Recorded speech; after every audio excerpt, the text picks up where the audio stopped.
for an eternity.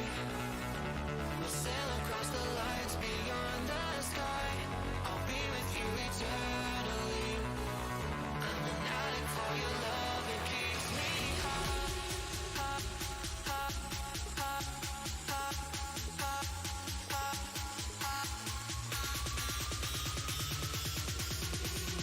Tell them what your name is. Battlefy for the speed house.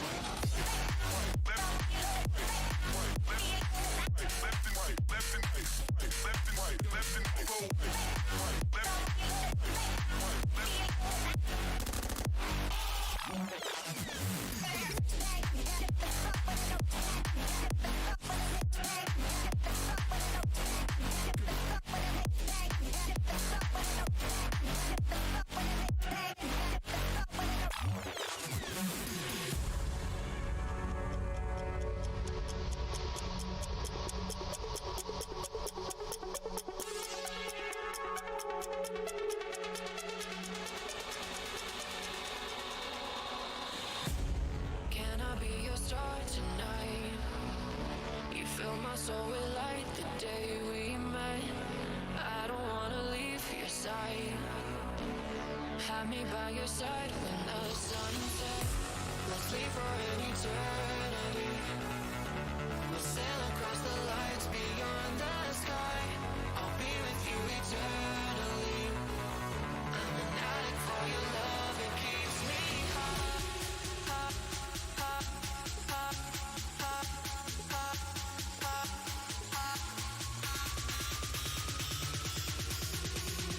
Tell them what your name is. Battlefy for the speed house.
wanna be a freak, yeah. I just wanna rise to the top, yeah. I just wanna go reach the peak. So I've been really well focused on success. Hey, y'all will see, yeah. You don't see that I will get it, cause I'm really focused, man. I make it with the rap and I just follow my path. I just follow my passion. To me, this is what's precious, yeah. In my soul, man, I can feel it. So every single verse, man, I just gotta go and kill it, man. I gotta be the kid. I could be the guy taking you wild. I could be the villain, but good as a kid. Lately, I'm painting my path on my way, yeah. I got no time that I can waste, so I've been sitting in the space, yeah. Making rest every day, man. You know that I go insane, yeah. I hit you with a bullet to the brain. Let us stop first, cause we going insane.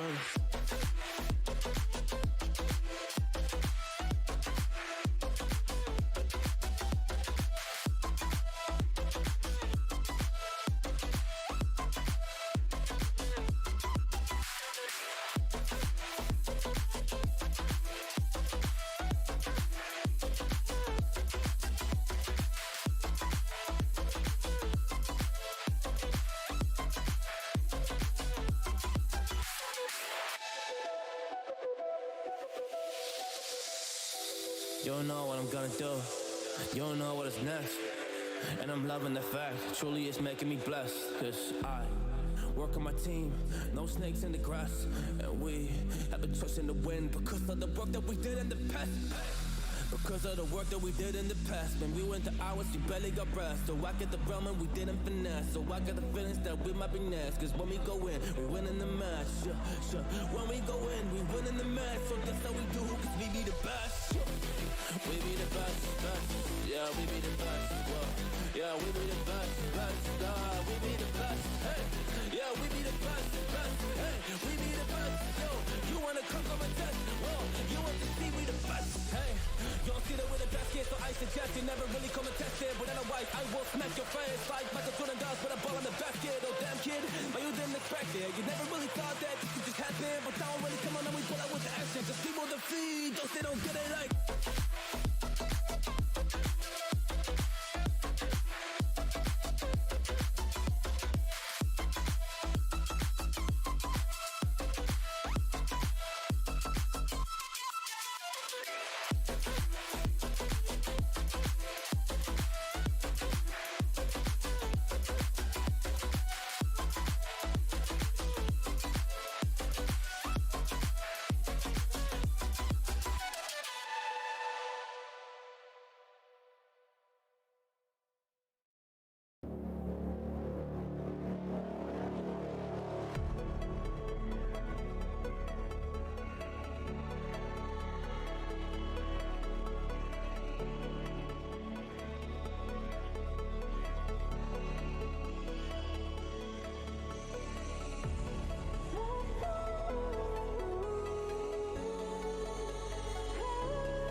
Ultimate not going to find any kills, gets a lot of damage. Juby and Beckham trading with these assault rifles. Kaplan trying to get onto that site but can't quite make it through. Does get one through the smoke. Blast going to trade it back. Kaplan with the third through the stun. The diffuser still going down. Can he find them in time? He can! He's for Kaplan!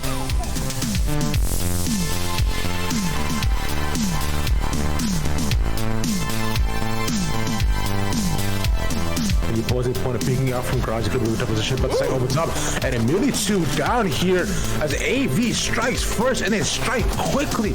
Almost all of the kid falling apart. Smith coming here for the upper short. Striker J gets a triple, but to get a quadra. And Upshot, and now you have to deal with 3 more. You get one through the smoke, a triple kill no less. Is he able to find it? No, through the smoke. He's able to find a second one. That's a quad kill.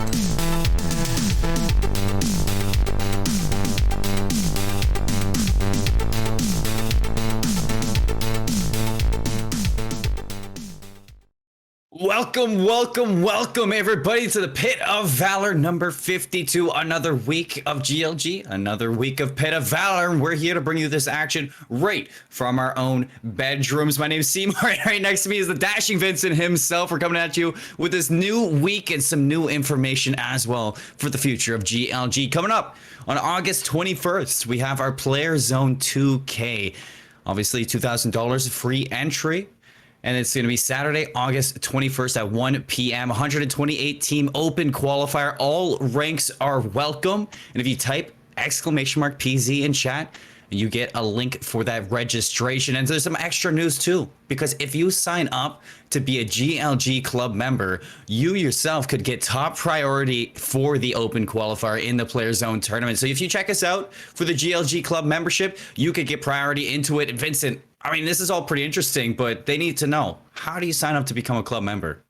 Well, I mean, it's super simple. All you got to do is go to our website, glgaminglounges.com, get involved. You'll see it up at the top. It'll say a GLG club membership, and all it is $10 a month, dude. And only one of your team members has to be a member in order to get guaranteed entry into all of our events, like the Player Zone 2K open qualifier. That is capped at 128 teams. So you're going to want to make sure to get involved. You, of course, can, like you say, go ahead and get involved there already. But not just that, but we have two sponsored Pit of Valors coming up here. $100 a pop for the next 2 weeks instead of just our normal 50. Huge stuff coming up there. You can also make sure to get that your entry into there by becoming a GLG club member. So $10 a month. It's really not that big a deal, and you get so much with it. So I don't know what you're doing. Go over there, !PC in chats, register for Player Zone, glgaminglounges.com to get involved with your club membership. I don't know what you're doing either, but I do know what we're doing right now. And folks, if you need a little bit of a reminder, it's the Pit of Valor 52. And things go as things have been forever. 64 teams, $50 at the end of the line, and a full gauntlet of Valorant teams. Vincent, it's going to be a great day. I can't wait to get into this. And yes, if you're wondering, I am blind right now. I don't know what I'm looking at because I don't have my glasses on. But Vincent, why don't we fill these people in? I mean, it's a new week, new teams, old teams. What are we looking at? Yeah, well, let's start with old teams. Familiar faces coming back at us once again here, Seymour. Old hyperspace, new hyperspace. Okay. Of course, that new hyperspace roster really impressed me last week. They made it to the grand finals. Unfortunately, did lose out to Hit Reg in that matchup. But I mean, listen, for a team that came out of nowhere for me, a bunch of players that I really wasn't familiar with, to make it so deep, man, I gave props on Twitter. I was shouting them out, doing a good job over there. The hyperspace dark squad. Eclectic coming in. We've seen them before. Taipan as well. Spectral Esports Purple, and Down to Earth. You already see them right here, right now. Going to be in our first matchup. They were in the semis last week, so they definitely are looking to prove themselves. They've kind of are one of those teams that tends to take some hiatuses, regularly. I don't know if it's just because, they're a bunch of friends like to play together under that Down to Earth name, or just things aren't working out where they're normally able to play stuff during the weekdays. Regardless of what the reasoning is, glad to see him here today. Glad to see him as well. You know, new and improved. Seems like they're doing A-okay, but as some extra information, yes, all agents are active, all maps are active, and there's a whole lot of Valorant that's been going on in the past week, Vincent. I mean, we've seen new compositions, we've seen teams fall, teams lead the way, and especially with VCT coming into the playoffs, everybody's getting ready for Berlin. Have you seen any shakeups really in the meta for these type of maps to really watch out now that KO's back in it? Well, we've seen KO obviously a little bit here and there. It's had limited success, I'd say, at the highest level, which I would say in my experience here at this being more tier 3. I think that's pretty accurate. It's had limited success. There's sometimes it's good, sometimes it's bad. But the big thing to note here, Seymour, is that Sky is really powerful right now. Really, really solid. Almost played as if they are not just an initiator, but can be almost played like a duelist in some cases. So definitely to be on the lookout for those really high value Sky plays, of course, you have to be able to mechanically pull off Sky, which is a tough ask. I mean, that is not an easy. It's not an agent that you're typically going to want to be playing unless you have that mechanical skill. And I think that's part of the reason that it's taken so long for Sky to really become a solid part of the meta. Yeah, I love Sky. When you see a good Sky player, well, it's such a game changer, especially for Valorant with the way that you can dictate a game alone. It's almost like early Reyna when you think about it, the way that Sky can really affect a game. But you know, enough with this, enough with the charade. I actually can't see right now, so let's take a look at what we got going on, because we do have our map finally decided. I feel bad for taking off the shades because we're headed to the beaches. We're going to Breeze. I can get my flip-flops ready to go so that we can hit up that beach real quick. But I think that Breeze is going to be an interesting one. I think this is a really good showing where you can flex over, or you can flex off of the Sky. Really, it's not much of a solid pick for Breeze. You can go for the Sky, but it's a map that you can stray away from it in turn. Well, you certainly can make a lot of decisions here on Breeze. I don't think the only thing that I think is really guaranteed here is the Viper.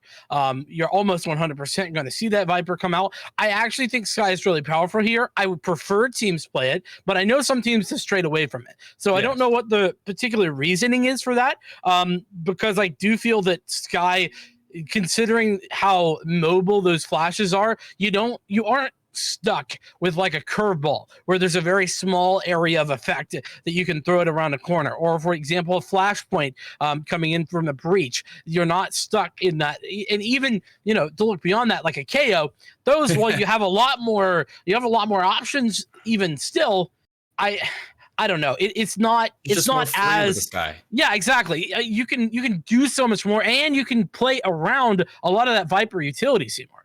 Well, yeah, I mean, you were going right for the neck for some agents. That's how you calling out the curveball and the flashpoint. You just right calling them straight out as it is. I love to see it, but no, I agree with you. Sky is a lot more free flown, literally, with those flashes. So you could see on Breeze work really well on like with the Viper, which you're most likely going to see, as well as I'd like to see a Sage. You know, a Sage, just for a map as big as Breeze, it can really cut off certain rotations and really like tunnel your vision into certain areas where you don't have to worry about a route because you just Sage wall it off. But I mean, there's plenty of things to look out onto this map. I think that your abilities are most likely going to be dictating the pace of the game, especially on a map as big as Breeze. So I do think that I would welcome players to get off of some duelists for this and more focus towards the ability-based players. Yeah, I mean, honestly, it's a bit of a catch-22. Sometimes you need some of those heavy hitters like a Reyna, you know what I'm talking about, to really get in and bust open some of these sites. But at the same time, and the map is open as Breeze, you really do want some of that additional utility that you're talking about, right? That really adds on and helps you out to get entry into some of these sites. So that's kind of what I mean, catch 22. But well, you know who else is catching 22 here? Revenge Nation, who are going to be going up against Down to Earth, and that is a tough task for sure, Seymour. Well, it's a big one. You were saying earlier before this, and I really don't want to call it Down to Earth here, but you're saying that this is a team that you're looking at that they've been a part of the Valorant community for a while. They've stuck together for a long time, but they haven't really kind of reached their peak. It seems like they always fall a little bit short, or they just barely reach the end. So I think that it's going to be a good opportunity for teams to show up to Down to Earth, and we really have to see which Down to Earth are we going to see. Are we going to see the one that makes the finals? Or are we going to see the one that falls a little bit short? You kind of get both ends of the sticks for the Down to Earth roster, and I'm curious on which one we're going to see tonight, especially in this first matchup. You know what? I mean, I give them a hard time because I care, you know? Yeah. And that's the thing, right? I think this Down to Earth roster is good. I think that on paper, they should be taking this away. And of course, I mentioned at the top of the show, Seymour, they did make it semifinals last week. So it's not like they are doing horribly either. You know, so I'm loving to see it. You know, for me, Down to Earth is sort of like the jersey that I'm wearing. Able Esports, by the way, love those guys. You know, I love watching them, but then sometimes they disappoint me, and so I'm a little harsh. That's kind of how I feel. So it's you know, it's all out of love. That's all I'm saying. it's just tough love. What can you say? Especially from a caster, you just gotta give tough love. But it does seem like these teams are ready to go into this breeze map. But as in when we get into there, we're gonna see it. I think there's gonna be a certain thing to watch out for on a map like Breeze, and especially with these teams. What we've been seeing a lot for this is the attackers most likely are gonna have an easier go at this one. You get into that site, and as soon as you take control, it's a really hard map to retake in some certain situations because of how much you have to dedicate to get onto a site. So I think I need to look at these compositions to really build towards attacking sides. Yeah, it can be difficult. I would say for sure, especially if you don't have that counter utility, especially like you're talking about on those retakes. It can. There's a lot of, especially like on both sites really. There's a lot of little nooks and crannies to be hiding in, and ultimately, you clear out all those nooks and crannies, and maybe there's no players there. They're just playing far back, playing in the main positions, and just waiting for you to tap that spike and then use their utility on the back end, whether that be the snake bite, whether that be the shock dart, or the molly, whatever it is that they have in their toolkit. They can throw that onto that spike, make life real tough for you for many a second. Nanostorms come to mind as well, though not necessarily a guarantee, considering how powerful that camera is on a map as open as Breeze is. It's gonna be interesting, and I'm sorry for everybody waiting because we are trying to get these teams ready into this first game. It's only the start. I'm sure things are gonna pick up, but I was super excited to see from this. I know we talked about teams before, but Vincent, is there anybody you want to keep your eye on throughout this series? Any team that's really kind of interesting you? Yeah, I think that for me, Down to Earth is the big interest here. I'm looking out for them. I want to see them win this more often than not. But this is the first time I'm seeing Breeze from this team. I haven't had the opportunity. Now, that's not to say they haven't played it. I haven't checked the stats or anything like that, or checked with last week either. But regardless, it's definitely Down to Earth's match to lose, in my opinion. Yes. Considering the fact that this Revenge Nation squad, whilst they have a sick looking logo, I haven't seen a ton from them before. They do have a really nice logo. That's how I used to determine which esports teams I liked. Before I started working in esports, I used to say, oh, hey, they got a cool logo. I like them. I'm rooting for them. And honestly, they do have a really nice logo. The only thing that's unfortunate about it is that there is a disconnect into the lobby. So we are going to throw it to a quick little break while we get these players all situated back into this lobby. And when we come back, we will have Breeze. So apologies for the inconvenience, and we'll be back with some Pit of Valor very shortly.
And welcome back, folks, to the GLG Pit of Valor number 52. We're hopping right into Breeze after a short little break. I thank you for your patience, and now we hop into the Agent Select. Vincent, it's gonna be an interesting one. We said what we wanted to see, and now we get to see if they're gonna follow through with it. Vipers on the board, Killjoys locked in, a Sky, a Jet, a Sova on one half, and a Cypher to make a difference maker.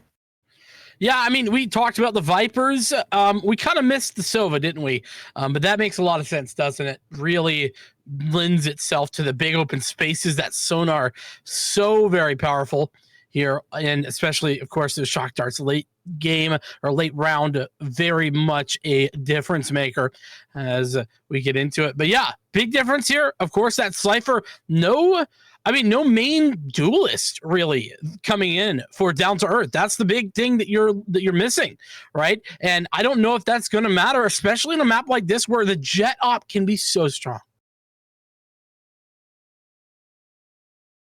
The Jet op's going to be interesting. We've seen Jets take over games all the time, so I'm definitely going to keep my eye off of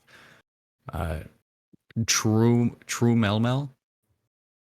Yes, that is, believe it or not. Gonna do. I wanted to make sure.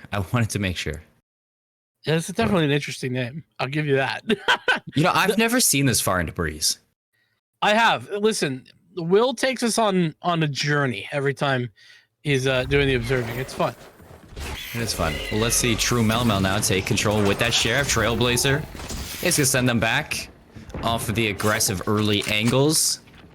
I like this play from Sixpack. Through the Ghost and open lane. Potential to get caught off from the side, but if it pays off, it is going to pay off tenfold. But Sixpack does get caught off from Squidly. It does seem like the attackers are just delaying the inevitable right now. This attack to A. Very shortcoming, but seems like Mazza wants it. Slow, but yeah, it seems as if D2E eventually going to go in here. And there's that guiding light to open things up. Sonar dart in order to try and clear the site. Nobody going to be found just yet, though, Seymour. No, the Viper wall. Blocking the sight lines, doing a great job at getting these attackers on and off the site for the plan. Even as you go, and this is where Sixpack hoping to get a few kills before dropping. The retake looking solid as ever. Revenge Nation get on with 3 kills, but now Down to Earth down to 2 players. Bats around the corner, swings with the Ghost, overwhelmed by 2. All up to Bape now. Ghost 1v3. Here comes the first. Symbolic falls. Guiding light into it, and True Melmel has the lineup. The Sheriff opens up a first round for Revenge Nation. That was so winnable. Low HP on 2 of those 3 players, and of course, the guiding light nearly made it possible, but nice job there to keep it clean. And, well, speaking of clean, the retake there from Revenge Nation. Simply, I mean, perfect, really, when it comes down to it. They had the shots long range, and once they got up close, they overwhelmed everyone else. No one really able to find but one before getting traded out by the overwhelming numbers Revenge Nation were putting forth. So we get into the second round here of this game. It is, of course, the buy-up from Revenge Nation, and it's going to be some Sheriffs with a couple of classics, so not fully invested here for Down to Earth, but also not a full save. Sixpack met their demise through the hallway, so it's first blood on the board for Revenge Nation. Seems like Down to Earth really want this A site. Squidly with the Spectre waiting to pounce on the prey. Spike is planted. The exit as well from all 3 players. Squidly surprisingly didn't push into that to get the trade, but they're playing the numbers game now. Bats, what a headshot with that Sheriff. Brings it back to a 1 life deficit. Losing numbers fast. The guiding light, can they find anything with it? Econ's gonna take down Bape. Squidly now looking to just stick this for the teammates while everybody takes care of business. Shotty's gonna clean up 1 snipe, and that's gonna be the defuse on 4th for Revenge Nation to find 2. Looking good here for Revenge Nation. That said, a good economic damage done. all things considered, D2E not in the worst spot. And if you look at the economy, Revenge Nation realistically, in order to buy up next round, are gonna have to pretty much have a Bulldog, a Spectre, a couple Sheriffs, and a Marshal. This is by no means an ideal buy from them, especially against 5 Vandals.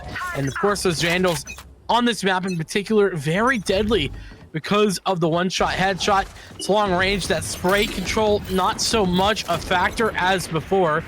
And it looks like quickly taking A control once again. The bait is taken out. The Nano Swarm with the Marshal to finish off the enemy. It's a 1-for-1 trade over there. The Nano Theft is gonna reveal the enemy's location, and One Snipe keeping the front foot forward for the side of Down to Earth now, rotating over to the B side to get this spike down. And Revenge Nation, they're not in a position to shut this down. Not at all, and even on the rotations, 6-pack finding success as the sole 2 survivors rotate into mid. Revenge Nation in a tough spot. A couple of kills here would be ideal for them, but realistically, they're going to want to try and find a gun maybe and get the heck out of Dodge, though that doesn't seem likely. It's hard with a Spectre and a Sheriff to do this. Squidly now, one last chance, able to find 6-pack, but not able to take down Mazza, so the trade comes through. 2 players die on Down to Earth's side, so a little bit of an economic hit in their end, but I'm sure they're just going to shrug it off with this round. That Revenge Nation, I mean, you weren't in a situation to win that 3rd round. That's what the bonus is all about. If you win it, that's fantastic, but if you lose it, no sweat. That's exactly right. And based on the economic situation, in fact, I mean, it was a heavily unfavorable round. This time, though, True Mel, first operator of the game, coming out to play, and we talked about its effectiveness, talked about the possibilities. Right now it's over at mid, but the Seekers come out to play as the B push is forthcoming. Oh, Shoddy's still able to find a kill, finds the second on the bait.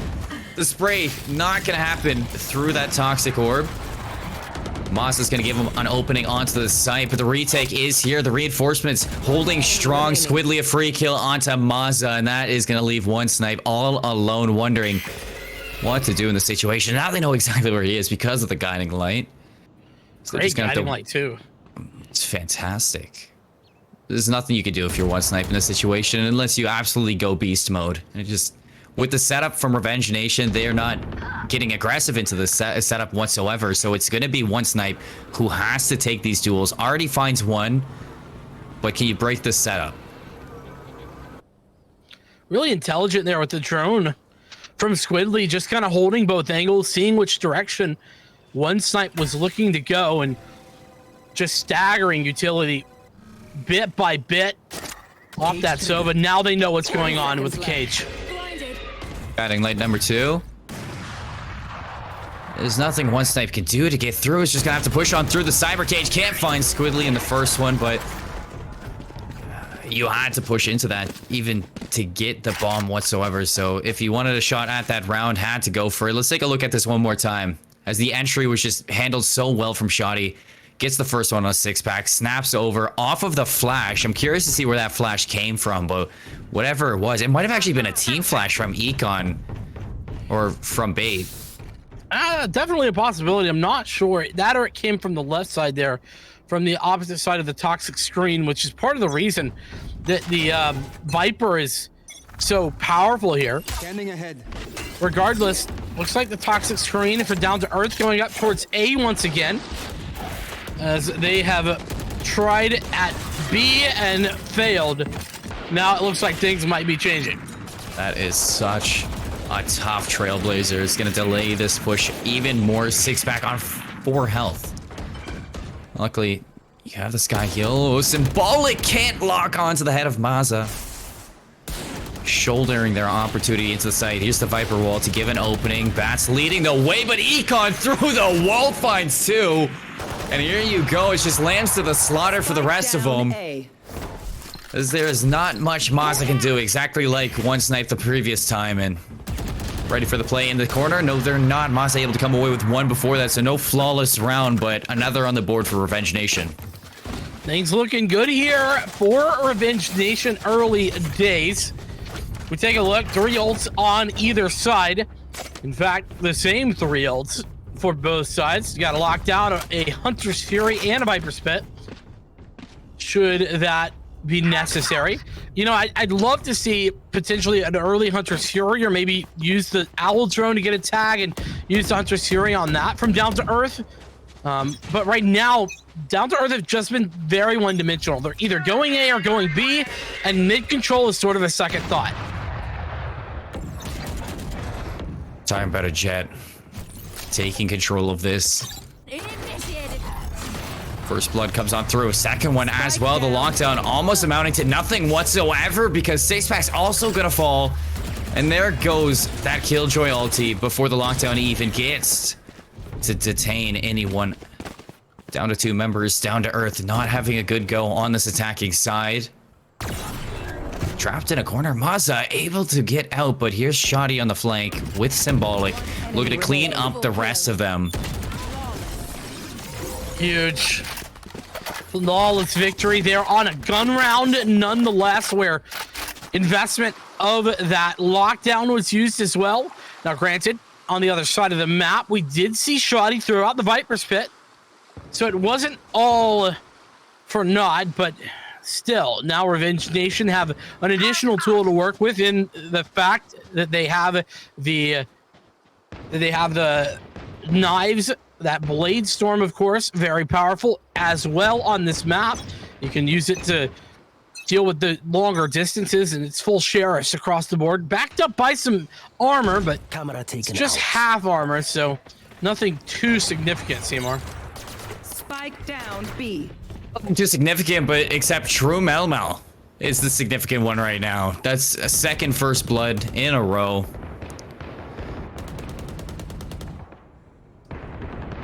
And this just, I mean, Down to Earth, just non-stop, just falling so early into this round without really using any of their abilities to make it onto the site. Another swing with the sniper to take down one snipe, and Babe does sneak into the B site. But Shoddy's just throwing shoulders, not allowing anything to come from it. Calling for the backup. Last player standing. And Babe gets absolutely baited into that one. Shoddy turns the corner to finish that one out. 6 rounds now for Revenge Nation. A very strong start on Breeze. Down to Earth, struggling to get anything going. Yeah, and I mean, this is kind of what I was talking about with the map being something I haven't seen from D2E yet.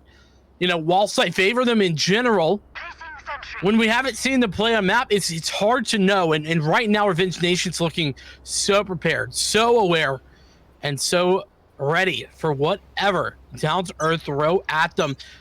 Those ultimates I was talking about, they've not really had an opportunity to be used. And once again, it's True Melmel who's found aggression, though this time has not quite found the opening pick yet. Inch through mid. Econ able to take down one. Leaving it up to Symbolic. Even trades on either side. Finally, a little bit of pacing for Down to Earth. Here comes the Seekers as well for these attackers. Spike's gonna go down a 3v3 for the retake. And look, they got mid control. They're able to back on out. Good setups. Here's the Hunter's Fury to answer back. Looking clear at any corners, find anybody, do a little bit of damage here and there, but not gonna land on anything. Instead, it's gonna be the Jet Knives to open this one up right onto Babe, but in the air, Bats. Maza, they're able to find 2, leaving Squidly all alone. Player to the left, player to the right. 2 individual gunfights, able to deal with one, and the spray down to take down Maza. Just walks into the site, and Squidly a 3K to win it again.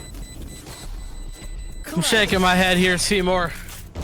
That is a round that Down to Earth should never lose. Never. Maza, huge individual mistake from him. And yeah, I mean, the deal is, right, when you get aggressive right there, the idea was that he could be more tradable. But he was so loud about it, it was already too late. You just got to play those 1v1s. You really do. And I mean, it's just frustrating because Down to Earth are going to want that one back, and even worse now for them, it's double operator on the other side, though guns in hand still make life miserable for Down to Earth. So miserable. That's 3 rounds in a row now where Trumel has found that first blood. The swing from Symbolic, and Bats, the shots are a little bit off target. 2 lives down so early, again and again. 4 down to Earth. Wow. Okay, Maza. Nice little shots there. Can you find anything else? You cannot. So the trades with the player advantage are going to go the way of Revenge Nation again. I don't even know what you need to change. I'm not really liking their setups to begin with for the for Down to Earth side, Vincent. I really wish that they would put more thought into these attacks, because they're very simple attacks that are just being picked apart. Yeah, incredibly one-dimensional, like I mentioned before. Even when they're trying to get a bit more fancy with it, with the split like they did last time, you know, it's not very well timed. You're not pushing 2 angles at once. You're pushing one angle to the other, and it's just not working out to your favor. And the other big problem here is True Mel, who continues to be an absolute menace in this position, finding openings left, right, and center. Though those are some trades on this eco round. Somehow, Down to Earth in a 2v3. Comes the lockdown for the defenders to keep them off of this site. Shoddy with this operator watching into the cross is going to whiff another one to provide one snipe, an opening into B. If you take a look at the minimap, you can see the collapse from Revenge Nation. Snipers on either side. The crossfire's there for the operators. It's going to be a big one if one snipe can come away with that, but he's not. Trumel swaps to the secondary. Headshot onto one snipe. And a 9th round for Revenge Nation. This is bloody. Well, it's bloody brilliant from Revenge Nation, I'll tell you what. I mean, this has been domination left, right, and center.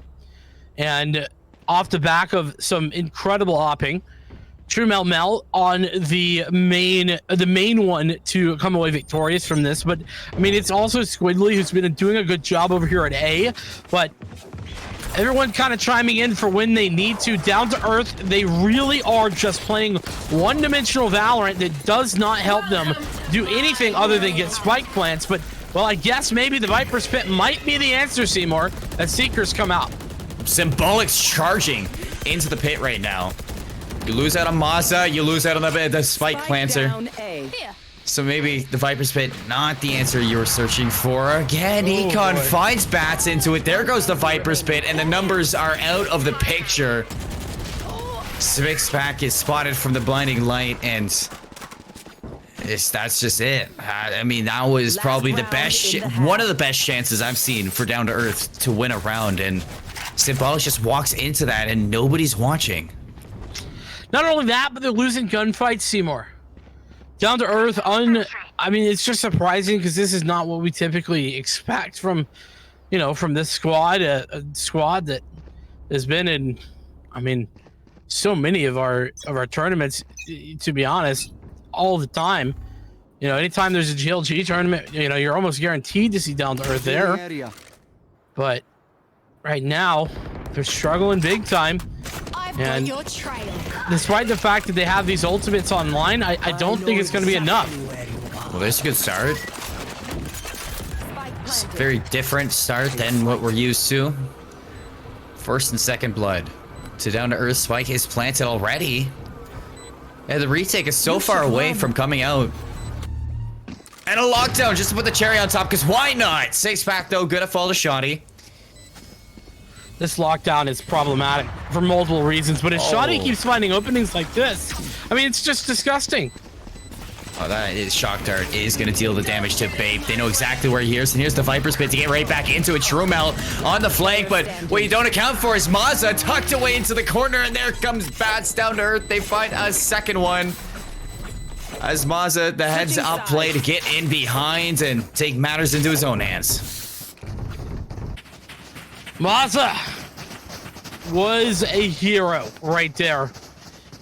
Able to flank the flankers and get in the second round of this game. D2E in dire straits as they swap halves. It is a tough spot to be in. And Well, the good news here for Down to Earth is, well, at least Babe still has some confidence, or at least had some confidence. Was sitting with a Sheriff, is instead elected to go with a Ghost. Though the Ghost is certainly powerful on this map. And, well, speaking of Sheriffs, True Mel for the second time in his mini halves, gonna go with the aggressive Sheriff by first round. The mini up. Econ Ghost opens this one up. Oh, that's amazing from one snipe, able to find a trade through that, but the collapse is still going to come on through, and that is going to provide the bomb plan. Placing swarm grenade. A huge opening, and on top of that, the trade perfect. And with that, Revenge Nation have the man advantage. An early rotation, though, to get back into the side shots. A little bit off target for Bait. And Squidly's going to keep a presence onto the pyramid. Around the corner, the right click, 6-pack. Jumps right on top of that one. The lineup from True Mel, and wow, look at that. Revenge Nation. They get onto the site and they lock it down. I tell you what, Seymour, I couldn't have expected this. There's just no way to theorize coming into this game the simple dominance that Revenge Nation are putting on display for us here. And once again, huge props to True Mel, who's having a phenomenal game thus far. And at the moment, Down to Earth, we'll look at their buy. It's simply abhorrent. They got 3 Marshals and two SMGs, 2 Spectres, and I guess, well, that's better than nothing, right? But it's just tragic when it comes down to where they have been before. Oh, True Mel. Oh, the bait into Babe. Excellent communication from Down to Earth. A little bit of taste of their own medicine. Can't find a second one. Symbolic sneaks on through and an opening into the backline with this Spectre. They know that Killjoy's crossed, and Symbolic is going to get caught out from one snipe. So even off of those openings that they found from Revenge Nation, 6-pack, a 2K on site, and Shoddy is going to get locked in on that crossfire. So Down to Earth, they find a third. They stay alive for now. 6-pack, big triple kill there. And you're right. I mean, that is certainly a round that Down to Earth needed. They respond after losing the pistol and put themselves in a good position to win the next. That said, easier said than done. And there is 3 Sheriffs, a Fringy, and a Ghost on a line for Revenge Nation. So, I mean, when it comes down to it, these pistols have been effective. And, well, when there's no ultimates either on display, it's easy enough to get the spike planted today. All you got to do is defend it, and that Marshal makes it easier.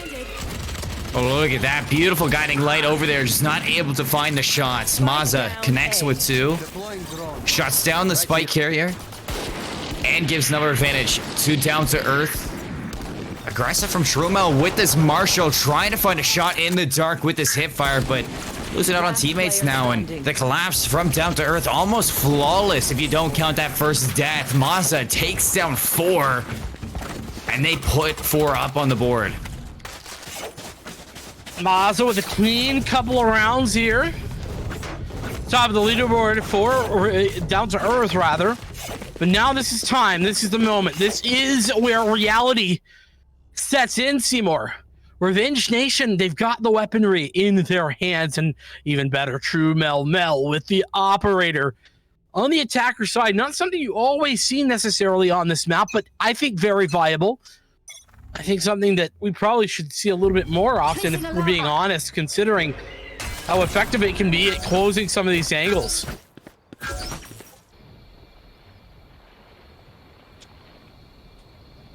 Slow approach through mid. Looks like they're setting up for a late take to B. If you take a look at the minimap, you see Down to Earth do have the rotations coming up through mid. But Revenge Nation, if they are fast enough, they could get in with numbers.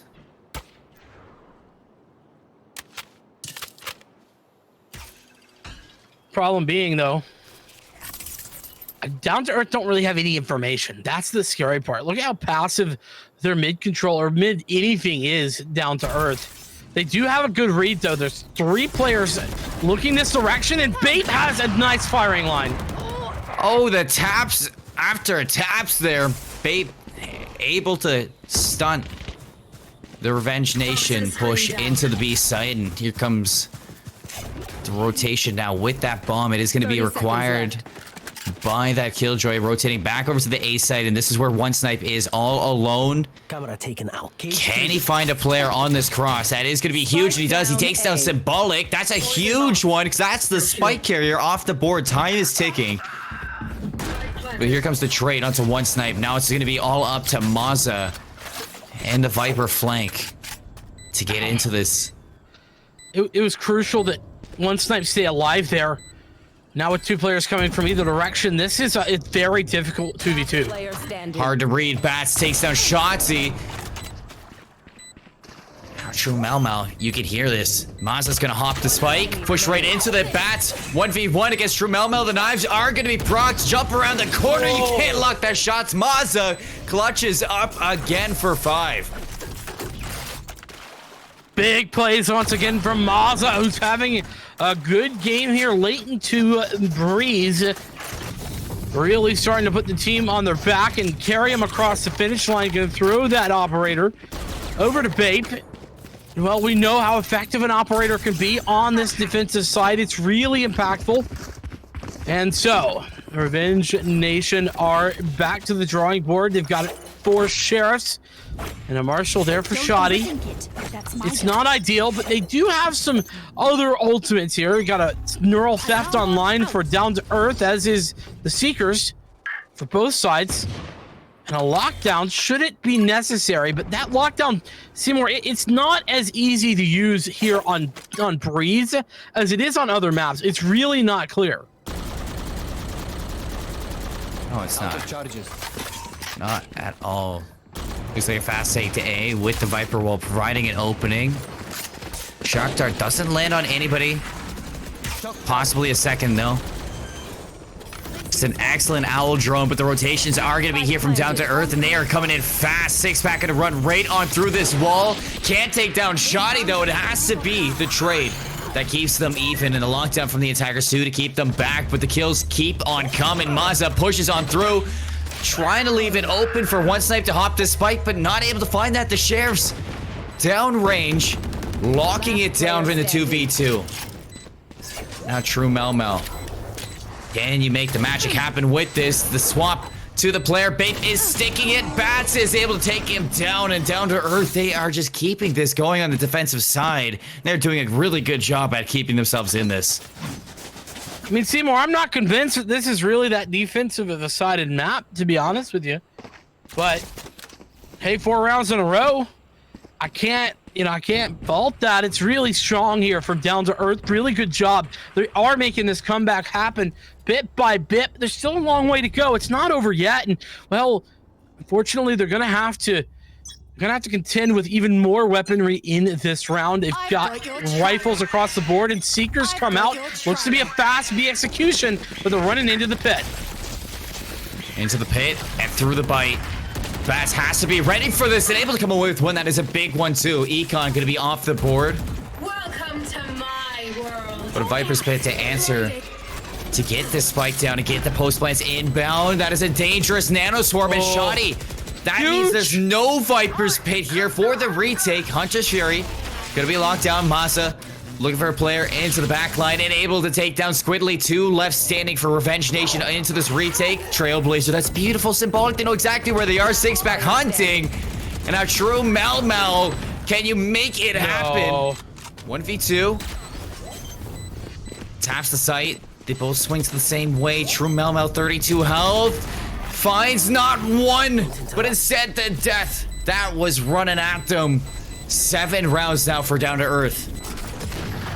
What a huge nano swarm kill on the Shoddy. So impactful in favor of Down to Earth. Shoddy falls to that nano swarm. It's just the smallest of margins, too. It barely hits him. I mean, it was touching his big toe, Seymour, and he was still taking damage. And Revenge Nation lose their pit off the back of it, and then the round as well. Huge stuff. As Down to Earth continue the comeback. Now 5 in a row. It might be happening. Especially considering Revenge Nation, well, they have weapons, but I mean, they're starting to struggle a little bit when it comes down to all their utility, but they've gotten an opening pick, so maybe it don't matter.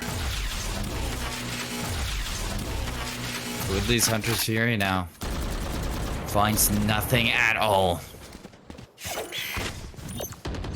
Alarm bot. Not a whole lot of map control for Revenge Nation to work with. That might have been an opening symbolic. You saw that earlier into the round, so the rotation to A is going to come out behind that one. Masa is going to be alone onto the site, and Symbolic is still finding kills off of the screen. So Masa, you have to come away with a few kills, able to find Symbolic, but that's all you can find. Bape now alone in a 1v3. That's an operator. This is going to be tough. This is looking like 12 rounds on the board for Revenge Nation, unless Bape can make a big 1v3 happen right now. He does have the weapon you would want. Has a guiding light. Well, that's gone. And now it's all over. Bape. Good to find Squidly, but it's traded. True Mel. Really good positioning there in order to just take advantage. And it's now match point. Seymour, Revenge Nation. You know, they had that fantastic half number 1, 10-2, believe it or not. But Down to Earth have clawed that back to just 5. But now, Revenge Nation, all they've got to do is win 1 out of the next 5 rounds, and they come away with the victory. Seems simple and easy, but Down to Earth, they have clawed their way back, so I don't expect them to roll over whatsoever. Blinded. Guiding Light from Bape is going to land on a few, so you know there is a presence from Revenge Nation in through this choke. Aljone to lead the way, and in fact the Trailblazer to stop them in turn. And I like this play. The Seekers, they're just putting so much into delaying this push from Revenge Nation. Well, I mean, the delay's done well, but nobody really... I mean, yeah, rotations are coming in, but they're coming in real slow, right? Now, finally, there's another player committed here, but... I don't know. It just seems like Down to Earth unsure of this rotate. And the longer this goes on, the more unsure they become.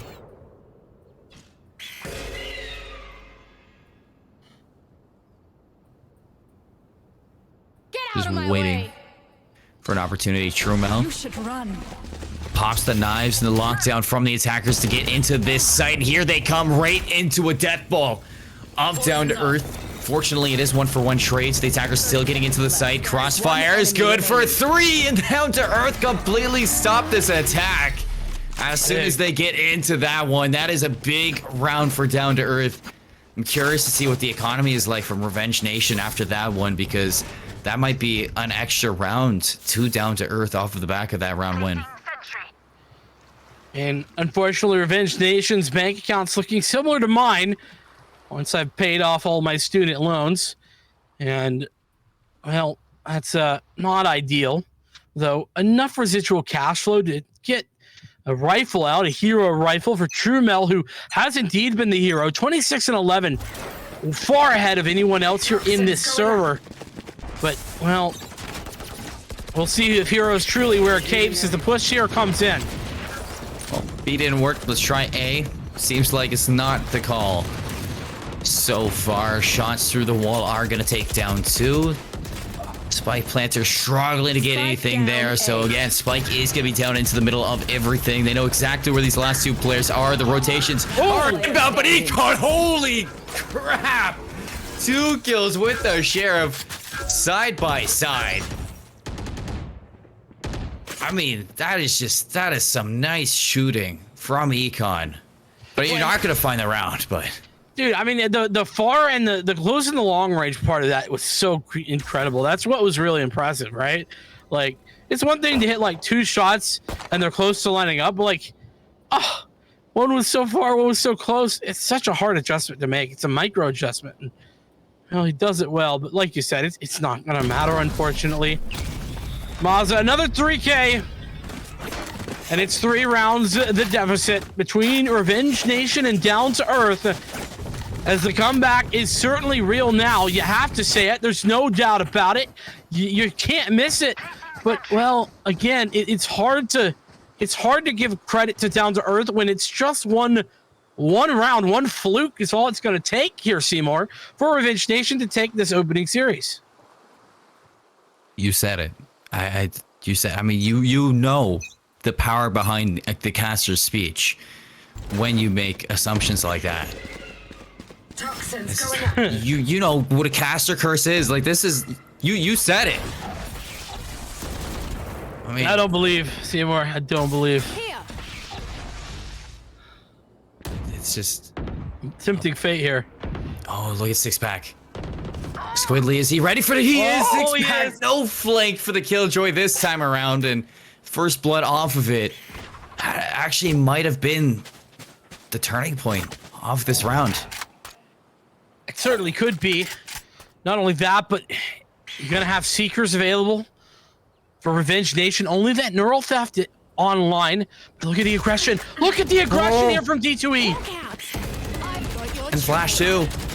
But through the window, and they both go down, not expecting the fast rotation from Down to Earth into that situation, and that is going to give up the A site completely for a plant, and the last two players standing for Down to Earth are going to be Mazza and One Snipe.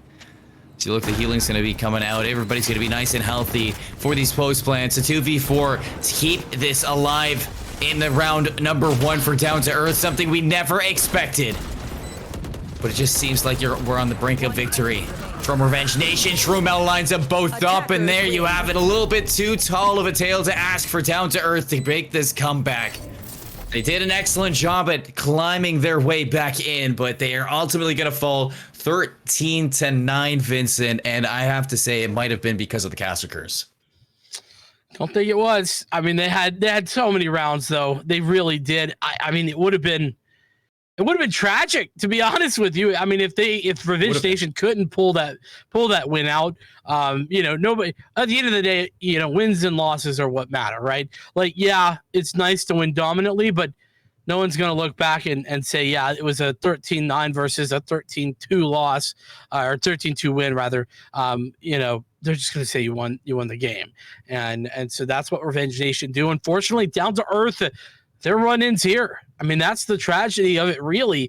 Our semifinalists from last week gone in an instant, and it's a new team to come to the forefront in Revenge Nation. Someone we haven't seen before. And, dude, Seymour, this is what's so cool about the Pit of Valor. It's why I always love working the Pit of Valor. It's because I get to learn about these new up-and-coming teams before anybody else has a clue. And that's what's so cool. I mean, it's really awesome to see. We get new teams coming in every week. And when you see upsets like this, you're like, okay, I see you. Got my eyes on this Revenge Nation squad.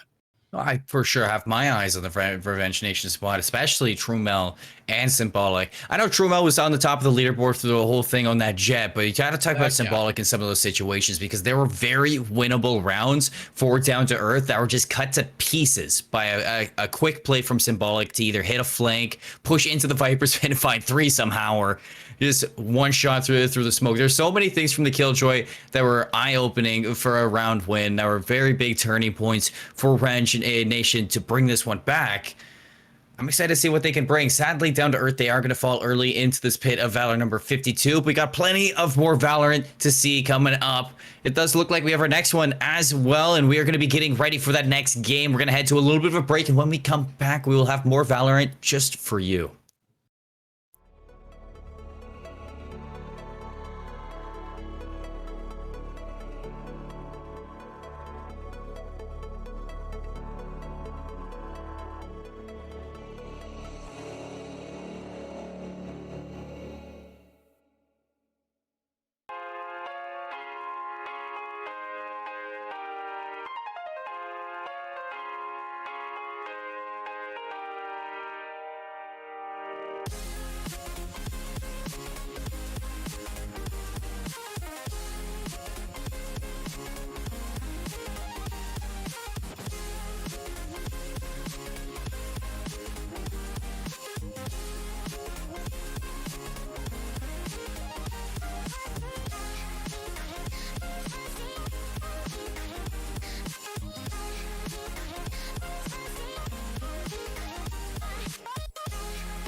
go.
Invincible.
Midnight and city lights on the other side.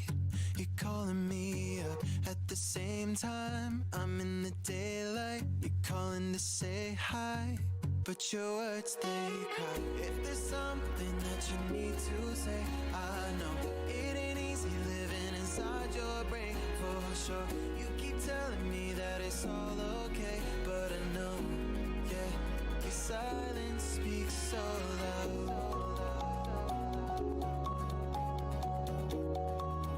Your silence speaks so loud,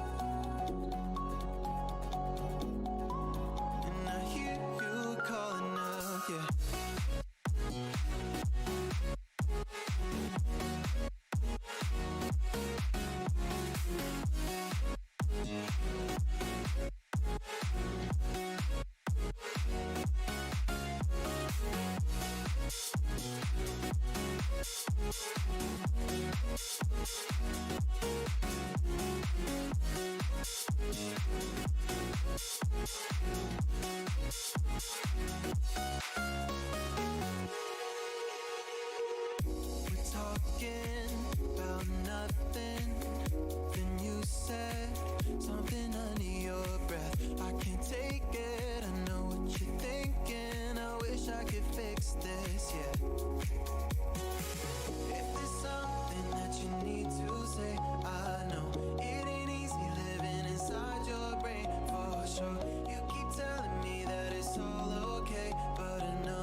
All right, guys, we are back and ready to go, joined by the lovely and gorgeous on this side, Mick. How are you, my guy? It is a pleasure to be with you. Hey, man, it's a pleasure to be here. Just chat with you. It's been a while. I know I've been on the screen with Vincent a lot here recently and Mickey, but it's nice to sit there and make sure that everybody here on the GLG staff can get an opportunity with each other because, like you said, I mean, it's been a while, man. Yeah, it's been a hot minute. And guys, we are coming at you as per the norm. This is Pit of Valor number 52. Getting into the gaming as usual, the cheat sheet is down below. Going to be Nightblood Gaming versus Team Zoomer Mid, TZM for short. We're going on to the good old trusty and frosty Icebox. TZM going to be starting on that defensive side as we hop into Agent Select. Mick, I want to take this time to thank all of our teams. $50 prize pool on the line. BO3 finals per the norm. And of course, guys, coming up very soon, actually next week, Pit of Valor is going to be a $100 prize pool with NXG Esports sponsoring that. And what else? Ooh. The Player Zone 2K, August 21st. Oh, exclamation mark PZ in chat to get on that. So there's so much more coming, man. It feels like week after week. Before you blink an eye, it's like Wednesday's here and it's Pit of Valor again. So I'm happy, man. I'm happy. Yeah, I'm totally with you, man. Especially all the other stuff that we got going on is going to make time fly even quicker because we're going to have so much action going back to back on weekends, here, there, essentially everywhere, and just everything going forward. And before you know it, I mean, Pit of Valor can be filled up time and time and time again. So I got to say, I mean, there is a way that you can find a way to guarantee yourself a spot, even though when it does start to fill up a little bit. And that's going to be... Say it. Take it away. I know you want it. Okay, I will. It's the Great Lakes Gaming Country Club. You guys know what's up. It's a $10 membership here at Great Lakes Gaming, where it's literally you just one person in your team pays it for a whole month. Your whole entire team gets entry to every single Pit of Valor or GLG oriented competition going over the course of the month. And there's all going to be a little bit more perks there coming up here soon. There's going to be possibly some exclusive tournaments and things like that to find yourself, seedings on those Pit of Valors and all. But going forward, it's only going to be that $10, deadline. That's really it, man, for your whole entire squad. It's highway robbery for us that we're signing up for. So make sure to be typing that in chat as we sit there and see what these rosters are going to be look like going forward. And I got to say, the Viper coming in is kind of guaranteed really at this stage. Yeah, I think so. I mean, Icebox, comfortable position for the Viper. Happy to see the Jet. Sage as well, very strong on the wall. Plat Strategia on that B. Even very strong on A, I'm finding more and more now. I know when Sage became heavily mainstream on this map, B was a thing, right? And then slowly people realized, wait a minute, I can also go A and just wall off right against that container towards the right of sight as you enter there and plan away in a very nice little niche corner. So comfortable picks on both these sides. We're waiting for the final hovers. Looks like Saber is going to be considering the Sova Saber. Let's get it done here. I'm going to assume that's going to lock in as we had a bit of a remake. Who knows why, but I'm pumped, man. Nice to get into Icebox on this map. And I know the last matchup too was on Breeze. So nice shake up here all across the board for the first two maps. Yeah, and that kind of Breeze game, I really didn't go the way I expected it to. But I mean, maybe Icebox, I would like to say one side or the other looking at these comps, but if they're the exact same thing, man, I mean, it's really up in the air. This is going to come down to essentially nothing but a team diff when you have no variables across the board. Yeah, for sure. And it's a nice thing. I mean, it evens up the playing field a little bit. Yep. And I'm honestly, all things said and done, I'm looking forward to seeing how it works out. This is as even as it gets here, Mick. Yeah, and I mean, that's all you really want to ask for. So looking at this, I think obviously pistol rounds is going to be a huge kind of determining factor going forward, finding yourself that free, real better weaponry if you decide to force, which everybody at this level of play really does. And after that, just looking at utility usage and exactly looking at those counters, loving exactly as you said, when it comes down to those Viper walls, that Viper utility, finding a way to use it. Because, I mean, for offense, she's great for going ahead, getting that Q down, getting that bubble out, and then just finding a way to pick it up and move it as your team finds themselves more and more control across the map. And there's just so many factors that could really be utilized. And then obviously when you're on the defense, you want to go ahead and get it placed pre-round. So I'm really excited to see what kind of angles could really shine out of this. Yeah, I'm with you on that one, man, as we're patiently waiting for this round to get underway. I mean, I do like the tag up there from the NBG guys, and Teams Rumor Mid is just vibing. No tag up across the board, but I don't know, man. Let's see where this goes on round one. It's anyone's game, and that's the thing. We talked about it. 5 agents, all identical. It's gonna be a saucy round here as we start off with Viper dividing off the A, and it looks like they're gonna post up here with a dart as well to get onto site quite quickly. Yeah, you can't blame them. I mean, just finding yourself in these pistol rounds, you want to go ahead and play into those close line of sight. You want to make sure you can get those single dinks if you have that ghost, or fire yourself a quick kill if you got a frenzy. But it looks like Wrath is not exactly going to find that yet and get that arena heal that he wanted. And with that opening spike planted pick there, the attackers are well situated on site. Ninja about to divide his way in and block off that nest area as Valorant and Squad Headhunter up top. You can see they're on the X-ray vision are going to get onto site. They're going to try and collapse together, but with that wall, they're going to be a troublesome situation to penetrate as the attackers are playing right behind it. So for the retake, maybe the play, but I think the half and get off might be the sauce. No, full stick. What? Oh my god. Okay, Mick. What? I don't know what they were thinking there. I mean, hey, pros don't fake, right? I mean, yeah, but I mean, you got that Viper wall there. You know the pressure's gonna be coming onto that bomb site. You need to at least sit there and check it every now and then. It's literally search and destroy fundamentals at this point. Know exactly how much time it takes to sit there and defuse that spike or the bomb or wherever you're kind of playing the game at, and making sure to at least give it an eye every now and then. Even when you have the audio cue, I mean, there was no dinks through either one of those, and they were completely penetrable. I mean, that's a clean way to start off round one. I mean, you're probably clenching a little bit there as you're sitting on the defuse, but if you're committed, you're committed, as we say. And yet again, it looks like a nice push towards this A site, but you can see here on the view, Valorant is on the hot flank. And this is the thing, man, no KJ to block off the rear with that turret, which can get pretty annoying. So that's going to be a bit of a factor to control as these flanks. As Sean opens it up nicely onto Wrath and gives the attack side an advantage. Hunter a response. Crispy and clean, 1 for 1 as they're continuing this barrage to site. And that right there, getting that Spectre into the hands of Sean, getting Arena into that zone where she has herself an SMG, the better weaponry, having those heals to really capitalize on it. That's going to open up plenty of space for the rest of the teammates to go ahead and find some weapons of their own if Sean himself does actually find some picks here or there. So you definitely have to look out for him. You have to look out for this bomb that's down right now if you're the defenders, and Zoomer having a little bit of pressure on him even though they have that kind of full buy going on. And on this note here, you can see Pink opens it up nicely onto Justin Ninja. Nice push right into the goop of doom. He's eating a bit of dirt there, but he's going to be all right. Gonna just wait it out as Genius is going to clean up that final frag onto Saber. So NBG finishes that round with 4 bodies alive and a 1-1 on the scoreboard. And that's a nice little answer. I mean, especially with them not having the funds the same that kind of, Zoomer did.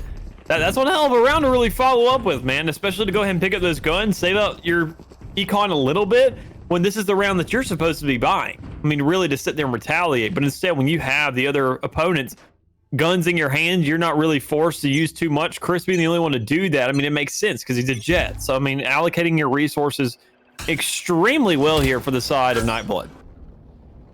Absolutely there, Mick, as you can see the attackers have kind of changed pace a bit, grouping up nicely towards this B. Justin Ninja going to be just a shorty in about 2 seconds, but Sean makes that really quick and easy, and that's the L-famous wall plant coming out from Pink. He's going to get on site and plant away as Leo opens it up onto Valorant. Nice, break the wall. Sean, fearless leader he is, onto counterpart Reyna. Wrath brings it down to a 5v3. The NBG squad looking good on the post. And that's all you can really ask for. I mean, this is where the defense has to come in to answer. And Zoomer, with Saber right there, kind of being in the front hand, not having exactly too much out to play with and having a classic in hand, it makes it a little concerning. I say you go ahead and get this recon dart out, let Headhunter play a little bit off of it, but it seems like they're just going so passive with everybody behind yellow. It's going to be a quick little in there for his life as Chris finds himself a clean double to finish up this round. GG for Nightblood there, GR at least. GR, my guy, plenty more to come here. We are only on round number 4. Get yourself comfortable here, lovely viewers. So much more to come. Good start to this matchup, and across the board, this is going to be the NBG squad holding on to whatever they have. They have tons of money, 68 and 64. You can see on Pink and Genius, they're not too keen on upgrading, and rightfully so. They're going to end up getting close to the max out buy. But on the opposing end of the spectrum, looks like TZM are just going to buy out to basically nada. So this is a major, major do or die round for them financially. Oh yeah, I mean, if they go ahead and lose this round right now, and especially Headhunter sitting there investing into that op, I mean, that's super, super expensive for the likes of him. The rest of the team, not exactly too much flush room either, so I would say that at least be 3 rounds onto the board, unless some kind of miracle can happen here for the side of Zoomer mid. But with this A push coming down, with how aggressive it's going to be, Headhunter can actually manage 1 kill. Surprisingly enough, as the pressure's going to come in and these kind of CQB situations are going to happen. Oh my god! Oh my god! Spike down A. That's the sauce, my friend.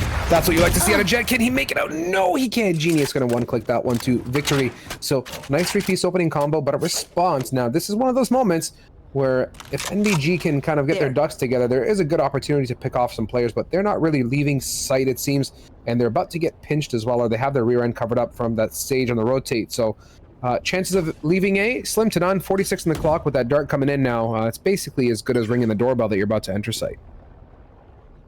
Yeah, and right here, I mean, this is where you have to find that answer. I mean, to get that triple right there with the operators, already huge in itself, but Wrath making that follow-up back right there, having an Ares, I mean, Lizal not exactly having too much to play with.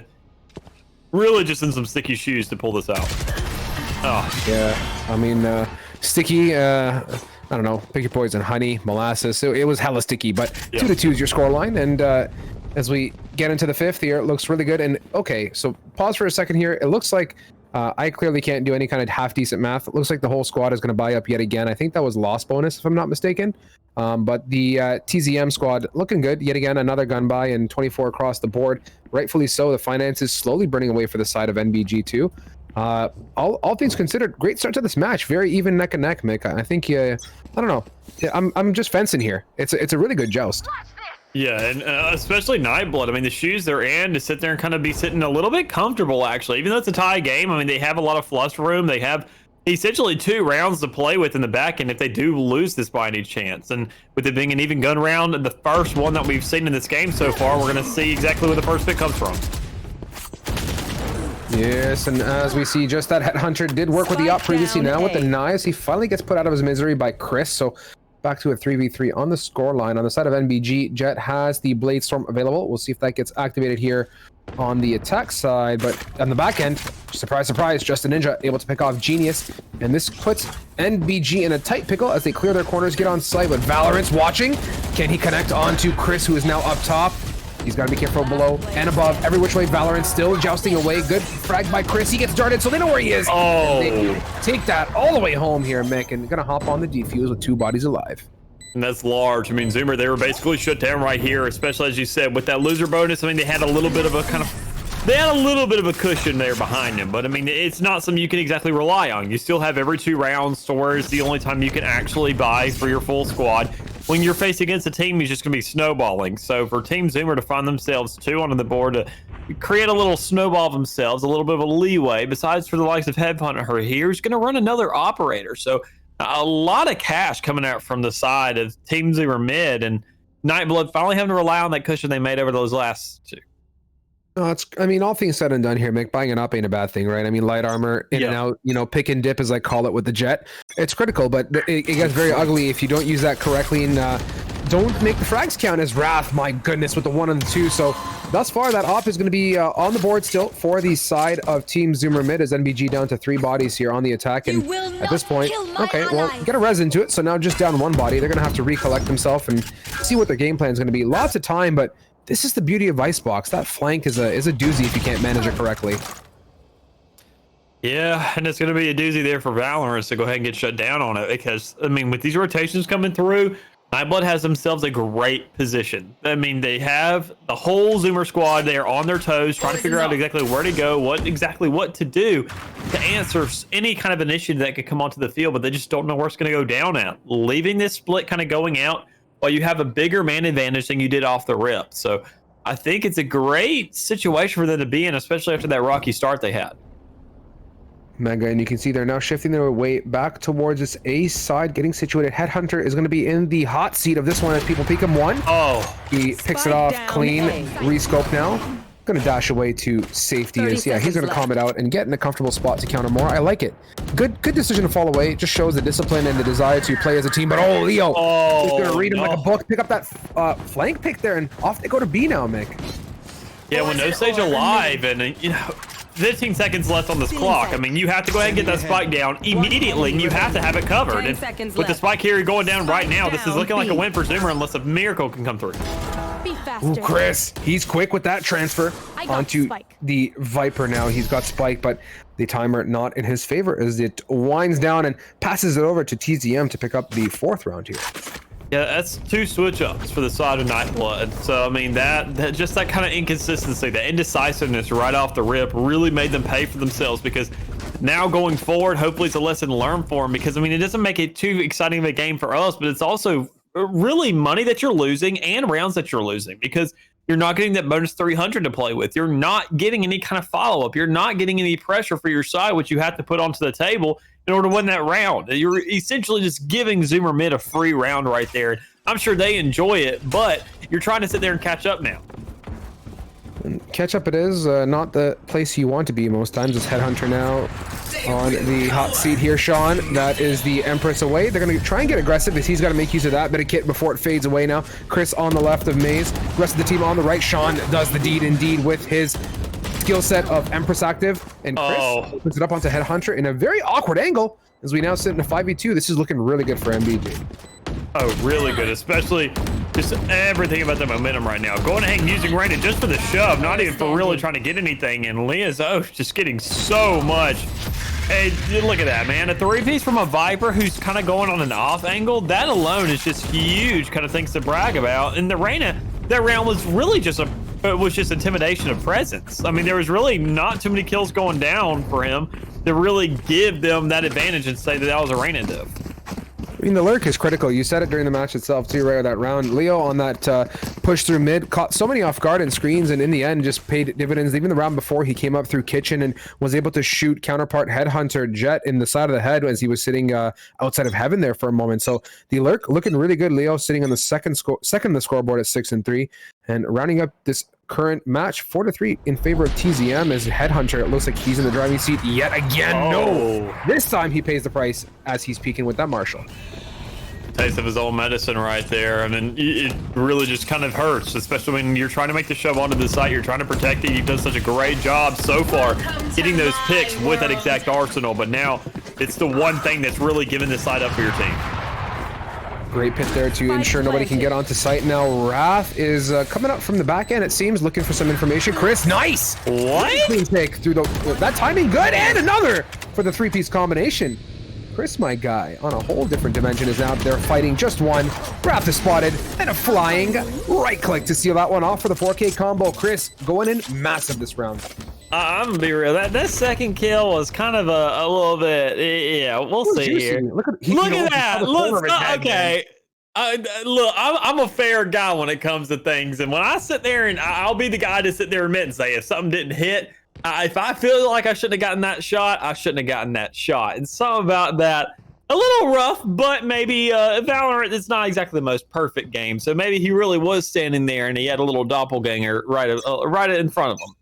This is a well-placed shot. I mean, all things considered. Now, Chris, you can see on the board, 12-5, really rounding up the top end here. That pit from Viper going to deny any kind of entryway towards this B long area, but looks like the attackers don't really give a crap, actually, pardon my French, as they are contesting his 5, waiting for the Viper to walk into their crosshairs. Yeah, and they fall away. Yeah, I mean, this follow-up right now, I mean, it's a much quicker rotation than we saw earlier from Nightblood. So it's going to sit there and have some kind of follow-up. You have a little bit more time to play with. That is, if you decide to go ahead and rotate again at any given time. But I think right here with the hold, A may seem like to be the move, especially when you have that Viper pit down. You don't want to mess with that. You have to go ahead and look for that mid influence if you're going to be making that rotate. We don't see any kind of attention going in that direction. I like this change of pace though, Mick. I mean, they go towards that B. Viper has control of that. And that's the thing, right? You put the pit down, you're kind of your desire is to stay in it, right, to keep the gas alive, but the question is, do you, right, as they're now going to try and collapse onto A, and he's really deep, so given the scenario, they know that Viper is not going to want to leave the pit, and he's probably going to try and flank. You can see Sova on the mini is waiting for it, as the rest of the team now going to aggress onto A. We'll see what he chooses to do, and oh my god, I think he's staying a little bit too long. He's still inside that smoke of doom as they're going to plant. Yeah, and I'm on the same page. I mean, he was really waiting for just that sound to go down and the spike going, knowing that you can go ahead and get that rotation. And it really won't seem to matter all that much because, I mean, Nightblood. But Zoe, I mean, that guy, there's so much from the other Viper to really give into. I'm digging this Reyna play so far, though. Really strong on this map. The style and layout is Chris, the swiftest hopper in this matchup thus far, is able to pick up that. So 5-4. It's honestly, man, you look at it and you say the score is close, and yeah, maybe the comp does have something to say about it, as we're basically neck and neck in terms of skill set and utility available. It's just leading to a really good back and forth joust.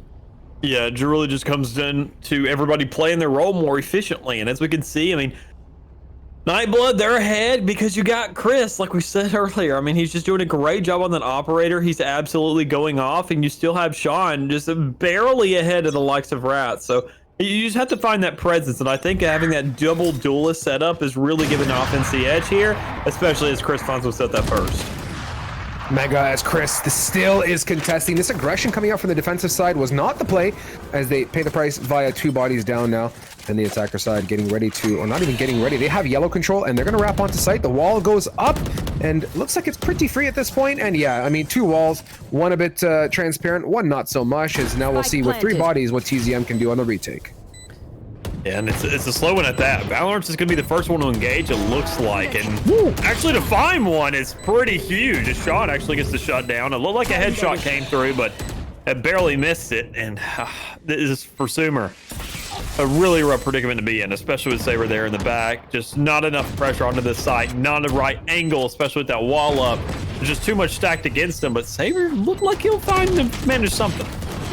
player standing. Those Sheriffs have so much potential with the one clap, but it seems like nothing can connect to the head in this round on the retake. So yet again, NBG comes out on top, leading this barrage at this point 6-4 in a 4-round rally. Only 2 more here to pick up, Mick, and if they can end this off with an 8-4, heck, that'd be really, really delicious for them.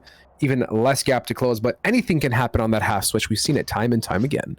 Yeah, I mean, that's exactly what you want. Obviously, I mean, for Nightblood, if you really want to go ahead and win a half, you want to win at 12-0. But I mean, that's not really the shoes everybody really sits in, especially with kind of how back and forth and knowing how these comms work and exactly the momentum you get. I think that alone is kind of giving Nightblood this edge. I mean, and also showing that earlier they kind of didn't get the bomb down, so they couldn't really win a round when it was kind of handed to them.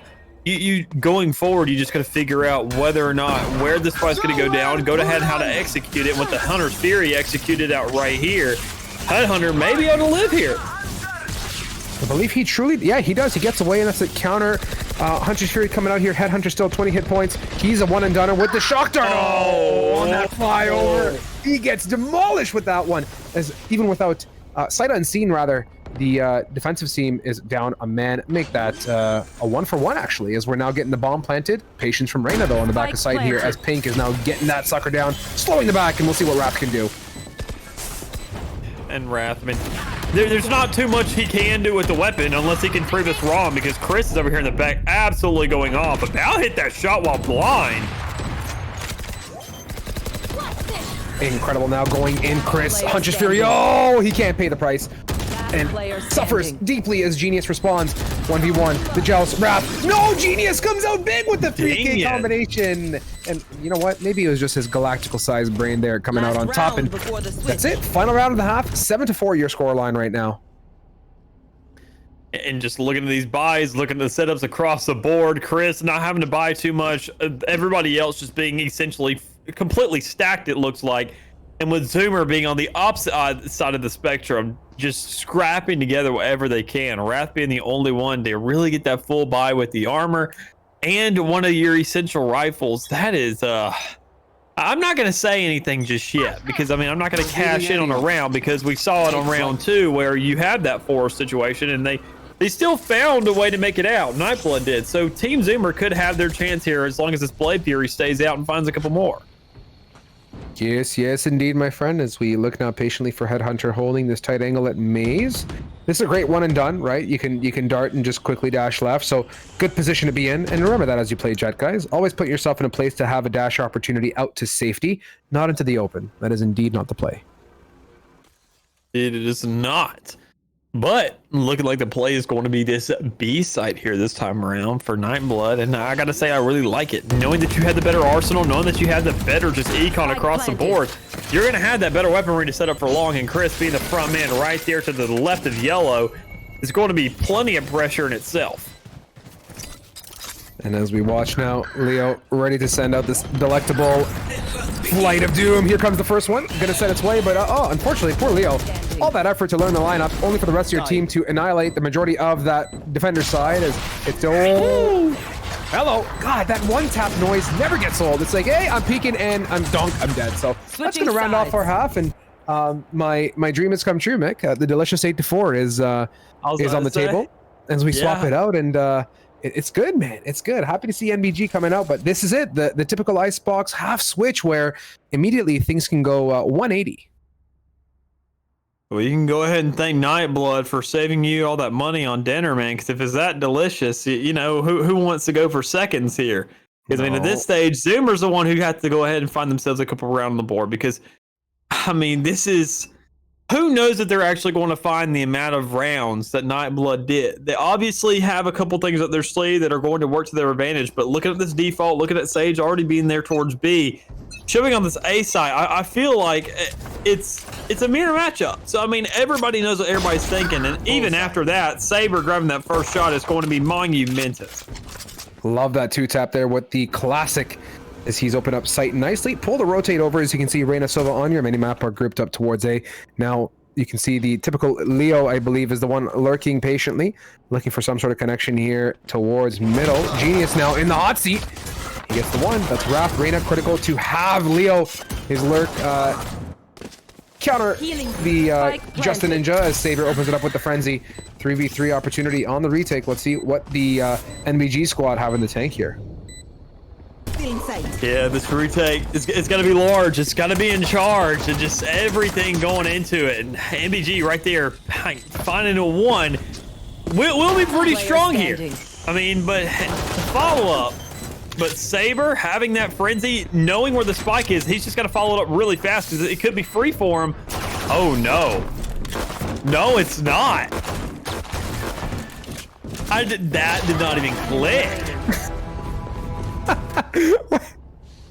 Oh no, Saber, that's unfortunate. He didn't even like. Okay, I mean, that's just a tough round, honestly speaking. Was I expecting him to start like knifing the wall earlier or something? Maybe. Instead, I guess he was waiting for it to fall, Mick. But 9-4 is your scoreline. MBG after a well-set ice wall come out on top. Yeah, I think there's really not much you could do there. I mean, even if you go for the knife, go ahead, kind of save out what you have, and it was just really rough to be in because you know that by the time that spike went down, the way your ears line up with your eyes and your reactions, and knowing that you're not going to have the time to go ahead and interrupt that plan, I mean, or that defuse, excuse me, I mean, you kind of just accept defeat there. Big setup here from that Viper. Leo with the 1 trades it out from the side of Valorant. Pink and Justin Ninja also going to be tickling each other's pits gently as we get down to a 3v3. Viper heavily lit though. TZM on this attack. Have a half HP to Viper to worry about. Nice. Sean dismiss off of that pick. Chris with the Marshall. This time a bit of redemption, and I love the support from the side of Sean as he lets Justin Ninja. Oh my God. No genius, but trades it out nicely. Don't blink, y'all. Don't blink, because that round, because I sure did. I missed that entire round just with how quick and swift it was for the side of Nightblood, and it was well deserved. Knowing that you had those 4 SMGs in your hand, you have plenty to play with going forward, and looking like Pink is going to go ahead and grab himself a rifle. Looks like surely they don't all force this here. No way. I mean, Mick, it's 10-4. It's not a bad opportunity at this time to do this. You're really kind of hemorrhaging. You want to get everything, all the stops out, but this is it on that attacker side. Yeah, sheriffs. Hey, I don't know. I don't know. This can be any. Oh no, that's not how you want to start it off. As a defensive player, getting picked off immediately. You've now thinned the herd, and holding some pushes off going to be even harder. Yeah, and find a little bit slow of a reaction there from the side of Zoomer to go ahead and get on the site. Because, I mean, if you're going to go ahead and grab that pick, you know that you have even larger bandit numbers going ahead and finding yourself over there. But it looks like A will be the move here for the side of Zoomer for this offense. But they have to go ahead and execute on it. You only have 1 man over there. Make the most of that. I know that they have no idea, but we do. And I can tell you, regardless of how many people over there, you still have that advantage. It could be a 5v4. You still have the advantage. So well said, and you can see now, this is it. This is a tricky scenario to be in, right? You want to commit on that attacker side, but you're now wondering where has the defense gone to, as Leo now going to divide up the B side, it seems, ever so slightly, as they're going to regroup off of that A push and get on towards mid. Justin Ninja, nice 1-tap onto his counterpart. And this is, again, the attacker side gaining a bit of traction, it seems, as NBG now rotating. And they have guns here too, man. So if that Vandal falls away and they pick up this round, that's a good chunk of finances off the board. Oh, and even better, depending on how many Zoomer mid people stay alive here. I mean, grabbing those rifles, grabbing those Phantoms, grabbing really whatever they can to go ahead and give themselves an edge on that money to where they don't have to buy going forward, something they can just at least manage with. That's going to be huge in itself. And Sean, maybe the first target here, kind of pushing himself out, and as well as Pink, and knowing that those two have Vandals and they're kind of being first on the site, so they can have the better odds of winning those gunfights. Watch close now here. I like the aggression coming out from the Nightblood Gaming side. They know they have to get control of the site sooner than later, and these are the lineups. Is there another one? Oh, no, not like this. You don't even need the second bit of Viper kit, as now Genius wants to get that off. He finally does after mouse wanting, but unfortunate for him here, Mick. He still got a jet that is a side of Headhunter to work through, and the spike is gonna go good. Actually safe from that, I'll be darned. A lot of great moves there. I mean, Zoomer, I really love the way that was played out. Going ahead and find that aggression. Nightblood trying to go ahead and pressure that Sova, make sure that ult gets shut down. I'm actually surprised myself that Sean got shut down. But come to think of it, on my head, he was vulnerable from the snake bite. I forget that makes you vulnerable as well as such damage, because it's just absolutely insane But just the plays were there, the reactions were there, and the planning was there for Zoomer to go ahead and find themselves around onto the board, because that's exactly what they need as we see Nightblood suffering in their own bias this time around. Critical round though here for the side of TZM. Oh, Leo doesn't clear his hard right corner. Wrath, nice lurk from him. So as I was saying, TZM mega round, considering they've bought out basically everything they can. And on the opposing end, NBG looking for the flank. Justin Ninja has support from Sova as well. Sean with the one and done. Not a dash, but a dismiss it is, as he picks up a nice frag with the Sheriff. Sporting my favorite Singularity skin to boot. So 3v3, despite the lack of weaponry. Manageable is what I would say, Absolutely. regardless of the lack of weaponry there. I mean, knowing it's at least a Sheriff, you can find yourself those one taps. And A being the side of choice here, that's really just plays into Nightblood's favor, to be honest. Knowing that the flank is coming through, you have yourself a Sheriff pushing up onto that site, being within the range of that one tap area, that threshold could be enough, as long as Saber doesn't go ahead and shut down everybody as he finds one with a single. Saber just one step ahead of the game there. He gets the one, and here's the drone, so he runs away to safety. Had he stayed, it would have been a whole different story now. Genius up top on the maze, getting down to 25. The shock dart to follow. Headhunter dashes or avoids that one nicely. He's got a shoulder to peek. Genius to work through with the one. Can he get the more before it gets it? Yes! Oh my god. Nice job from him, and he reads that defuse like a book, my friends. In a 1v2, TZM get that 6 in a very, very tight round.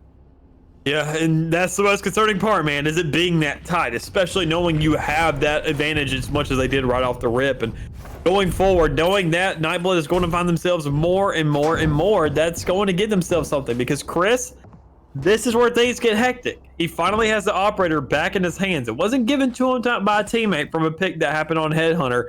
It is by his own intuition, his own decision making to say, I'm going to go ahead and grab this because we're on defense, and this is really where it shines. And now this is a big investment from Chris as well. He's got that up, gets away to the back of the site, and he's got a bit of a hunch as he's more or less shifting away, getting in a position to quick rotate. It seems nice. Pink aggression through tube. Sages and tubes are a problem when they wall and when they push, it seems. Is that great pick opening going to thin out the attacking herd a little bit and give the NBG squad a little bit more breathing room with a minute 12 on the clock. That's exactly what they want, especially when you're on the defensive side. You want to go ahead and stall this plan as much as you can, with it still being over there towards spawn, not exactly having any kind of initiative towards the site. That just makes things that much more complicated, knowing that you don't exactly have it on a site yet. You're still in the middle, allowing that Viper to come up, and that could be an ultimate into the mix now. I love how Pink is just all over the place at once, it seems. Pushing tube, not pushing tube, watching the back end. Oh my god, Wrath was so well positioned to get that frag, but luckily Sean looks the right way with that side eye and is able to connect. So at this point, it's looking like a bit of a pickle here for TZM. 3 bodies alive. Sean, though, 1 dismiss. Good decision. He leaves the orb floating there. Can he get another onto Ninja? He does, down to 70. And, yep, doesn't even need to devour. Genius comes out from screens there. And that's it, folks. 2 away for NBG to close it off. Oh, God. And knowing it was a flawless this late, yeah, I'm kind of with you, Zoomer. You gotta figure something out. I mean, it's no reason to panic by any means. I mean, they've done a great job retaliating, a great job of getting more rounds here on the board. But when you sit there and kind of choke up, especially after investing so much, I mean, Pink right there grabbing himself a res and trying to follow up and give that teammate a second shot. Keep it at a 5v5, as tight as it may be, with that armor being gone. I mean, and still finding a way to get flawless like that, it's a little concerning. Yeah, I'd say that's a very well analyzed situation, right? You got to now consider what's in the tank here for the side of TZM, right? They've got 6. They're honestly not too far, it feels like, from closing the gap. They got 5 rounds to make up to even it up. But NBG are now teetering on 2 rounds to close it out. Arena and a Viper ult, which is critical. But on the opposite end of the spectrum, see, I wish the reses were around for the Sages just a little bit longer, right? For the real critical rounds. Was it worth it to res the past 2 rounds, 1 on each respectfully? I don't know. I'm kind of on the fence, right? As much as I preach the user to lose it mentality, that Sage res is a huge game changer. Yeah, and I'm kind of with you on that. I mean, if you go ahead and get clipped, knowing that the round's going to be over, if you have another one coming up, I say go ahead and leave it. Know that the game isn't over yet. Save it for this 11th stage to go ahead and prevent the match point. Say you're preventing something. when you're not preventing that double-digit checkpoint, when you're not saving that one-off match point or that match point. Because at match point, I say it's too late, but Chris is not going to be late to that shot, finding himself the first in this round. Great job from Chris. He's still holding yellow, though. Fearlessly looking for more. Is he got it? No, knives. And a smoke or two to dash away. He's getting contested so heavily. Oh, Headhunter flying. He gets swung out of the air by Genius. And unfortunately, Chris cannot whip that mouse around. And with that pit, looks like a very strong post-plant opportunity for TZM. You just got to keep that pit alive and play it smart. Yeah, and that alone is the most concerning thing. Knowing that Pink is coming through right now, going ahead and picking off Valorant, having only 2 men left, and when you have, I mean, everybody that's alive right now is Sage right there for a wall, per se. You have another Viper to go ahead and really top it off, and Ninja isn't even inside his own shroud, so they're going to get an idea right now of what's going on.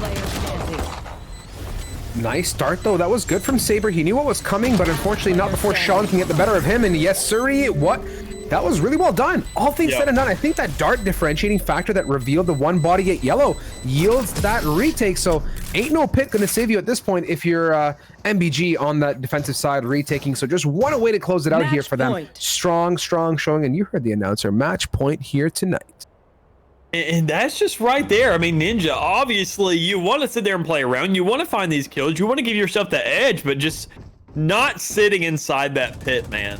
That's the one thing I got to say I'm most questionable about. Not going ahead and capitalizing on the fact that you have the enemy's health pool deteriorated to such a large extent, but also that you get an entire highlight of their whole body knowing exactly where they are for those free shots. And just literally giving that away and saying, I'm good. I'll pass up on that.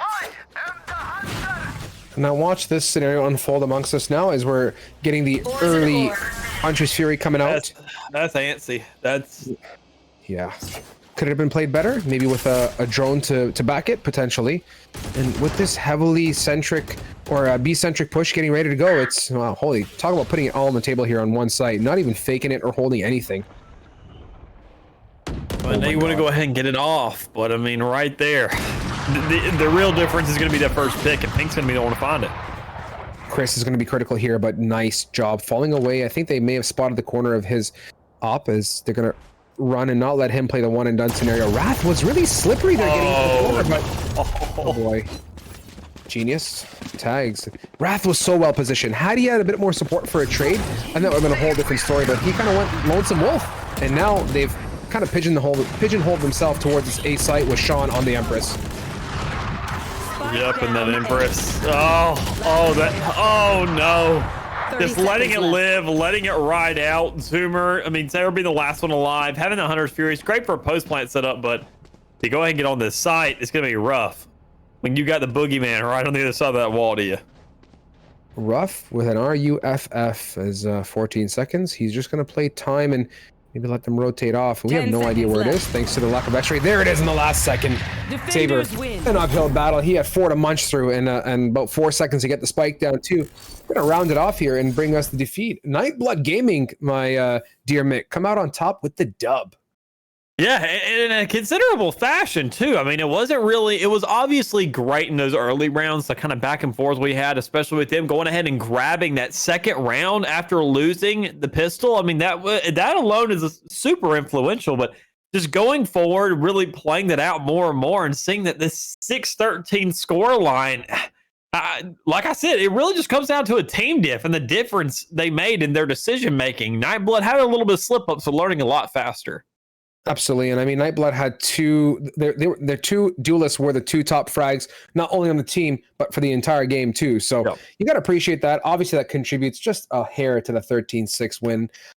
As we get ready for another match here, ladies and gentlemen, we're going to ask you politely to please, if you have not already, follow the socials, !PZ to get involved in the Player Zone gig. Of course, Pit of Valor is getting up to $100 next week too, so sign-ups, keep your eyes peeled for that. And if you're interested in sponsoring any of these Pit of Valors, if you're an organization or looking to get your name out there for whatever you do, be sure to DM us on that Twitter. So Mick, we're going to send everyone off to a quick break. I think you and I might be hopping off for a moment, if I'm not mistaken, and coming back for some more. So guys, get comfortable. So much more to come tonight. Stay tuned.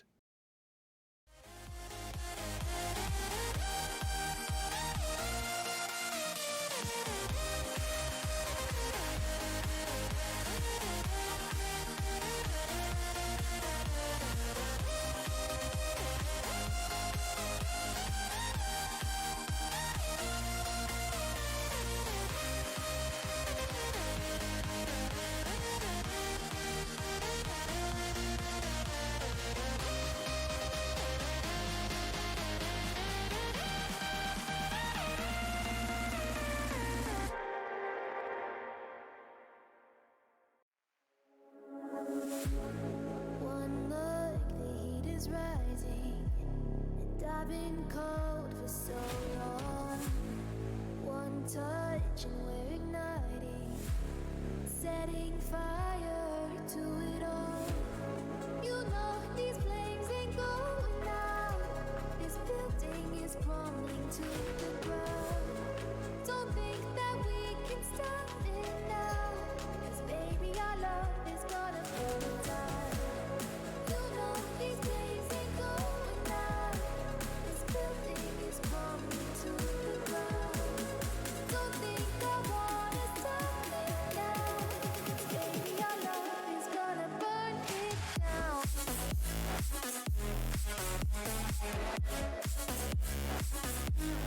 Burn it down.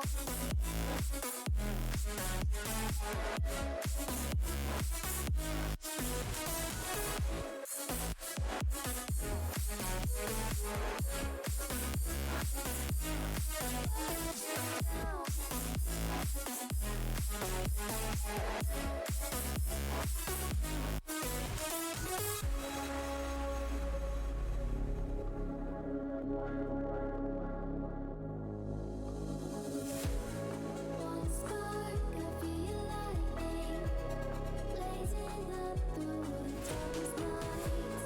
Hold your breath, babe, the smoke is burning. But kiss me now and we'll be alright. You know these flames ain't going out. This building is crumbling to the ground. Don't think that we can stop it now, 'cause baby our love is gonna burn down. You know these flames ain't going out. This building is crumbling to the ground. Don't think I wanna stop it now, 'cause baby our love is gonna burn it down.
You made a monster.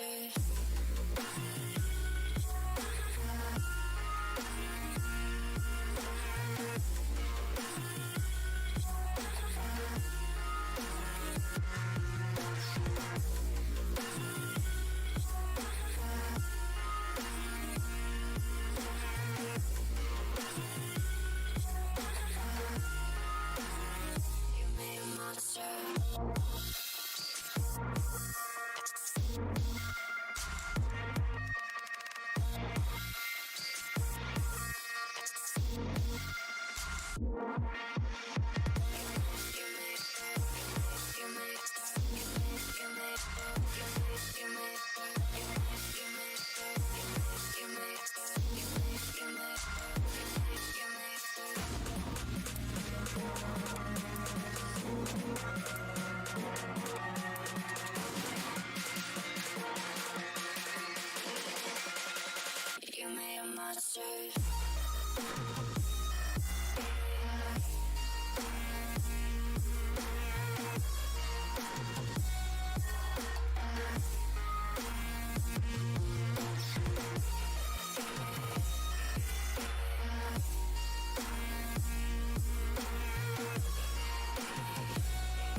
city, still so far from home.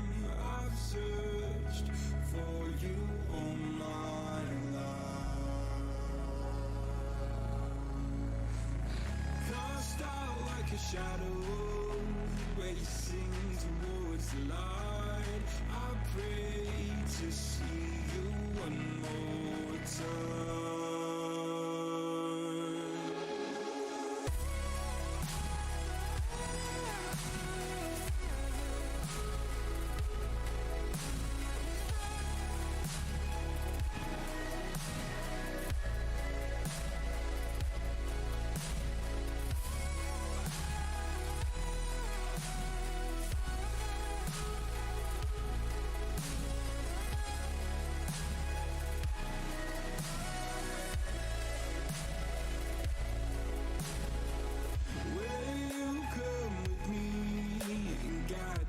Through the dark, stand by, watch me fall apart. I've always loved you more than you know. Father, don't you let me go.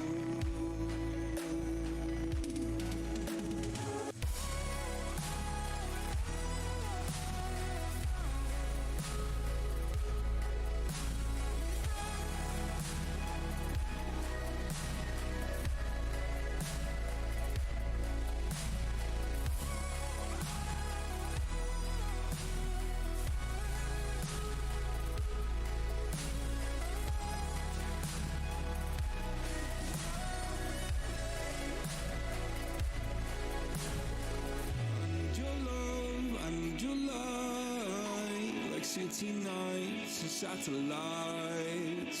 When I'm old and losing sight, carry me home all through the night. I need your love, I need your light. Like city nights and satellites. When I'm old and losing sight, carry me home all through the night.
Like you, be strong to hold the powers of the sun.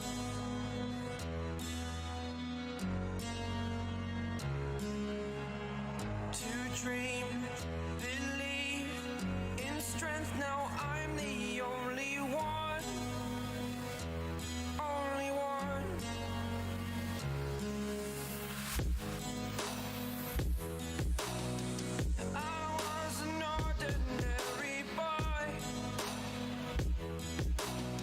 Until I broke the rules, my life destroyed.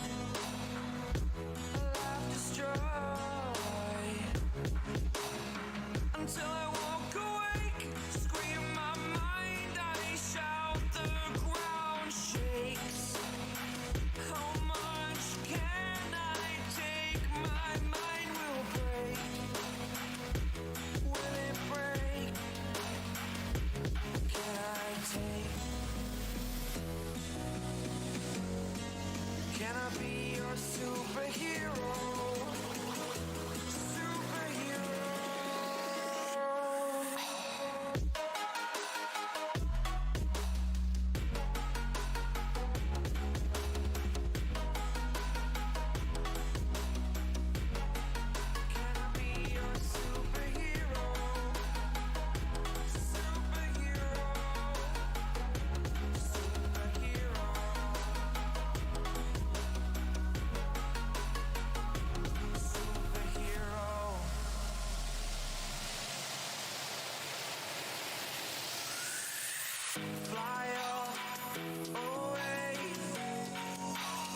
first time of today.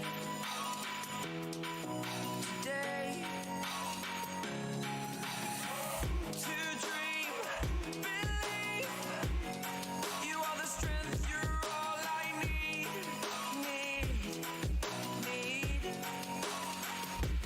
Oh, gonna give it a shot. Only one of me to shield you all from the enemy. You're a superhero. You're a superhero.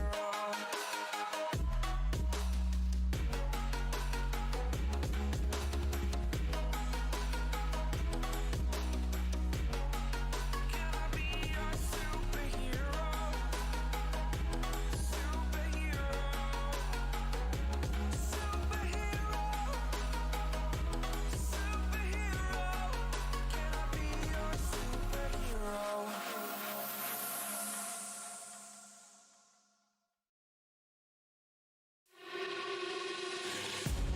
Can I be your star tonight? You fill my soul with light the day we met. I don't wanna leave your side. Have me by your side when the sun sets. Let's leave for an eternity. We'll sail across the lights beyond the sky. I'll be with you eternally. I'm an addict for your love, it keeps me high.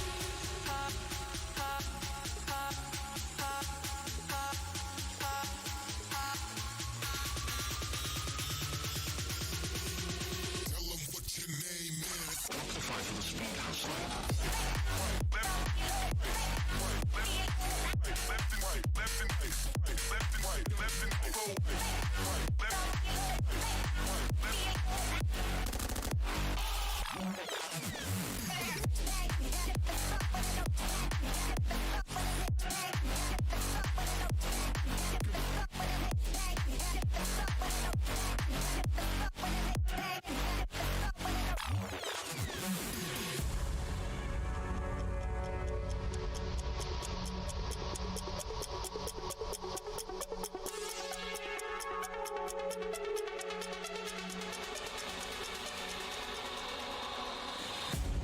Can I be your star tonight?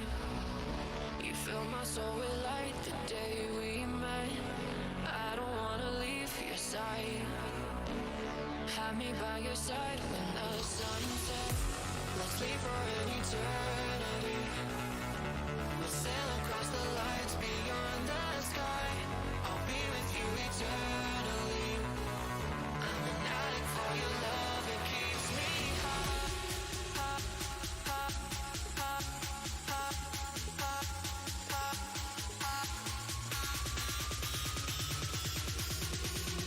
Tell them what your name is. Battlefy for the speed hustle.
Alrighty, beautiful people, we are back and ready to boogie. Getting into it, another matchup here today. Down below, you can see it. Going to be ECAP versus NBG. I completely lied to you guys. Mick and I weren't going nowhere fast. So as we get settled in for yet again another matchup, we are going to the famous three-site fiasco of Haven on the A, B, and C map, as you guys would like to know it. Looking forward to it. We're going to follow the NBG guys who just came off of a great win. Yeah, and a great win of a mirror matchup at that. So proving that they're just generally the better team, finding themselves frags a lot more efficiently.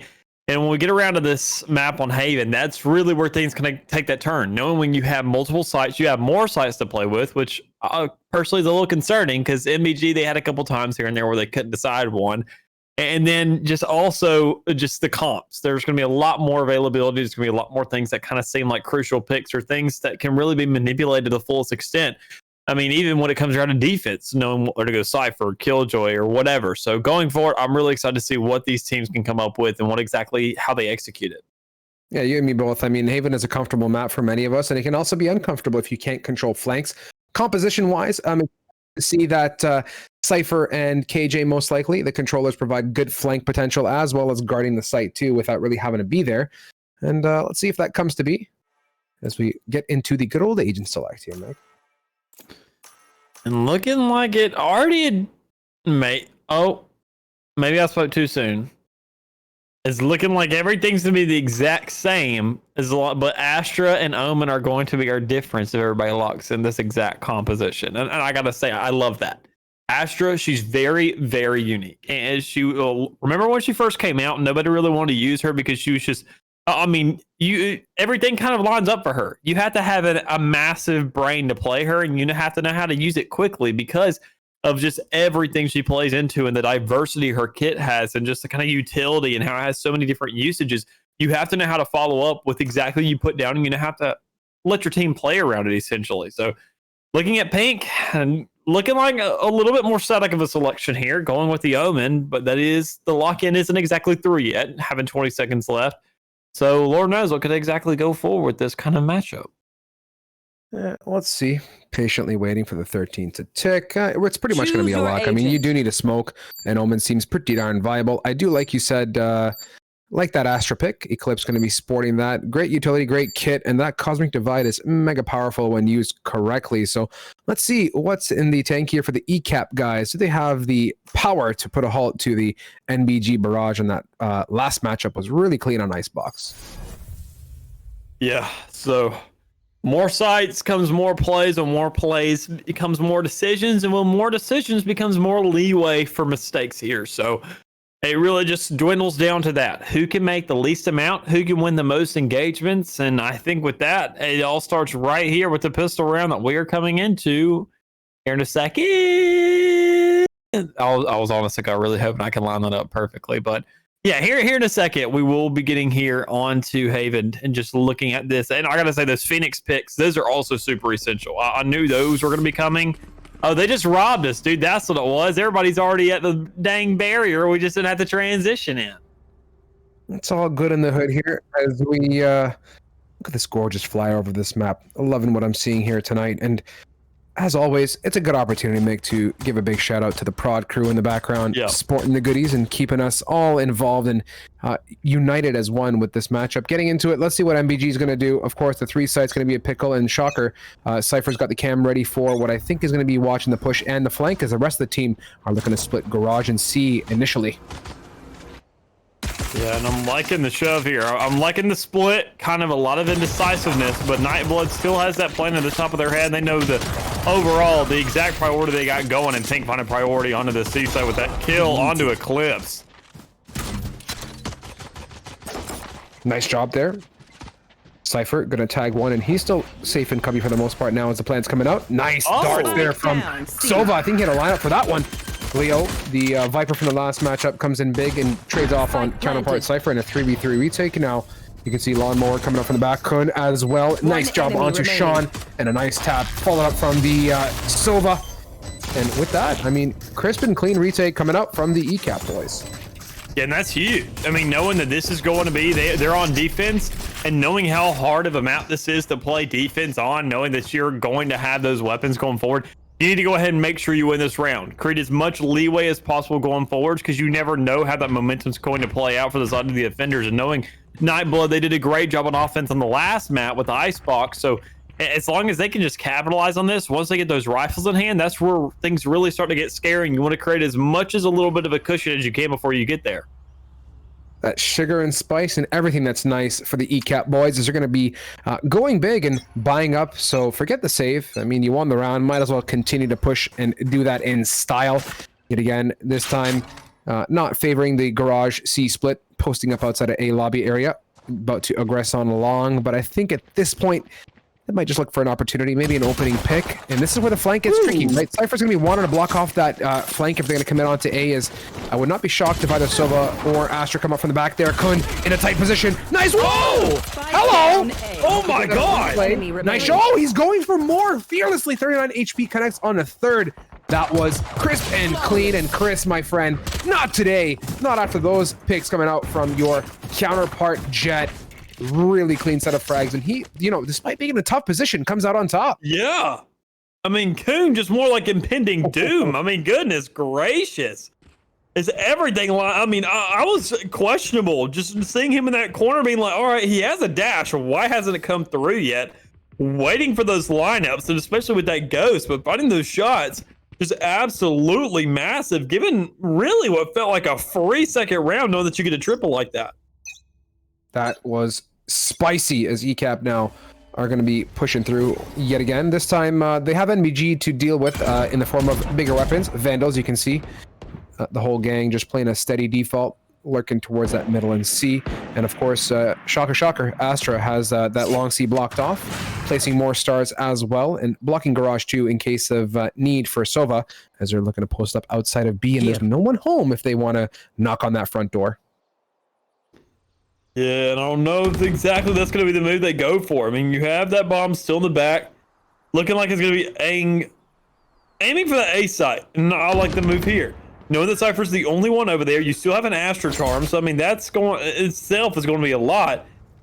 But just the diversity of these two crew, knowing exactly how things are just going to have to really slow the game down rather than actually retaliate, that's going to be the name of it right now, because Cypher being on that site all by himself has to at least get like 2 kills if they really want to have a hold, or just find something to work with. And with no death on the board just yet for other side and no health taken off either, it all comes down to whether or not Pink can make this 30 move. seconds left. That's it. With 30 on the clock there, the camera taken out. He's going to get inside of his cage and wait patiently. That's going to fade momentarily. He's getting pinched, and Sean going to eliminate J9 there on that Cypher. And they're basically ready to go on the plant. 14. They got to get that spike down sooner than later. Yeah, with 10 left, knowing that the man's out of the battle, that's when you take that moment to take the shot. And it seems like they're going to, but ECAP members are just falling left and right. With the last one being over there in heaven to possibly find a different angle on Chris here. And the Eagle Lawnmower 2100 comes up short there, as Chris going to make that one nice and easy. And looks like MBG just needed some weapons to counteract the wrath of ECAP as they pick up their first. And with that, we will see what the retaliation is going to be. And oh yeah, it's going to be guns all across the board, including a big OP from the side of Kuhn. Yeah, and see, he's already 5-1 without him. I mean, albeit that was out of 1 round alone, getting 3 himself. I mean, that's huge, but this really limits his power now. Knowing that you can't exactly fire too many off at one time, you have to rechamber, you have those smokes, which really choke you up. And knowing that C's going to be the move here for these guys. I mean, look at this. Kuhn already getting set up for it, already being towed down by a smoke. There's just too much up against him, and that's the one thing that this up just can't nail. Oh, Kuhn was in the right neighborhood, gets spotted by the recon dart, forced to fall away, and that's a good choice. Doesn't want to get overwhelmed alone as he waits for rotates to come out and help him. Sean's running back, fades, but look at this Gigalurk on this A as 3 members are ready to contest, but looks like Z9 has it on lock with Edan's help. Wow. Pink with a great frag now getting pushed onwards here. J9, 1 from the back of sight, and these 2 boys doing a marvelous job of holding off A so far. I love the hold here from ECAP. I mean, knowing that you had that run it back, I mean, let's be real, everybody would have fell for that. Knowing, having that running back run onto the C side, really just completely give it up. And your team still says, forget that. Kuhn's going to go ahead and rotate and say, all right, they're over there. You guys have found yourselves too. Let me go ahead and help out a little bit more. Kuhn really feeling himself with that minty op there, connecting on 2 frags that round to bring him up to a 7-1 scoreline, as ECAP themselves sitting at a 3-1 respectfully. And this is now tough for the side of NBG. They got 3 members who are by the looks of it, buying, make that 4, and poor old Chris, considering he's been buying ops and most likely bigger weapons across the board, is just sitting on a frenzy with heavy, but he does have the knives, so he's not too worried about that at all, I'd say. Oh no, not at all. Especially, I mean, in that blade fury alone, looking at the frenzy as the secondary, I mean, you got enough confidence in yourself playing just off the rip to know to go ahead and rely on those. That's the confidence it comes down to, saying that I'm not going to flip back and forth. I'm just going to go ahead and get this. Find at least one, and that's all you need, especially when you charge in as hard as you do, being a jet. Because now Eclipse, who gets darted out towards the back of site platform, is going to open up his star and turn that into a lovely purple bloom of a smoke, ensuring no one can really run through that without getting blasted themselves, as it's going to force the attacker side to redecide or recalibrate themselves and shift over to mid and garage. And I think we're going to see a bit of a shift towards that same round 1 strat on this C pinch if everything works out. Or I'm going to eat dirt and they're just going to go B. So let's see here. With 58 on the clock, we're approaching that critical time. R&D, knowing that the move has to come through, knowing that Cypher tripwire right there. I mean, Sean has to follow it up, has to find something, but Chris is actually going to find one first. Nice job there, Ingenious. Now planting Chris. Huge with another frag, followed up onto Eclipse. Eagle Lawnmower, a response, but they still got some more of the attacker side to munch through here. Kuhn does a great job at that with his knives. He didn't buy, but don't matter at this point. Flying high with another one over Sean. And the Lawnmower, of course, coming up to just caress that field and level out the grass a little bit, dare I say. And that's it, man. Really good job. Clean retake from ECAP. And man, that dart flying frenzy from Kuhn was just beautiful. Yeah, I mean, that alone, just finding those shots from Lawnmower, knowing that, go ahead and follow that up, especially when you're essentially by yourself. Lurk doing a great job alone, finding those picks, going ahead, kind of creating that wild card on the bomb site, but knowing that he can just hold that, go ahead, be in those smokes, use them to his advantage, and find those clicks just so easily and flawlessly. I mean, that kind of deal in itself is something just crazy to have, especially as a Sova player when you're stuck in those kind of scenarios. I mean, all things said and done, it's just really good play across the board, right? You're hemorrhaging money, so you play the darts and it come out on top, or you come out on top. And now with a 9-1 scoreline and an op to back it up, he's just feeling so good as now he's, oh my God, he's set for a pick here. Oh, nice shoulder peek. Gonna block off the dart. Oh, it does. So nice job, Kuhn, to not reveal his position. Oh, Sean! Oh my God. Position. Nice job, Kuhn. Probably scratching his head after that one as they're getting onto site with that opening pick. I mean, that alone, man, that is, somebody hit out Walmart, because that was some great value. I mean, straight up, sitting there spending 800, shutting down 47. You just can't beat that. And he's going to keep on going with it as Pink finds himself one as well. I mean, these shots across the board are just natty. One enemy remaining. Oh, Leo, nice job there with the body shot to counteract. And we love body shots here on GLG in a 1 versus 1 big round for Cypher on Cypher. And we're just doing a do-si-do around the box. Nice transfer. Oh, not enough as ECAP get that round. Tough round for Leo. That was going to be a major one and a good ego lifter for them, but they fall short. 5-1 your scoreline here. But the side of the defender's better yet. I mean, that alone is just a shocking thing for me, knowing that Nightblood, after a great job they did overplaying on the offense when it came around to Icebox, and knowing that Haven literally plays to that offensive, I think that's exactly what we were kind of really mentioning earlier is, you know, they couldn't exactly decide a site too well when it came around to Icebox, and they're really just throwing down the towel when it comes around to being here on Haven. All right, guys, look at this now as we get into round number 7 on the board. That's your favorite opper, Kuhn. Yet again denied with the Astra utility. Oh, shot! What? Hello? Sean just picks and rolls with a nice one tap through the smoke. It looked like that's troublesome for the side of ECAP. They're just losing so much money with that op falling round after round here, Mick. You're going to see the effects of that very shortly, if not the next round coming up.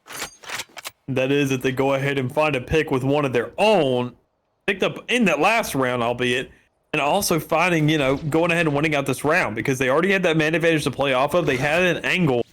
It just has to be some kind of execution, and that's really where Nightblood's been lacking. Look at this. Leo knows what's going on. He gets caged, so they know he's kind of diddle-dallying in the garage area, and they're busy dealing with that. Meanwhile, the rest of the attackers with the running back of Sean are taking control of the site. The suction cups try to deny that. The shock dart lineup as well. Nicely finessed, but doesn't land in the right neighborhood here today, as the attackers now with 30 on the clock and a wall to back it. They're going to plant that spike 30 now. seconds We'll left. see ECAP, who have been so good on the retake, if they can capitalize once again here, Mick. Yeah, and I think if this op shot comes through, actually opting for the other. So, everything about this. Great little execution, great little retake coming through from the side of ECAP to just absolutely even out the odds. Last player standing. Massive trades every which way now, down to a 1v1, what we like to see here on GLG. Eden knows that there's some funny business at long. Gonna drop his wall and cross over to Plat. This might be the play for him, as he is so well sheltered. Chris, what's the plan, my guy? What are you gonna hear do? it? Oh, nice. Eden, What? so good. Chris, did he know the spike was in the back corner there? He was kind of looking, I think you know what he's expecting, a bit of a fake, right? That's tough. I guess the fire kind of masked the defuse noise. I didn't think it was that loud, dog. I mean, I never really took fire to be all that loud, but I mean, hell, maybe Phoenix is just build diff. You know, it's serious when Mick drops the dog on you, as if you're not, you know, you're just like a pea-sized brain. Listen to me, dog. You had to have heard it, but I would have say him, dude. Like, I honestly thought I mean, all things considered, he might have been expecting something different. We're not in that POV to see exactly how it went down, but in the timeout, I mean, you want a quick 40 seconds to kind of scratch your head and wonder how that worked out the way it did. Is now ECAP are just pulling away, man. 5-round advantage here so far, and don't look like they're stopping anytime soon. Yeah, and I think that was just winning straight up gunfights. I mean, a bomb defuse aside, just everything that led up to that point to get to that 1v1, that was just purely ECAP winning gunfights. Because I mean, Nightblood, they found themselves on the site, they had the intention, they had the execution to get it down, but they just didn't have a post plant set up. They're not using those smokes really too much after the bomb goes down. They're not getting the most out of that Cypher. He's getting picked off way too early. There's just too much stacked up against them right now, and really ECAP is just shooting them before they even think. And at this point, you must be wondering inside of MBG what it's going to take to bounce back. And yeah, I mean, the timeout comes in, and they're on a big sheriff save. If they can pick up some momentum here, a little bit of steam, Mick, I mean, even 4 to 5 rounds would be very humbling for them. Question remains, though, if they can make that happen with the sheriffs. And look at this 5-man stack. Is there a one and done here? Kuhn, watching. Doesn't get it, and he dashes away to safety. So this is an opening opportunity for the side of NBG. And so far, I think they're just getting oh no, that's not the play. Running through that going to be a disaster. I don't think they're going to commit. Yeah, don't blame them. Knowing that there's already so much presence over there, you have to find something to shut down. You have to find some kind of play to really run through with. And I think ECAP finding themselves in just absolutely massive shoes right now. Look at Nightblood, the way they're just defaulting. I mean, Lizzo over here on the side just... Oh, what happens if the bomb goes down? You don't have those tripwires to play with. You don't have those cages. But that's only if he loses this fight. And with the sheriff, that's the most concerning thing, is knowing if he's actually going to win it when he's not exactly favored. Oh boy, Leo, the lonesome Cypher looking for something. He hears rotates coming off here, and look at this beautiful fly up top. The suction cup above Kuhn opens up with a nice pick there. Leo gets one off that flank. Ingenious with the Hunter's Fury as well onto Eden, connecting it. Chris gonna plant that spike. MBG finally in the driving seat and a bit of advantage too in a 4v3. But ECAP, my guy, they know how to finesse these retakes. The 3v4 definitely doable, knowing that Nightblood doesn't exactly have the biggest guns in their hands right now, and especially not automatic at that. Knowing you have those 6 shooters, the sheriffs being the weapon of choice this time around. When you're up against an op, a phantom, all you got to do is check these corners, and it looks like, Eclipse isn't going to do that. Last player standing. Bananas as Z9 there comes out big down to Kuhn. Oh, Leo! Oh nice my job. god. Kuhn had that, man. I was feeling it. It's just his reaction time, just a split second was all it would have taken to get that one end done. But really good bounce back. You can see the replay of the 3-piece combo here as the 1, 2, and the 3. Nice job there from Cypher. He set up his teammate for victory, but we ended in a bit of a shortcoming with that op shot. Yeah, a little bit roast there for the side of ECAP, not exactly getting that retake in the way they wanted to, knowing that, we saw it right there in the replay. Eclipse picked out. He peeked out before we saw, Lawnmower do it. and the trade-off was not favorable. You could find that 1-2 for the side of ECAP to just go ahead and close it out, but instead Nightblood finding that 1-for-1, as Chris going to find himself one here off the rip, getting the AWP back in his hands. It's things like that you just can't give up, and it's going to stack over time because you're only 5 ahead. Now you're only 4 ahead, and there is definitely time to close in as Chris is closing in on his prey. And getting aggressive here one more time towards the A. The attackers are going to make it nice and simple for themselves as Pink opens it up with a great frag onto Cypher. And yeah, they only got 2 more members to munch through. ECAP picking a bomb for a teammate. He's going to trade that off for that stunning skinned Sheriff. No On charges. his way to heaven. Unheard too with that lovely jump bug. This round feels so good so far. Just everything being a one-tap, just it's so clean, like FBI work right now. Like, Last player standing. it's just so nice. There's another one. Not a single health, not a single pip of health taken from the side of Nightblood yet. Wow, what a well-timed flash there too. Ego eats the good part of that one. He falls away. Does he have the one lined up? He does. Oh. There with more. Good trade. Leo making sure that he can't take that Sheriff away, and that's a really good set of rounds back from the NBG squad. 2 in a row. Back up with 3 as they hit the timeout. ECAP probably interested in regrouping themselves and understanding where they're falling short. Yeah, and I understand where they're coming from doing this. You don't want to go ahead and waste your time out for this half. You know that if you have one, I mean, go ahead and use it. It's just going to go to waste if you don't. And knowing that this seems to be the right time to go for it, knowing that there's only a couple rounds left in this half, that it's right when you're tripping up a little bit, you get 2 rounds onto your team, especially after that round was a complete shutdown. I mean, everything up to this point has been back and forth in terms of rounds, or ECAP absolutely wiping, and for them to finally get a taste of their own medicine is a little concerning for them. And this is where I'm now questioning how it's going to pan out in the following. Let's patiently wait for this timeout to end here in 20 seconds and take a look at that board and the weaponry and finances coming out here. Kind of going to play a bit of a prediction game, or at least analyze how this can pan out, just given the weaponry. ECAP do really well when they have guns in hand, and they've been falling short to some of Nightblood's really sneaky buys across the board. They're also sporting the Bladestorm too, which in itself is a set of weaponry. Omen has the TP. You have the Cypher Nero Theft available too. Great set of ults available just on that note. You can see, oh yeah, talk about money, talk about guns. ECAP now on the opposing end of the match or the spectrum, they're not doing the greatest. Yeah, it's really kind of seems like their last lifeline for this round. I mean, that's really what you're kind of concerned, is knowing that this is when the timeout's being taken. It's their last resort, knowing that if they lose this, they really have 2 rounds for free for the side of Nightblood.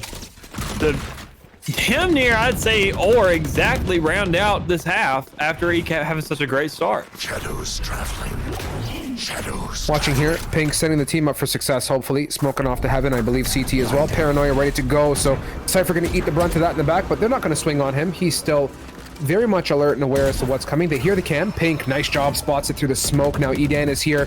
Eclipse is here.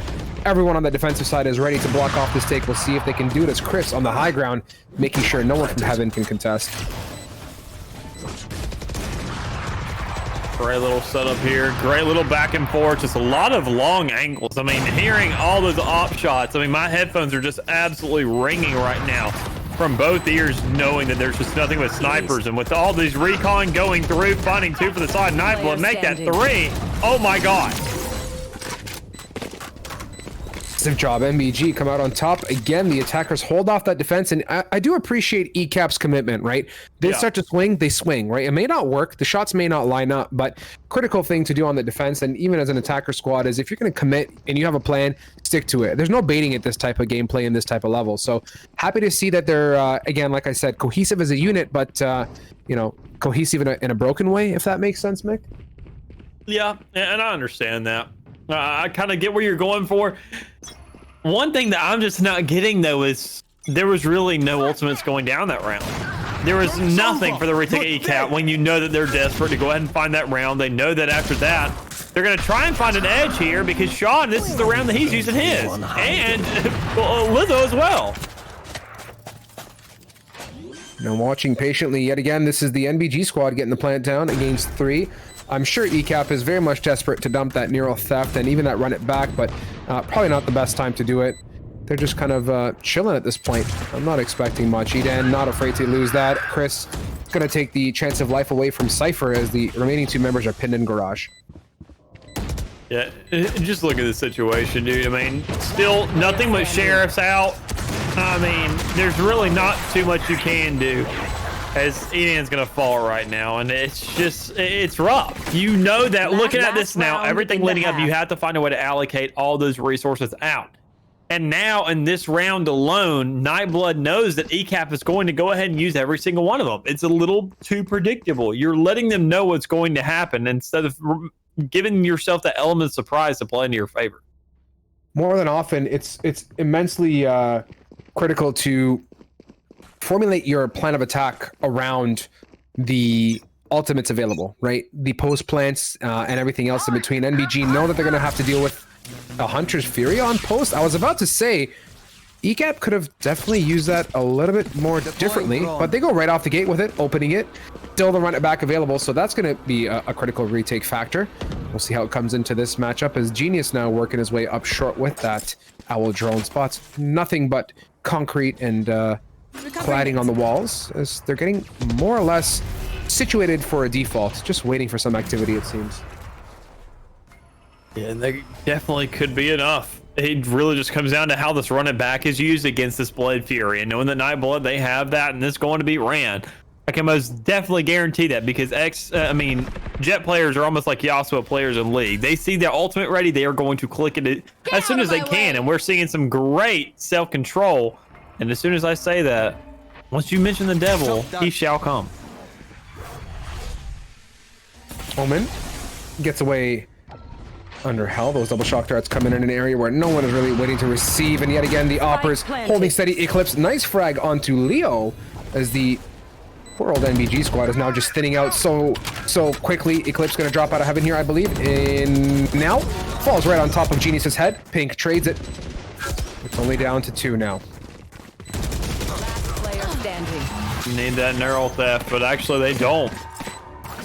Well then, right when they needed it, as soon as this lead was so freaking close from being taken away from them, ECAP managed to get themselves into a 7-5 half. Switching sides. I'll be darned, dude. I'll be darned indeed, Mick. I'm sitting here wondering how that turned out the way that it did, to be quite honest with you. Was not expecting the bounce back, considering the dominance from ECAP and how healthy they looked early on in this matchup. But this is NBG, of course. They had a great showing on Breeze, and we're not shocked. This is the big switch, too.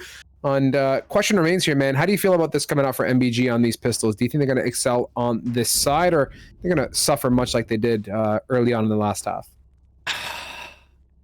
I feel like NBG, they have a much more, obviously right off the rip, a much more static setup. I mean, they don't have the diversity of having an Astra, and I feel like that alone gives ECAP the edge on this offense, knowing that there's more that can be done. You have concussions, knowing that people are going to be holding angles, knowing they're going to be standing still off the rip to go ahead and get that edge. As long as you can find a way to shut it out, or at least pull somebody into your line of sight, that's going to be much more beneficial. You want to talk about benefit? Let's talk about the benefit of that fire on the ground there from Sean. I think they were getting ready to execute right away. That delays them slightly, but looks like Chris is going to do his best to hold it off. Edan swinging with the 1, with the 2. The frenzy maestro himself. Poor old Ego going to shank away his 3rd frag that he was set up to pick up right towards logs. And now Genius tapping away. No one there to receive in a 4 versus 2 post-plant scenario. NBG on that retake. And getting that intel with the cam getting shut down, knowing there's somebody in CT, not knowing exactly who it is yet. But it's going to be the likes of Genius. With the follow-up. Right here. There's old Lizzo there. Have to find something immediately. 1 enemy remaining. They had a plan. They wanted to go for the dart reveal. Eclipse makes sure that doesn't get anywhere. And Edan would have had the ace had he not got that frag at log shank. But nonetheless, 4K with a frenzy ain't nothing to complain about here, Mick. 8-5 your score line, and you bet this is ECAP buying. They do this best. Even the last half, they did the same, pushing through to rush to that double-digit 10th round. Yeah, and with that just being 2 rounds off, that's the biggest thing in my opinion. Knowing that they had, I mean, look at that. That's a 4 rounds in a row they got, especially after getting those first 2. Knowing to have that answer from the rifles, that's really where they only had the edge going against them. When they were forcing, they had that 2nd round. that advantage, and then on the third, having those rifles stacked against them to buy in the next, and they just absolutely ran with it. I feel like ECAP being on attack now, I mean, it'll be a completely different story as they go ahead and look like they're going to find themselves a second pretty quickly. Pink seemed to have a plan. I mean, the TP fell a little bit short there. Chris now marshalling. He's done mediocre with that weapon time and time again. And unfortunately, oh my God, Eagle Lawnmower on the side flank with the 1 and the 2 onto Chris and Sean. And poor old Leo now is just a lonesome wolf in window, just chilling himself in his sombrero and a classic against 5. And it's almost like they're hunting them down. Keep on pinging that wall. It's like they know where. Yep. Look at the ping coming through. They know exactly where he's at. Just hounding the dude out. He's got nothing but a classic. Let him be. Let him die alone. Or just don't let him die at all. But the hound's going to come through. And stuff like that where you get punished, man. Oh no, Leo, he can't make it out. There's no way with so many people rushing him, especially after that pick. So we talked about it before, Mick. We're just 1 away from that double-digit ECAP, looking strong as they did when this first half came around the bend. But NBG, we know they got it in them, and hopefully with the weapons they're buying up now, Vandals more or less across the board, this is a mega critical round for them. Yeah, and the only difference I'm seeing this time around is Kuhn having that Vandal already in hand, going ahead and forcing that out, looking to see if he can find himself some picks and shut down that weaponry to even out the odds and see if those 2v1 trades can come into the sides of ECAP. And I feel like when they have the attacking side, that's going to play into their favor a little bit more, knowing exactly what side they're going to go to, already having that man advantage preemptively. Say if they go for the C side right now, knowing that Chris is over there, 2 Spectres against that 1 Vandal usually wins that, but he's going to find himself a huge shot. Massive pick, and he gets pinned in a really unfortunate position, having to dash away. Eden swings. Leo is there to receive this time, coming off that site. Genius has the support of his team, trading that out respectfully now, and it comes down to Kuhn and Ego with the double shock darts. This time they connect and ever so lightly tickle Ego.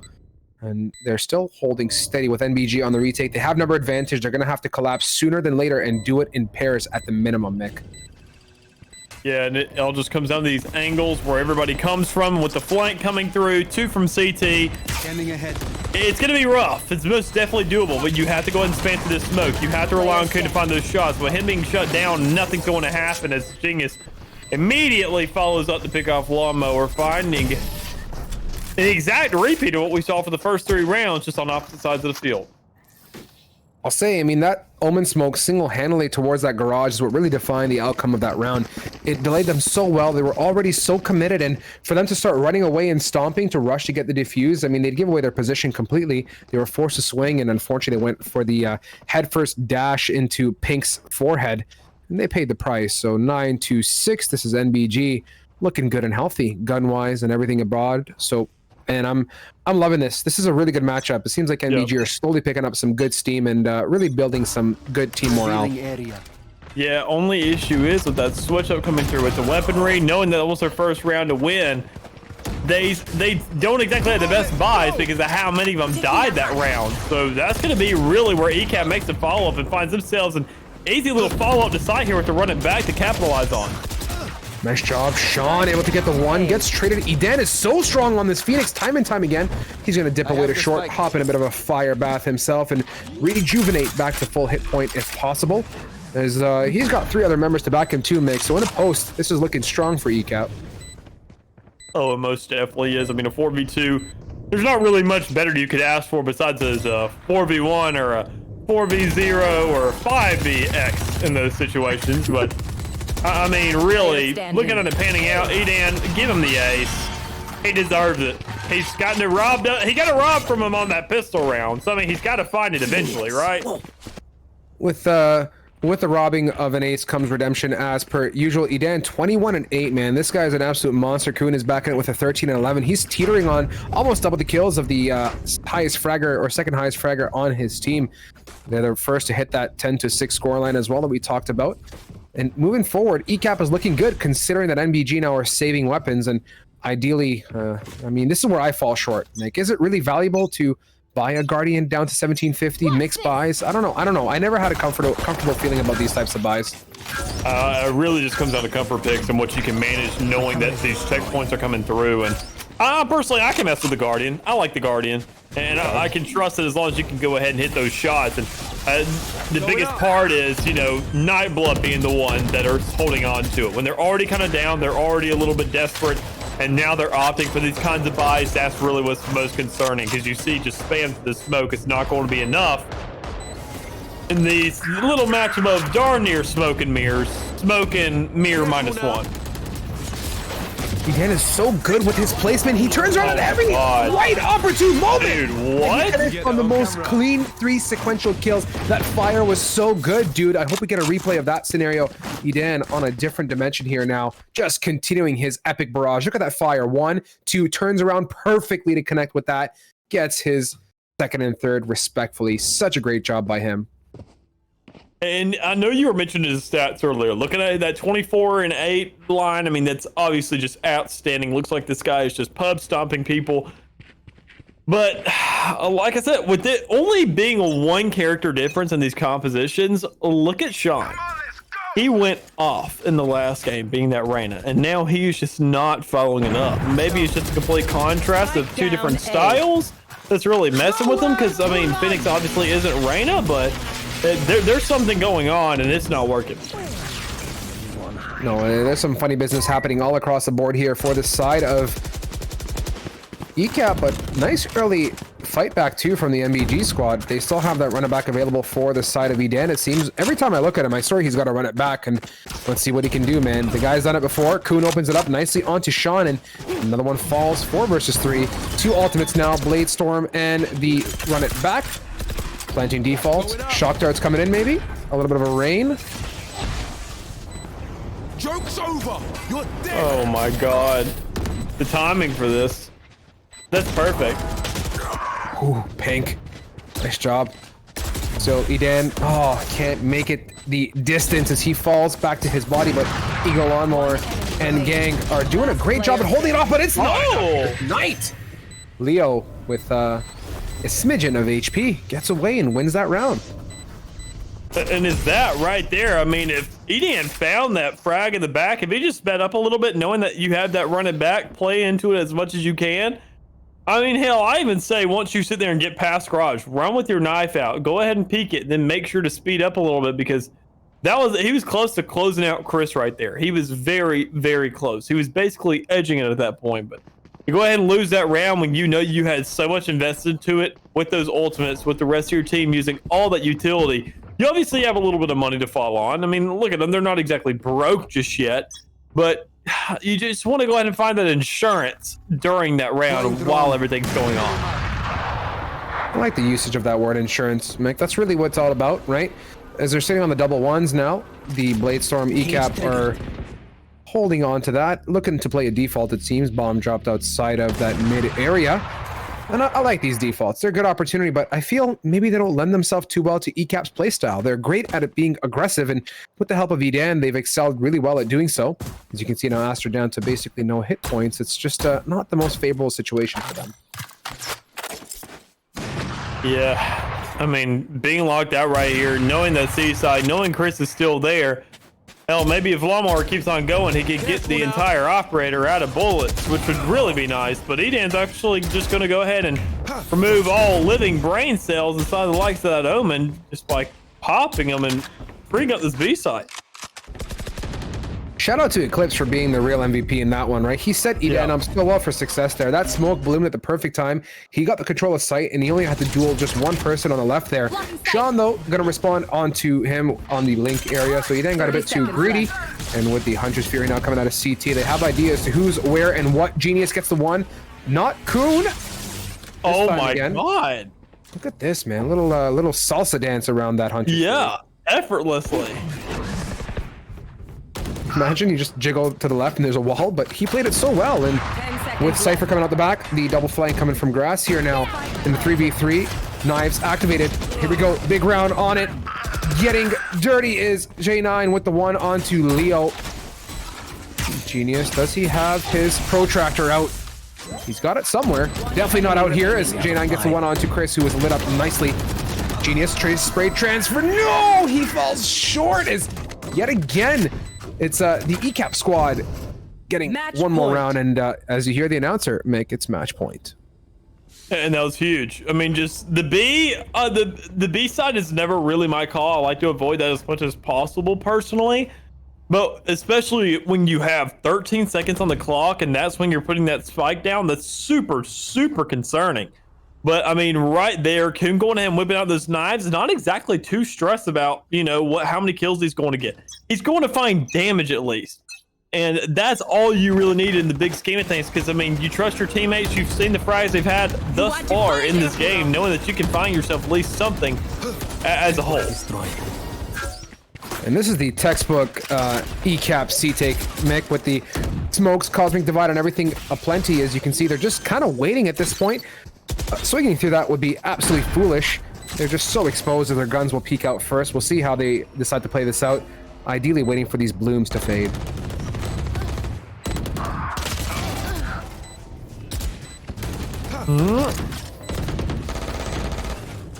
Nice bit of fire.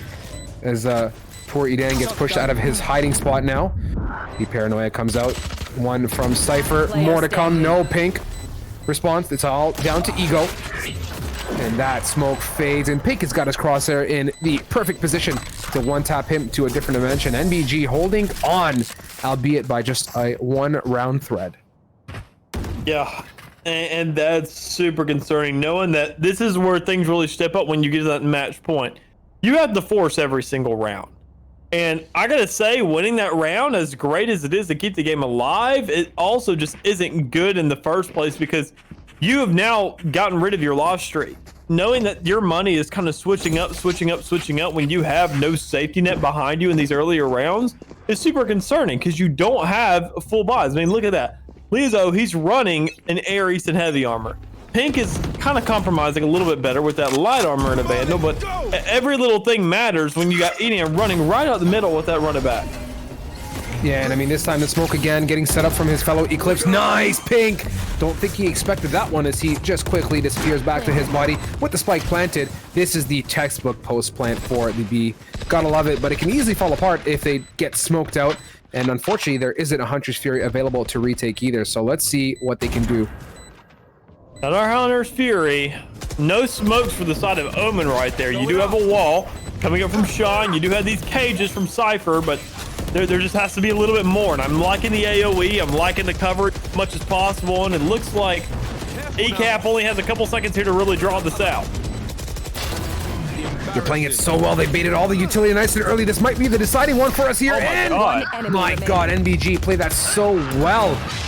Coming out on top, and dude, this is so close at this point. You got to appreciate what NBG did there, though, Mick. I mean, they really baited the utility right after that spike planted them. First opportunity they got, they started tapping that bomb, baited shock darts, baited mollies, you name it. And in the end, man, they are able to pick that one up. And I gotta say, I mean, I'm really kind of confused when you're looking at it, knowing that Z9 right there, he had that narrow theft. And those shoes, you really want to find a way when you don't have any information through these smokes, you can't see anything. Make sure you can guarantee something by going ahead and getting that out. And I feel like when you're in those shoes, go ahead and get an idea on the mini-map. Know to shoot to the left, shoot to the right, know right down the middle where they're going to try and at least fake it. Read their minds as much as you can. But to do that, you got to get as much information as you can. As our information, as we're getting from the game here, is Chris going to find himself a shutdown on the C side. Look at the fury of stars going down every which way possible. Now Sean going to be doing his best, and his best is enough. Oh my God. Give me the replay production. Let me see that sauce again, as that was just crisp and clean. They kind of walked into his crosshair, but you got to commend him for those frags. I mean, I hopefully get to see a bit of that one again. If not, catch it on the VOD later, folks. Well then, okay, welcome back, Sean. I know it's been a minute since we've seen you, but you're feeling yourself, buddy, and exactly when you need to. I mean, your team has been slacking for here for a while. I mean, it's been a rough little catch-up leading up to this point, but right there, bada-bop, boom, pow. 4-piece, closing out the round. Had that run it back, still to use this time around. Everybody on the side of Nightblood with these ultimates. Let's see if they can go ahead and put us into an overtime with them. My guy, that was just so good. I mean, even the slow-mo, you can see his counter-strafing and everything was just absolutely on point as Kuhn. Oh my god, Pink. He bleeds off of that frag, opening it up now. NBG down. Remember, already you have knives, you have running backs coming out there from them as well. Looking to get control. Coming out, Sean is awake yet again. He goes back to his body, and that's a critical counter frag here, Mick. Oh, critical indeed, knowing that Nightblood gets shut down so easily right there, especially with all the resources they had to allocate to it. As you see, the only thing that really came out was the Hunters, or was the Blades Fury, and the run it back, and it being shut down, not getting too much of a trade is also large and in charge itself. So really just comes down to how you're going to use these two. I mean, Blade Fury's still out, Hunter's Fury out, all kinds of Furies across the board, but I mean, one's going to come out and shut down an impactful player at that. Huge job there from Genius, and now Eagle responds. Look at Eclipse on the... Is it for him? It does! It does as he comes up from the back end of CT and rounds off this matchup 13-10. And boys and girls, GG indeed in chat. That was one matchup that I'm going to remember for a while, my friend. Yeah, a good one indeed, especially, I mean, as close as it was, as kind of back and forth as it was in those early stages, I really liked the later game. Knowing that Nightblood, they kind of didn't give it up as close as it looked for me there for a while. I kind of wanted to sit there and cash out on them fairly quickly. But, I mean, giving it to us, really giving us a run for our money, and knowing that, I mean, they weren't exactly giving up, as you see Chris and Sean, and we saw Sean with that huge clip and over there towards the A site, that there was enough to really stick around for at least. And honestly, Mick, I'm just going to go ahead and really round of applause to NBG, right? They had a great showing on Breeze. They made it this far, and where things look bleak and thin, they came out on top. And honestly speaking, it was a great matchup, and I was humbled to watch this fiasco on Haven. But this time now, for real, guys, I'm going to send you guys off to a really snappy break. Give us all the chance to recalibrate. This time, I'm going to be joined by two beautiful casters. Stay tuned to find out who those lovely faces are. I don't like spoiling it. Got to hype up the boys. If you have not already, be sure to slap that exclamation mark PZ in chat. That's going to get you all situated for the Players Zone $2,000 tournament coming up here August 21st. And if you are as so inclined, the GLG Country Club is available. So $10. Only one of your team members on your team requires it, and that gets you free entry into the tournaments. And heck, it's going to be an entry into that Player Zone tournament too. So what are you waiting for? Slap that $10 over to us and secure your spots. Not only just for that, but priority positions in these 64 team POVs. Wow, the brain just went like holy cow, like just slowed down there like a turtle. But guys, okay, enough of that.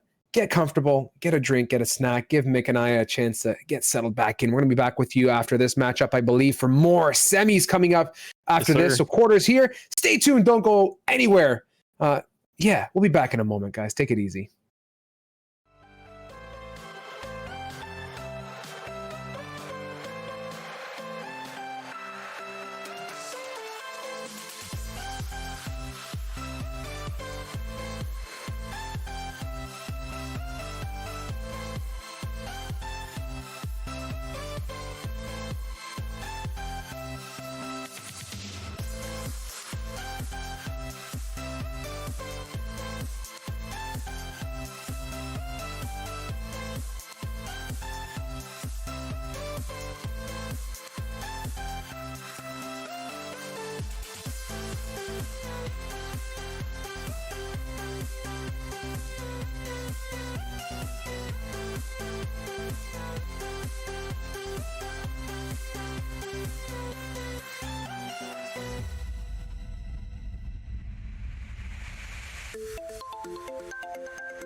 just wanna go reach the peak. So I've been really well focused on success. Hey, y'all will see, yeah, you won't see that I will get it. Cause I'm really focused, man, I make it with the rap and I just follow my path, I just follow my passion. To me, this is what's precious, yeah, in my soul, man, I can feel it. So every single verse, man, I just gotta go and kill it, man, I gotta be the kid. I could be the guy taking you out, I could be the villain, but good as a kid. Lately I'm painting my path on my way, yeah, I got no time that I can waste. So I've been sitting in the space, yeah, making rest every day, man, you know that I go insane. Yeah, I hit you with a bullet to the brain. Let us stop first cause we going and going insane.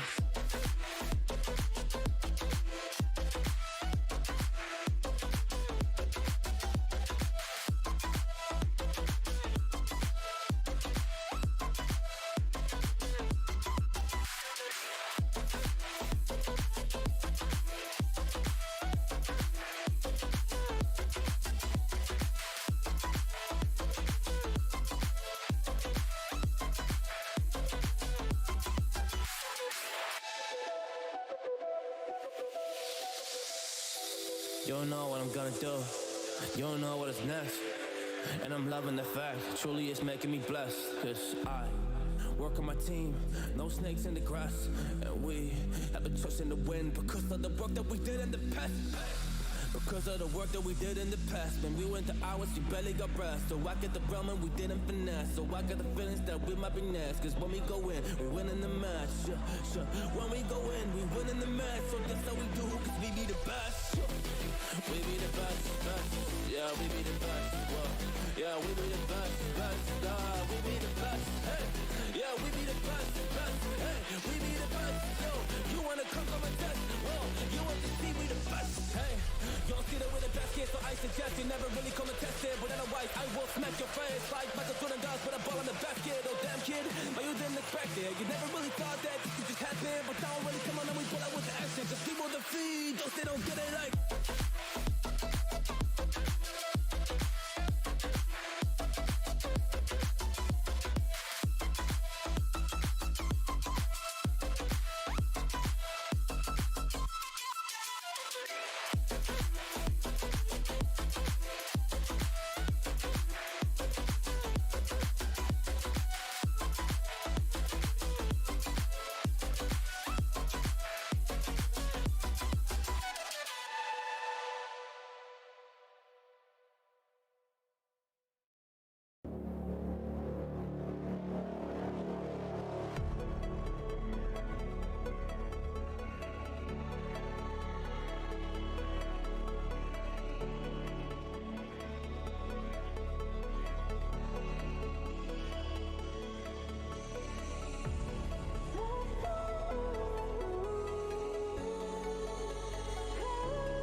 Okay, respect. Makes sense. I don't think there's a Polish population in Rochester whatsoever. I can see lobby on screen on Parsec. Just Yeah, I can.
Here we go.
Invincible.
midnight and city lights on the other side. You're calling me up at the same time. I'm in the daylight. You're calling to say hi, but your words they cry. If there's something that you need to say, I know it ain't easy living inside your brain for sure. You keep telling me that it's all okay, but I know, yeah, your silence speaks so loud. Your silence speaks so loud,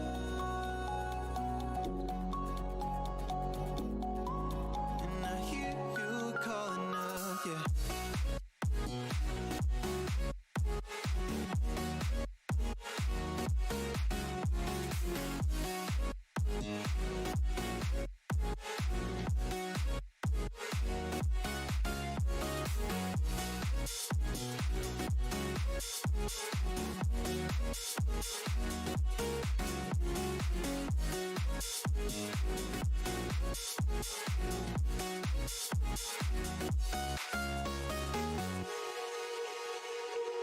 We're talking about nothing.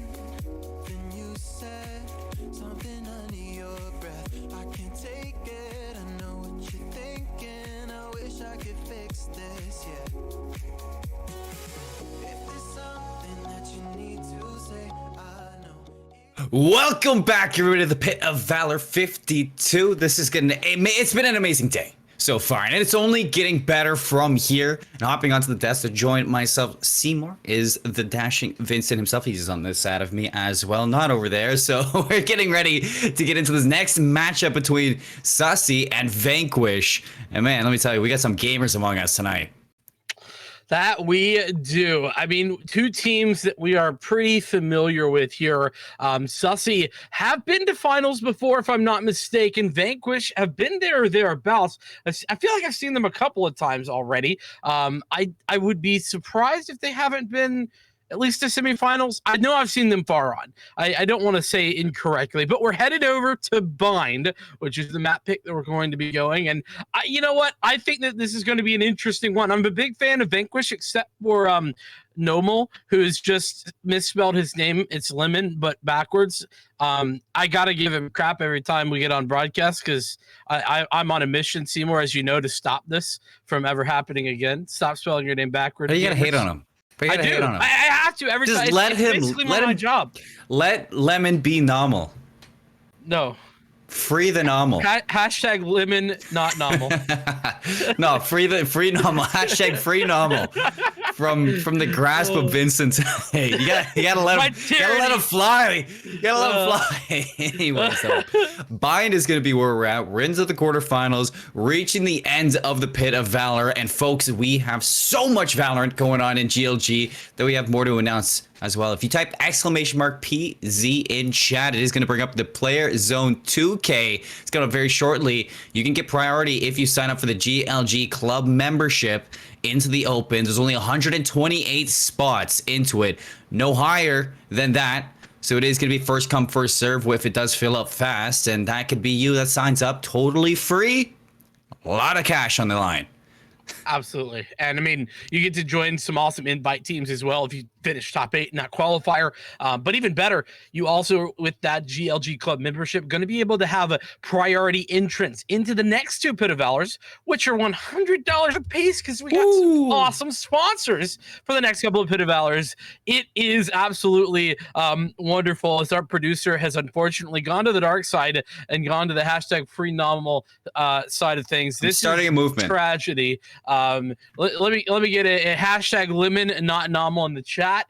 This is going to work, and I'm sticking to it. But regardless of where we're taking political stances today here on the broadcast, my stance right now is Valorant. Let's see some darn good Valorant, Seymour. Oh, we've seen some great Valorant so far tonight, and what has really kind of barred into the past one that we just did see just on stream prior to this when I was spectating it, I was realizing that these teams are actually logging down sites so well. Like, the entry has been so good tonight, and the post plants have been phenomenal, even better.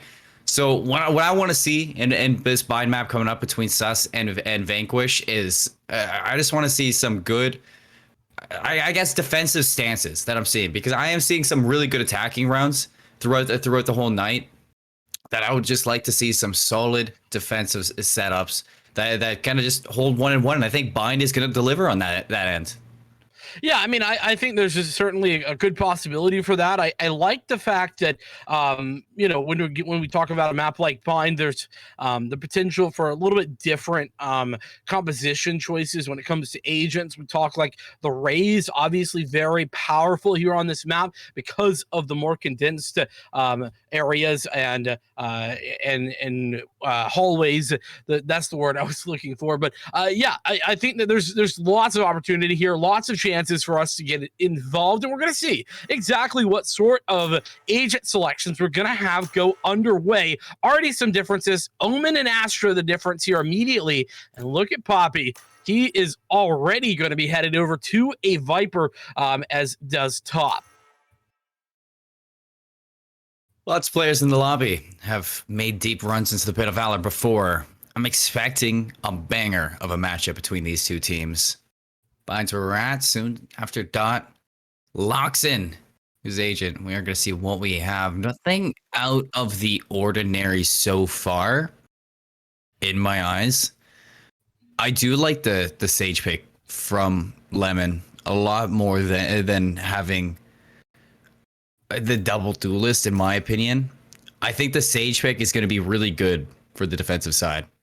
An interesting thought. I think that I don't want to disagree because I think you could be right, but I think that obviously the Jet is really powerful, particularly with that operator, and using it as a tool to open up sites and open up areas of the map is definitely something that becomes harder without that Jet. Even though Dots could technically do that with arrays, you know, you and I both know it's just not as easy. You press one button to get away as a Jet, whereas the Rays, you have to do some very fancy movement, very nice utility usage, and you know, that's all good, but it takes longer.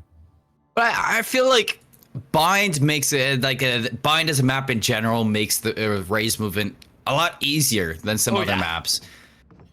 So I don't mind the Jet pick, but if they're gonna run a Jet over a Sage, I need to see that Jet really making sure that Sage doesn't get a lot of value.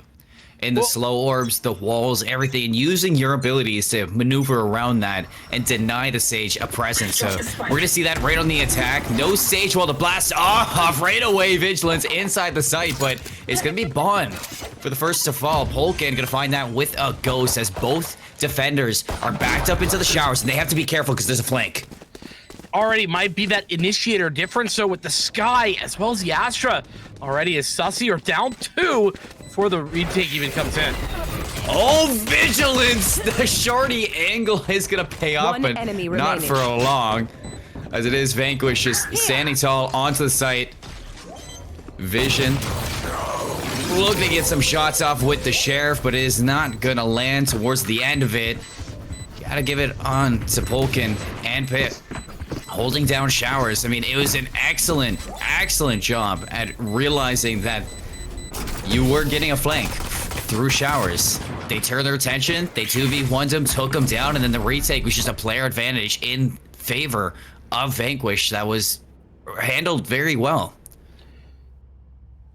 Handled well indeed, as I mean, Sussy had a very explosive start to that round, really got forward positioning fast, but like you said, the main advantage far too strong as Vanquish take their 1-0 lead to begin. That said, with that spike plant, that's a little bit of extra cash money here, Seymour. And look at what Sussy have elected to do. They have elected to grab a whole bunch of upgraded weapons, and Bond is taking it to the house already, using that dash to get a very forward position and take this area of A. Well, they chase down top too, and that is the A site done and dusted. Plant that spike and set up your post plans, because you do have a flank from Dots, but the rest of them are going to be barreling on in through defender side connector. Bond on 10 health.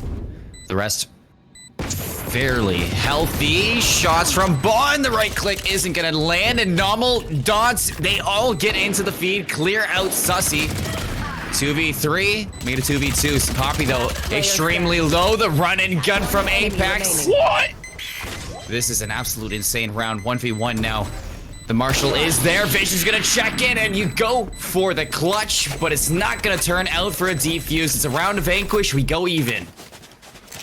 Bro, that right click is outrageous, Seymour. Are you kidding me? It's a classic. I mean, it is. It's a classic in every way. The stupidness of being the classic, the gun that doesn't cost a darn thing, and that it is a classic of Valorant as we have been seeing from the very beginning. Somehow still not nerfed yet. Regardless, you know, it's my favorite thing to do at the start of rounds, Vincent, is ask somebody in round number 1 if they could buy me a classic. Just request a classic. Nice job. Gets them every time. So you're that guy in my game. I understand now. The Judge looking to be pushing on in through. Hookah takes down Lemon. Trade is going to be there, but not for long, as it is going to be Sussy with the player advantage, and they are keeping this one going. 2v4 into the site. Swing into the elbow and bringing it back a little bit. Yeah, nicely done. And, well, okay, as I see that, Vanquish, just one player, and it's Apaxi who's left alone and now gone. As Vanquish have taken their first round, or rather, sorry, my apologies. Sussy taking their second round there off the back of what, I mean, realistically was not the best of purchases. But I mean, hey, you do what you can with what you got, and Sussy certainly have been doing a good job of that. There is a Judge still on the field here for Vigilance, and we know how effective that Judge can be. Already had some very solid stuff early on from Vigilance. Continue to see that here. You know, with the Judge, the amount of explosive energy they have, you can see it paying off right there. I mean, when you don't have a Judge, why not just right-click the classic? Shotguns in both ends. On the A site, Bond, Vision, they take the full aggression on site. They win their gunfights, and Vanquish down to 2 last players. Not a whole lot going for you this time around. Looking like a third round for Sussy. Are we going to see a little bit of economic damage, though, from the late players of Vanquish as they push in? Ape does have a frenzy here, so against Vigilance, you could come out with a kill. If you're expecting the close play, it's just going to be tough. And he doesn't whatsoever. Yeah, one shot from that Judge. It's going to put him in the grave. 3 rounds now for Sussy, and the Judge, just it pays off when you're playing that aggressive. Well, I mean, speaking of payoffs here, I mean, Sussy took a very aggressive decision. They 4-spot second round. That's not something that I usually talk about as being a solid strategy in the long run. And, well, they made it work, and they've won 3 rounds off the back of it, not really giving Vanquish an inch in this matchup. And now they are prepped and ready for potentially a showstopper on either side. From the Shadows available for Sussy, and the Seekers online for Vanquish. So a couple of tools in the toolkit to contend with, as this wall has been a problem. And oh man, down B. Look at that. That's Astra for you. You know, usually gravity wells don't pay off that well, but this time it does. You have a crossfire set up from the TP and Hookah. Snakebite's gonna block off one angle. You have to recover the spike, and I'm sure that Vanquish know this. Bond looks like he's going to take a swing into it. Dot's going to be the first contact. A shot to the head. And Poppy's just going to run over there. Vanquish, a very strong round to cut the momentum from Sussy. Man. Talking about momentum swings, you're absolutely right. Taking a page out of the Sussy playbook. That said, neither showstopper being used. And now Sussy has 4 of those ultimates available, meaning that, you know, whilst they're down, they certainly are not out of it just yet. They've got that Blade Storm, big value, as well as that operator on the back of Braun. Should that be utilized? Oh, the showstopper. Yes, it should be utilized. Instead, it's not going to receive its contact that was aimed for top. Instead, it's going to be the snake bite and the first blood from Lemon. That's keeping Vanquish in their lead. So is Vanquish starting to handle the aggression very well with their utility? The Astra in general, the gravity wells are providing a lot of stoppage on the electric starts. And now down to these three players. Looking to really fish out a kill here if you're Sussy, just to bring the player count down to earth. But the reinforcements are on A, so this is going to be tough. Nomal on that up top angle with the Sage Wall, raining hell onto the likes of Sussy, and the rest are going to fall soon after. It's all up to Poppy now, it seems like, with the spike in hand, but no map control to work with, no kills your way. You're stuck in showers, and Vanquish, they're just locking this site down. You see the bait and switch into showers, the shoulder throw from Nomal. Top's going to finish that one off, and we go even again, 3-3. What a nasty wall that is from Lemon. It's cheeky. Really, yeah. I mean, plus on top of that, you got the one way that you're playing with there. It's just an extra thing to contend with. It's so frustrating. And, well, not to mention the fact that that showstopper found absolutely nada.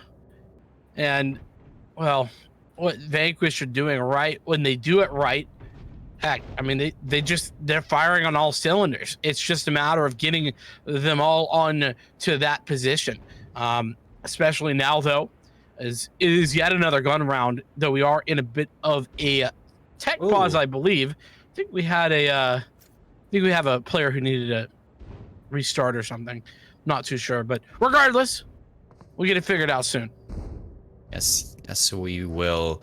Now in the starting rounds, Vincent, I mean, I talked about the Sage difference between the two duelists and how it's going to be slowing down these two counterparts, but seems like in the early rounds, it didn't really affect Bond or Vigilance, but as you started to get those full buys of utility, as everything started to look healthier in the economy of Vanquish, it seemed like those ability characters like Astra, like Sage, are a really good call to arms to shut down these two duelists. And I just wanted to ask, how do you feel from the pick so far in the early game? I'm seeing huge value come out of Astra already there. Polkin has had 3 huge gravity wells that I've seen, and I mean, I'm sure a couple more that I haven't. I've been a big fan of what Lemon's doing with that Sage. I think you called it right.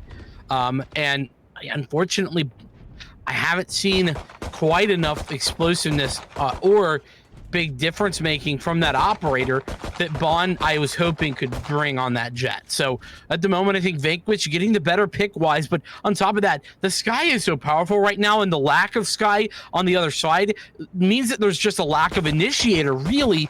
I mean, who's doing the flashing? No one. You're gonna have to be using your jet or your rays in order to kind of make space to get in there, or maybe a sonar dart, but that's not ideal either. It just makes things a little bit tougher for Sussy on these attacking rounds.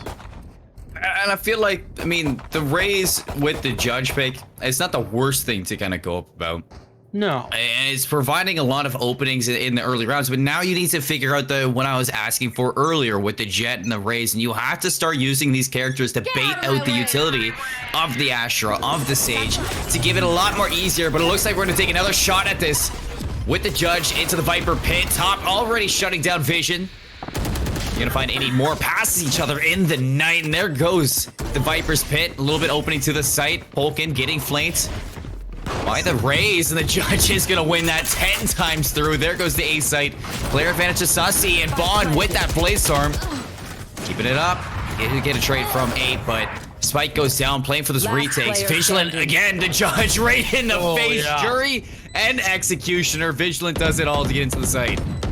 See, and that's what I'm talking about, right? Like, Sussy, they have those tools to work with. They can use Vigilance to get up close and personal, use that Judge to just bust open sites. It's high risk, high reward, though. When it works like a freaking charm, man. Oh, yeah.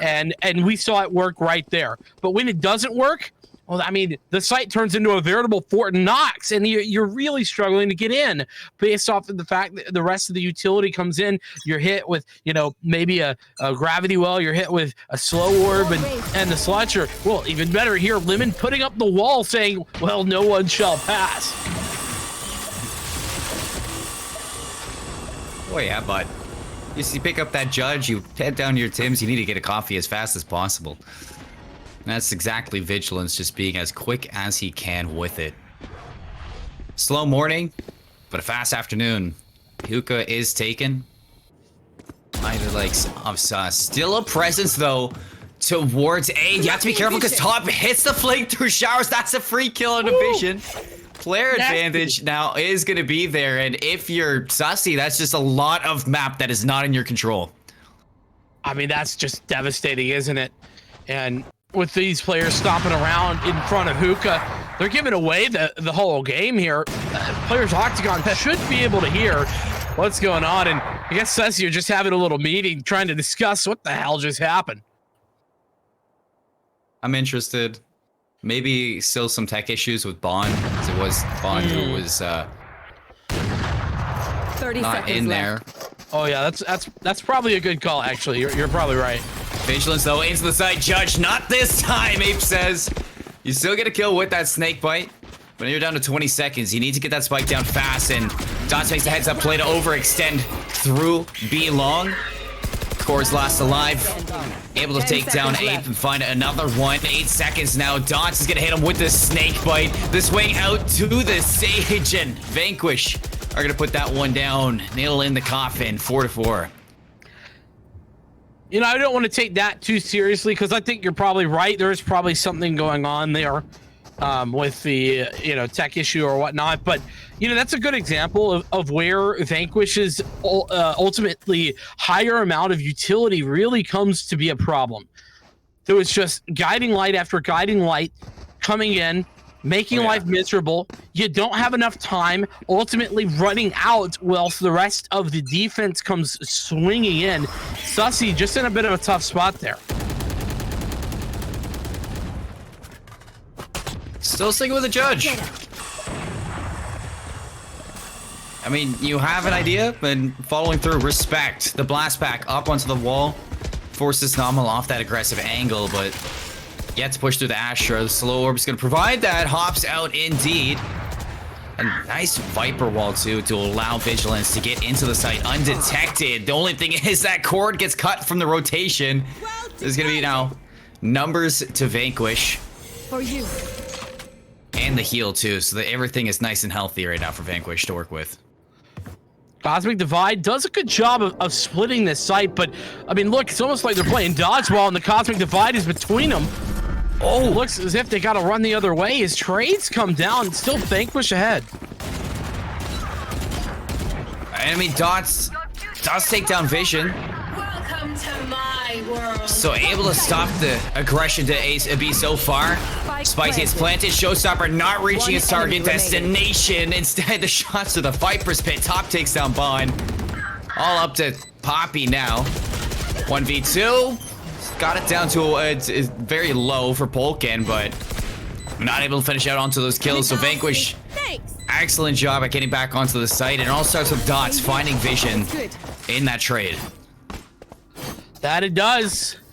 And from there, it was simply a waterfall of differences and, well, trades coming across the board. That pit didn't ultimately come up with much of anything.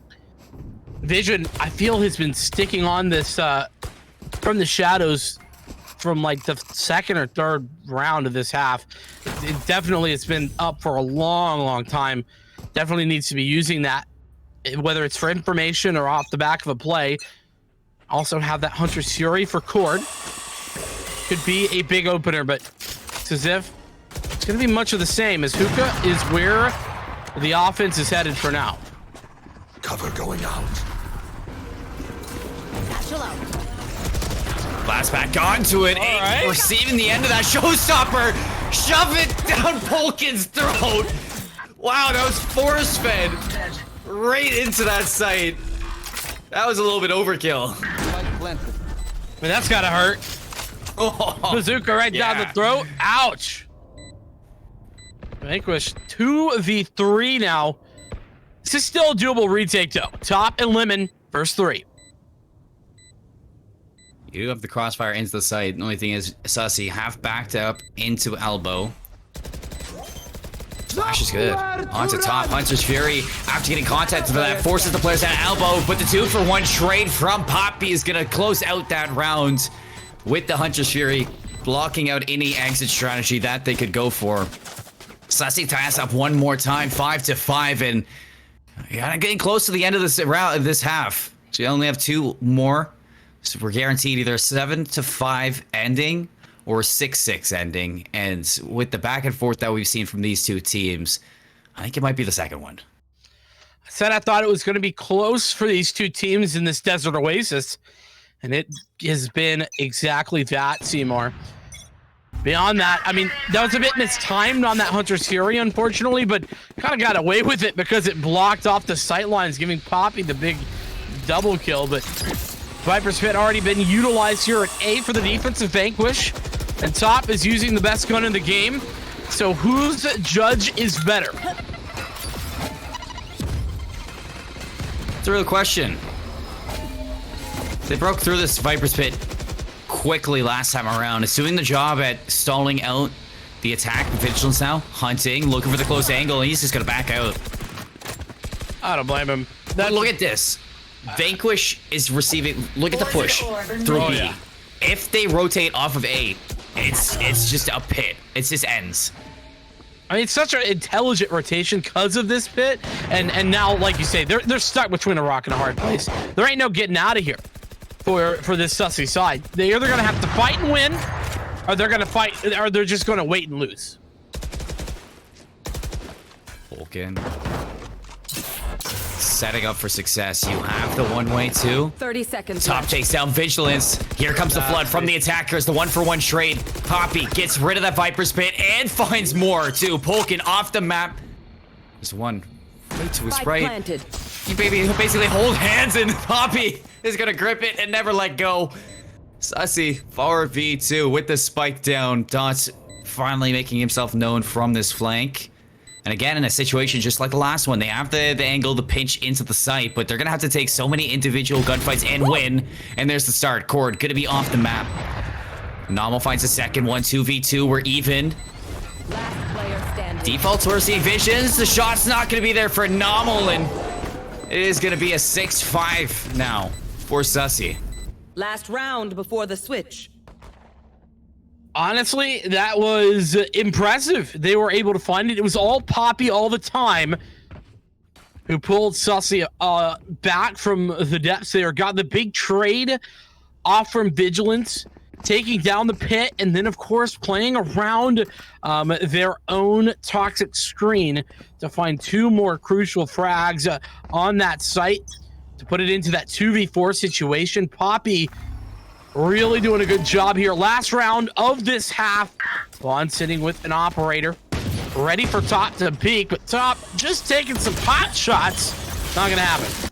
That's Vigilance, the one round that he goes for something other than a judge, and he gets absolutely deleted by Vulcan. Revealing area. It's absolutely poetic. Right well, he's been up there too a bunch of times. Yeah. Vaughn does find the trade with the op, pulls out the Blade Storm. Excellent control now towards A. That we're gonna see. The op shot not gonna be there. Polkin leaves us even 3-on-3. Seekers are hunting, but you lose Nomal on the exit, and that's gonna be a 2-on-3 now for the retake. Limited utility. You still have the Cosmic Divide to get on the site. Surprised to see if Vanquish would use that or not. Here we go. Polkin off the count. Cord finds Ape, and there you have it. A 7-5 half for Sussy.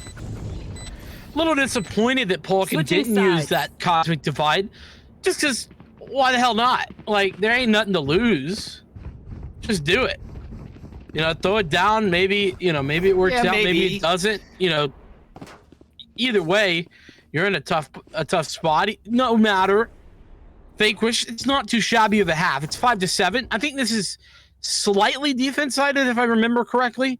But, I mean, that's like, I'm talking, 2% defense-sided. So, yeah, this seems relatively even still, though Sussy coming out with the victory there late into the first.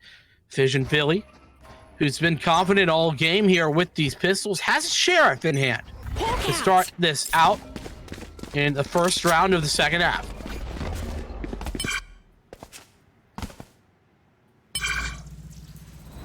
3-for-2 setup for the defenders. Spike is going to be laying in market, so undecided yet. Vanquish want to attack too. Shots onto Bond, drops him down to half.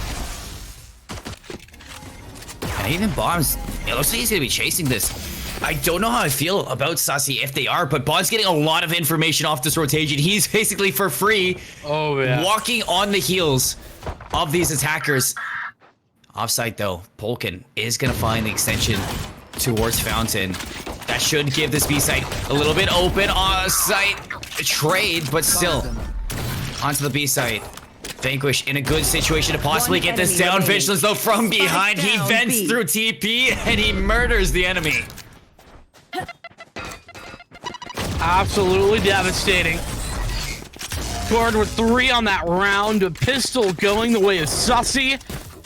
And well, a 3-round advantage not seen before since the early stages of this game. I mean, in fact, that really wasn't even 3 rounds. That was what, 3-1. So just 2. And I mean, it's so impactful here.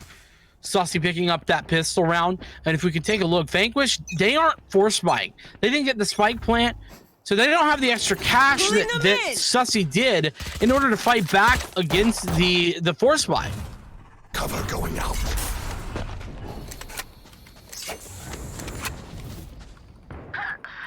Over top. Still finding it. Bond's gonna chase, and no judge this time, Bond. This is an excellent disengage to bait him into the teammate. Into heaven. Cord throwing some shots down with that sheriff. They do make it out onto the site and block for the plants. So this is a great setup right now for Vanquish. Especially considering that they're up a player, but they still don't have the advantage when it comes to weapons. Oh, Poppy! The tag was so good for Nomal once you went out on 8. It's set for you to finish it out. Oh, that is a dangerous snake bite, but somehow it is not damaging him from behind. Polkin trapped into the corner. Poppy knows exactly where he is. Nobody's on the defuse, but they got plenty of time to work through this round. 9 in the hands of Sussy as Vanquish are falling deeper and deeper into the depths of the bind. That they are, but you got to keep in mind here, Colin, that was just a pistol round. Mm-hmm. That was not, and Vanquish did a darn good job of making that close.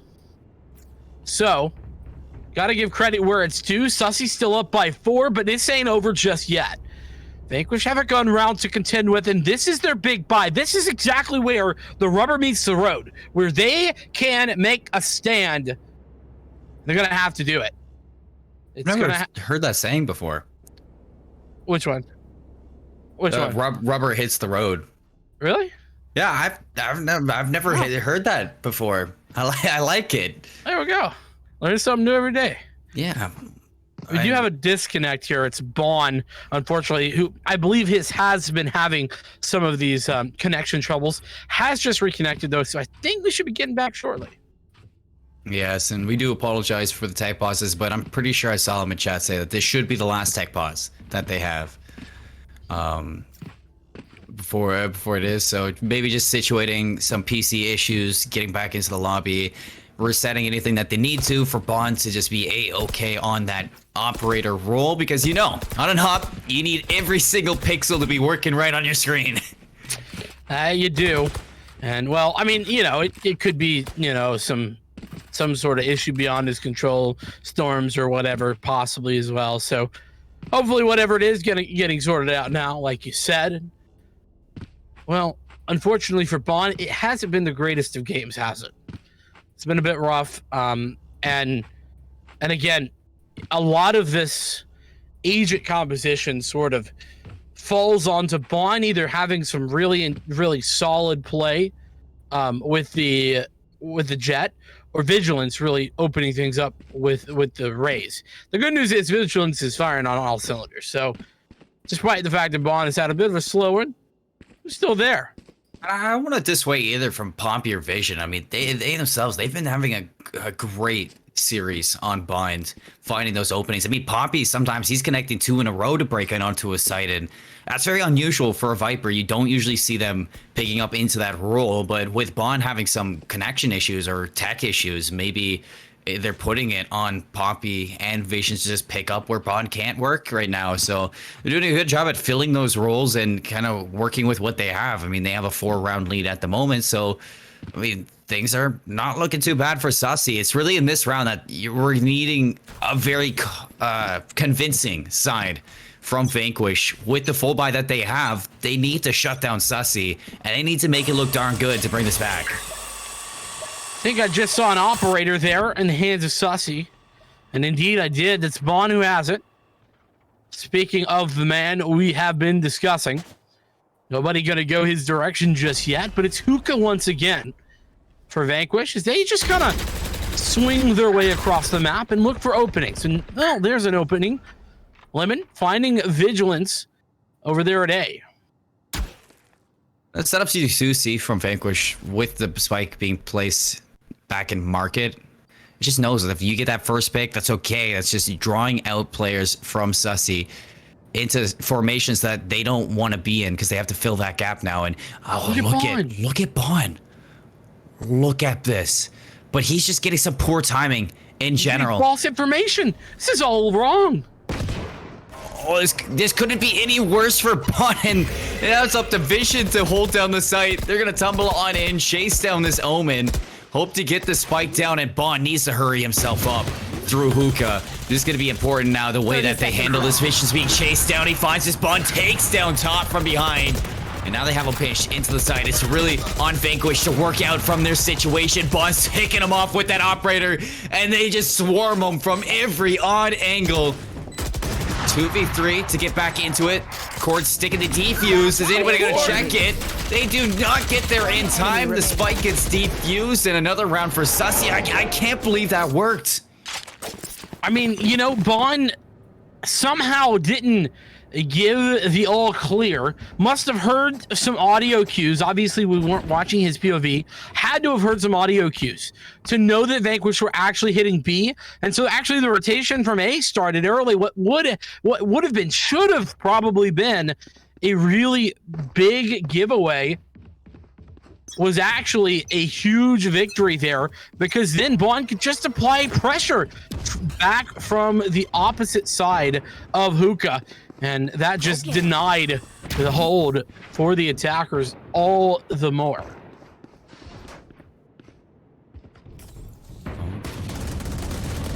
Odin ripping through those showers.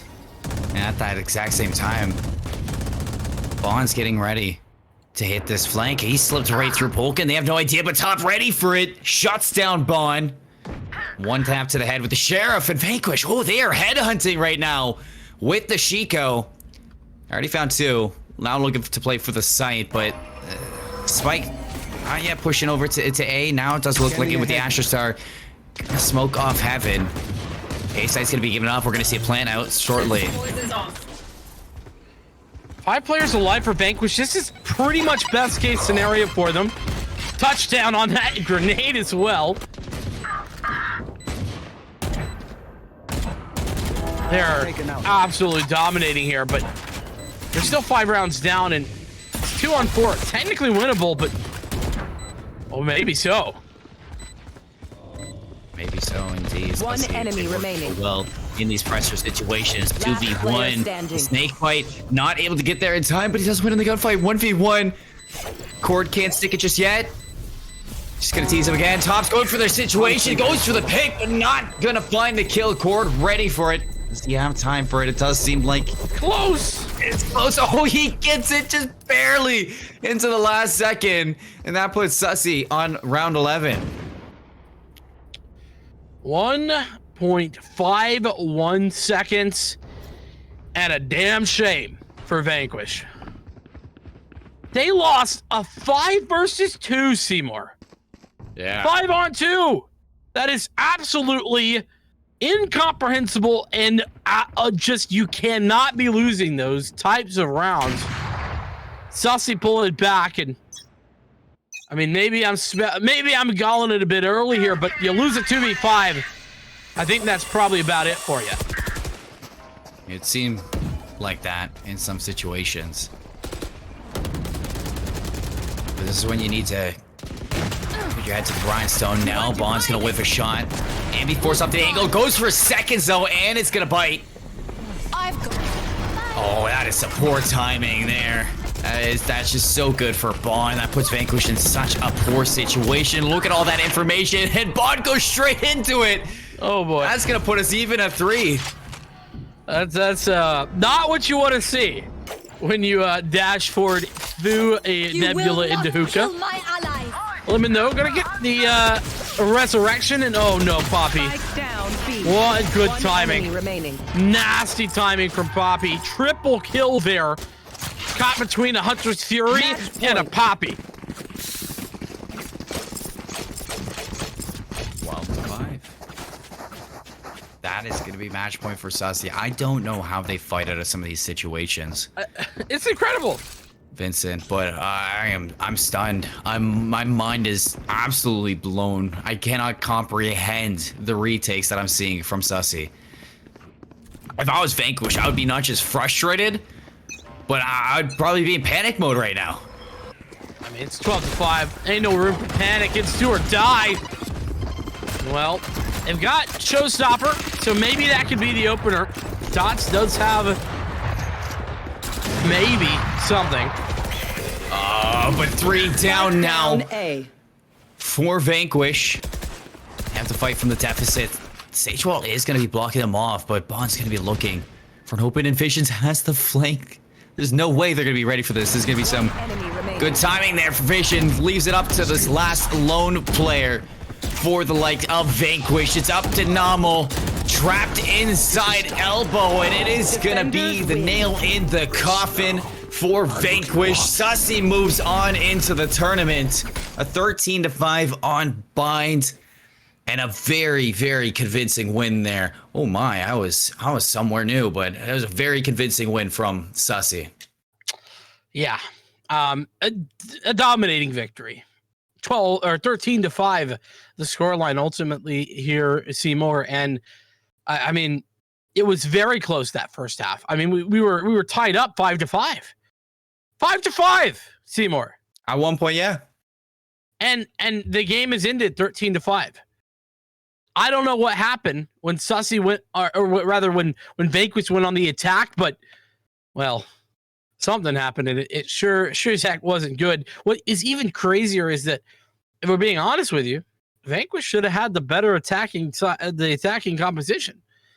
They had a better agent selection, from a generally balanced standpoint, but it didn't matter. They didn't come up with the 5 victories. And look towards the end of it, after all the tech pauses were over, Bond started to pick it up on the defense as well. So that was a very key character, especially on the operator, having the jet just slide into that role and get back into the comfort zone. I mean, Bond was shutting down so many of the attacks that were coming through. It was when you'd see Vision and Poppy just shine in those late game situations, clutch the 2v, however many people they had against them in some of those situations. And I think that Sussy they were in flow state towards the end of it, and they were not losing. Well, and what they were able to do on the attack side to overcome it's just a different strategy than what Vanquish were trying to do, right? They were able to use that effectively because they allowed Vigilance to get aggressive.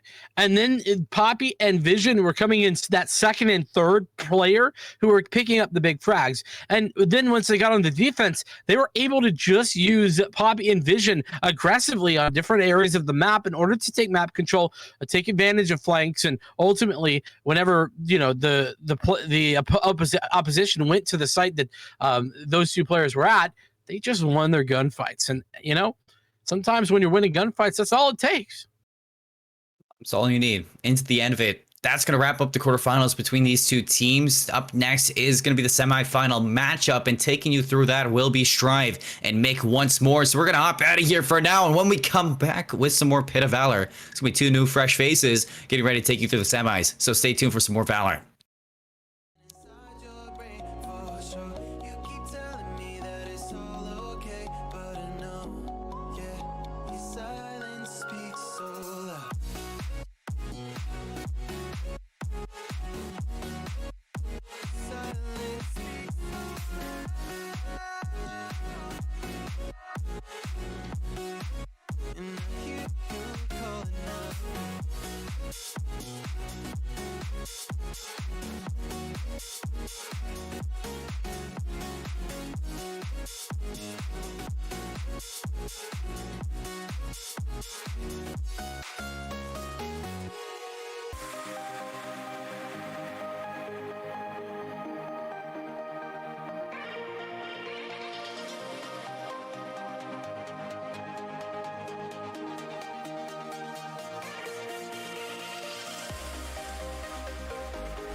is rising, and I've been cold for so long.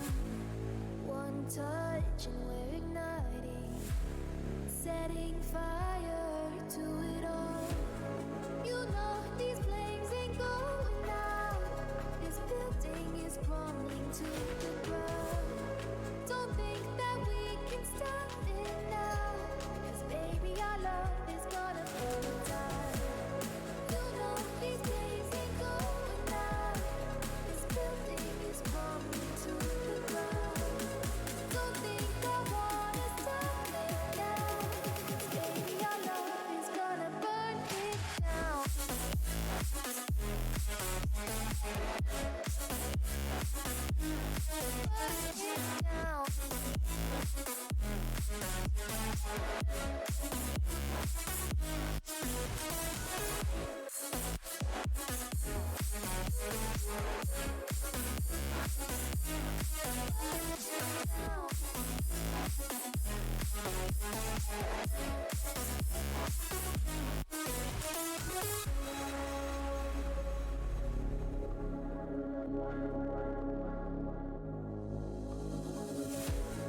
One spark, I feel lightning blazing up through the darkest night.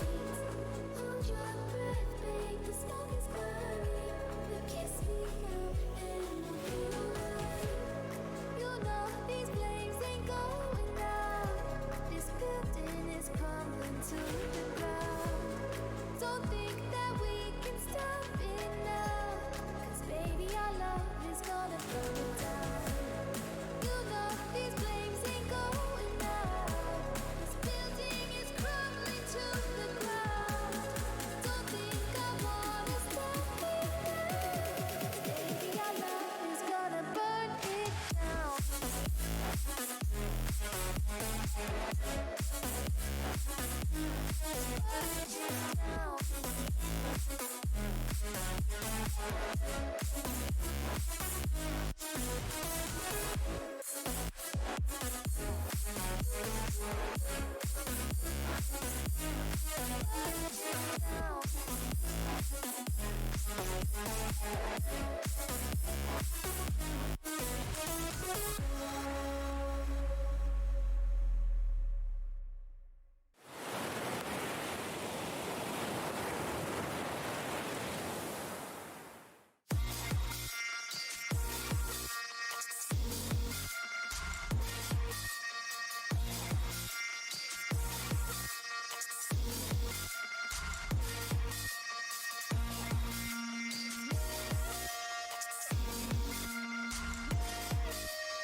You made a monster.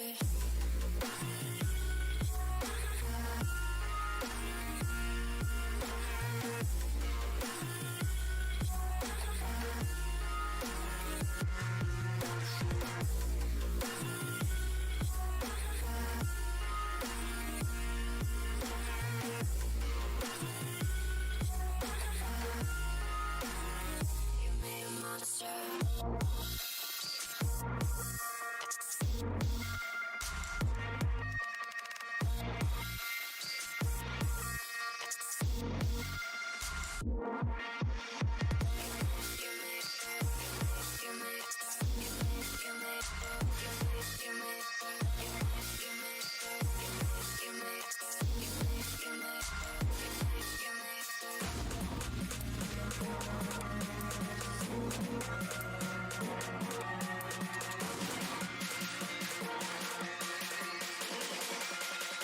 You made a monster.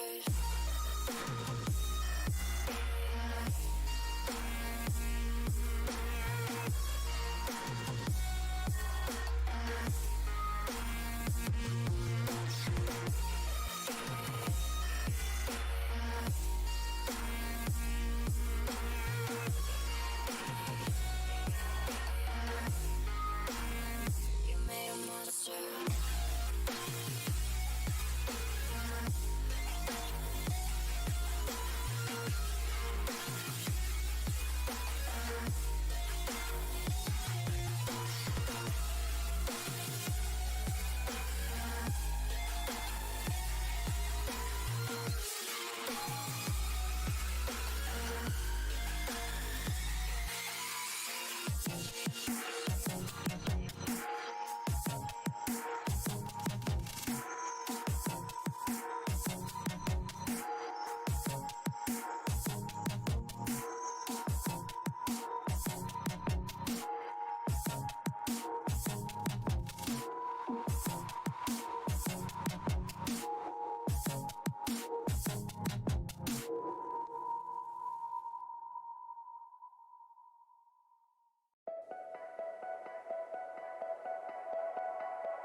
city, still so far from home. I've searched for you all my life. Cast out like a shadow, racing towards the light. I pray to see you one more time.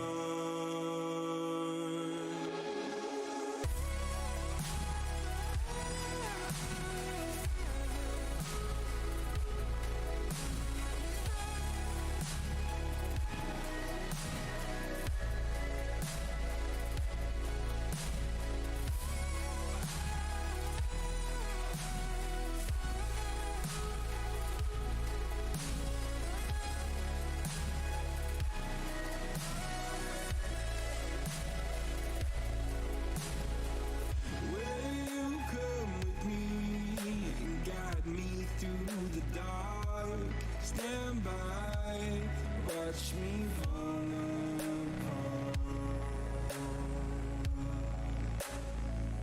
I've always loved you more than you know. Father, don't you let me go.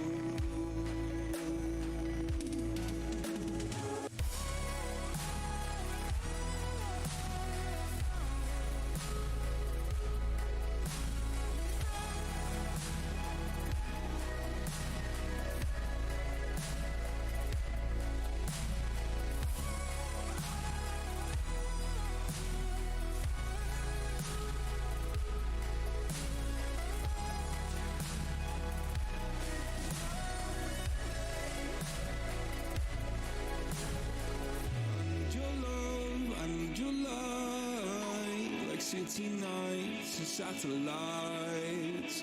When I'm old and losing sight, carry me home all through the night. I need your love, I need your light. Like city nights and satellites. When I'm old and losing sight, carry me home all through the night.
Like you, be strong to hold the powers of the sun.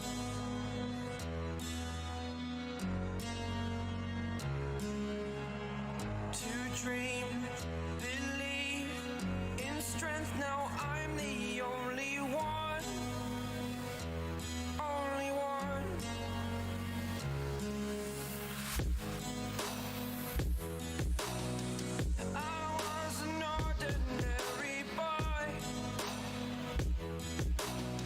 Until I broke the rules, my life destroyed.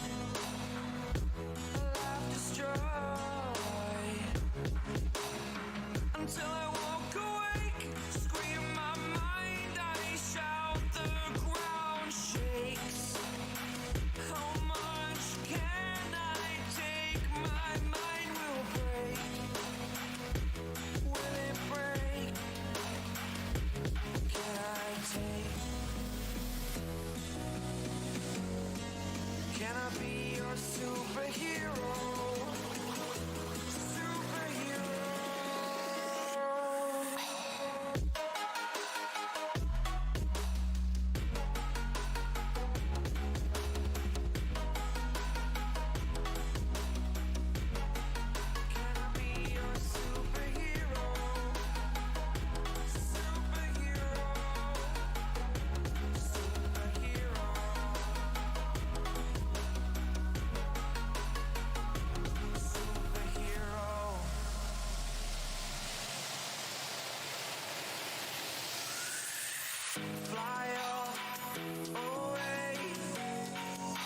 the first time of today.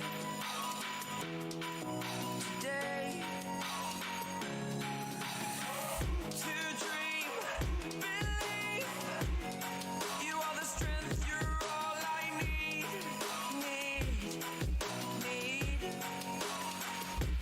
Oh, gonna give it a shot. Only one of me to shield you all from the enemy.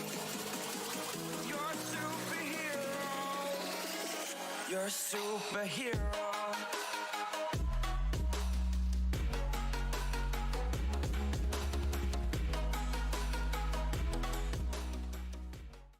And welcome back, everybody, to the Pit of Valor. We're here. We're ready. We're getting ready to see some action, at least, because we're in the semifinals now. So I'm hoping we got ourselves a banger of a matchup against the likes of Team Mystic and Sussy. And I've seen these guys, both of them actually, a couple times.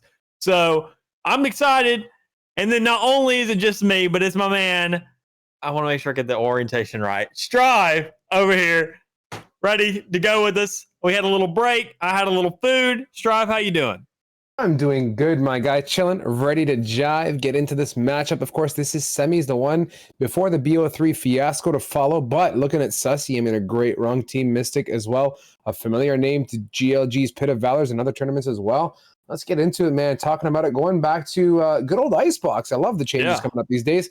Seems like finally we've adopted and embraced the alt maps that were kind of avoided in the early days when they first came out. So I'm happy. I hope you're happy too. It's going to be a great matchup.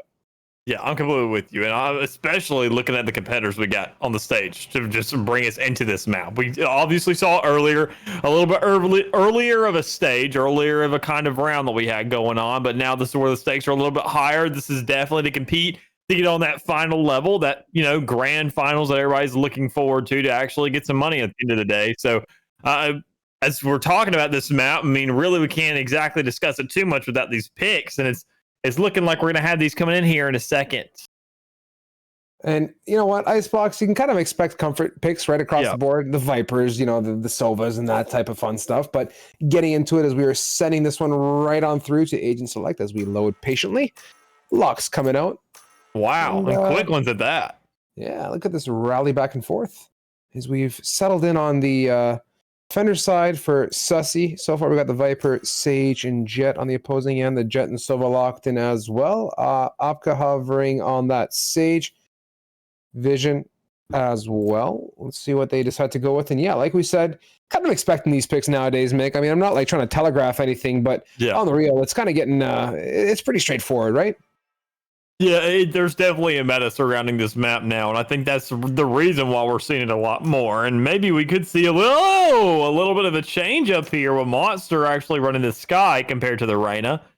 A nice little switch up there. Everybody knows I love Sky, and just what she brings to the table, I think honestly enough is good enough of a twist. She's not a duelist, but she is an initiator. So she has that kind of, getting onto site. She has that kind of an infiltration capabilities with those flashes, especially with how much control she has with them and a lot of control on the site, getting a lot of intel without really getting your head into the fray to really get shot at. So combining that with Sova, I got to say, it's looking really good over here for the side of Mystic, as long as they can play their fights right and make sure to win both sides of the field. Because I mean, we saw that exact kind of composition earlier out of two other teams that really mirrored themselves up. So this is definitely going to be a close one, as long as everybody's trigger fingers feeling very much warm.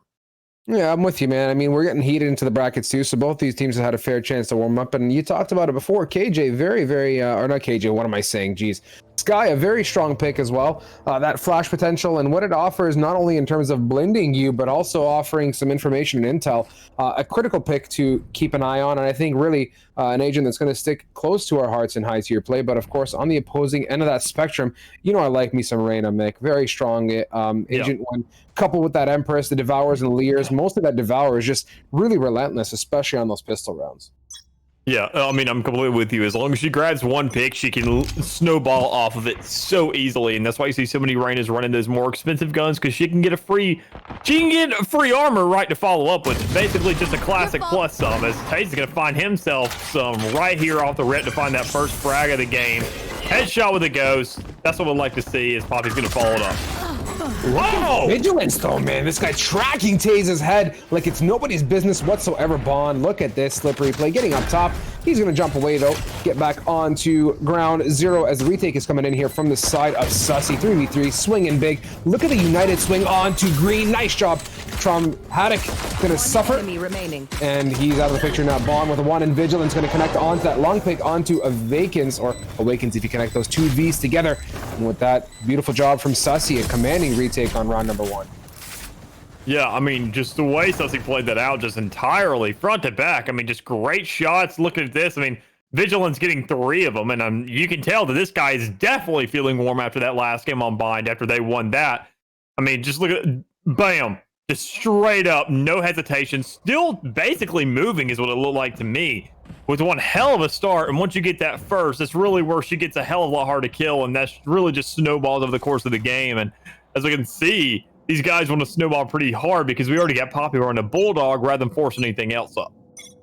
Absolutely, man. And that's the thing with Reyna. Very strong, like you said early, and especially with that Devour coming in big. You're just basically getting free armor on round 1. Just depends on that opening pick to go with it, as the attacker squad now going to maneuver their way through this bubble of doom, going up close and personal. Taze with the 1 and 2 combination. Oh my god. With the Shardy onto Vision.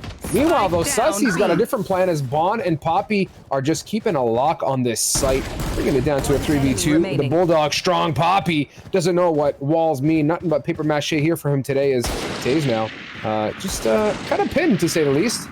Let's see what he can do. Dancing with the devil himself, but he can't do much with that shorty. I'm actually shocked, you know, this is be a nice little time with that kind of situation that we saw them in, and Taze right next to that green box. You know, here at patch 3.03, we've now recently gotten the change where all those green crates, as long as you don't have that metal plating in the way, they are completely penetrable from every single angle. There is no kind of, you know, you need to sit there and shoot them on the edge. You don't need to sit there and find some kind of different spot or make sure to have the right weapon. And just, they are almost nearly penetrable, almost as just kind of like any regular wooden surface we have in the game now. So, you know, that closes off a lot of angles. Hiding in that crate isn't exactly going to do too well as long as these players get more accustomed to actually just checking them and shooting them. Mega, I mean, that in itself, if you think about it, there's so much capability now, and openings and less hiding spaces to worry about. Not only on this map, I mean, Ascent, every map seems to have a couple of those green crates to deal with. Ascent, especially on site B, rather, is and A even is a mega pickle as Poppy still with that Bulldog doing the deed onto Apka. And at this point, it seems like Sussy is just really shanking some early frags. It's lending them really good control early on. You can see a minute 6. Oh no, dramatic. That's one way to electrify the round here. Yeah, I mean, for them to still be kind of sticking things out, they're on a bonus right now, but Poppy just going off that Bulldog, making sure to go ahead and kind of fill himself, and I don't really blame them. They've had so much momentum leading up to this point, they just have to play off it as much as they can, and look at the health pools of a lot of these agents over on the side of Team Mystic. They're definitely kind of scraping by what they can, and it's looking pretty iffy. I know they have the better weapons, but as long as whoever gets those shots first, they're really going to be the ones to win that. Without a doubt, and talking about getting off for his Bond, the man himself, onto Guy, Poppy, still Bulldog, Monster. They know the last one's at it, Nest, and before Awakens can do much at all, Bond is there to trade that off with a well-placed headshot with that Phantom. So guys, going ahead, 3-0, Sussy coming out nicely in this initial run. But we proceed ahead as Team Mystic now, looking for a chance at redemption, hopefully, and going to be buying some weaponry on round number 4 here.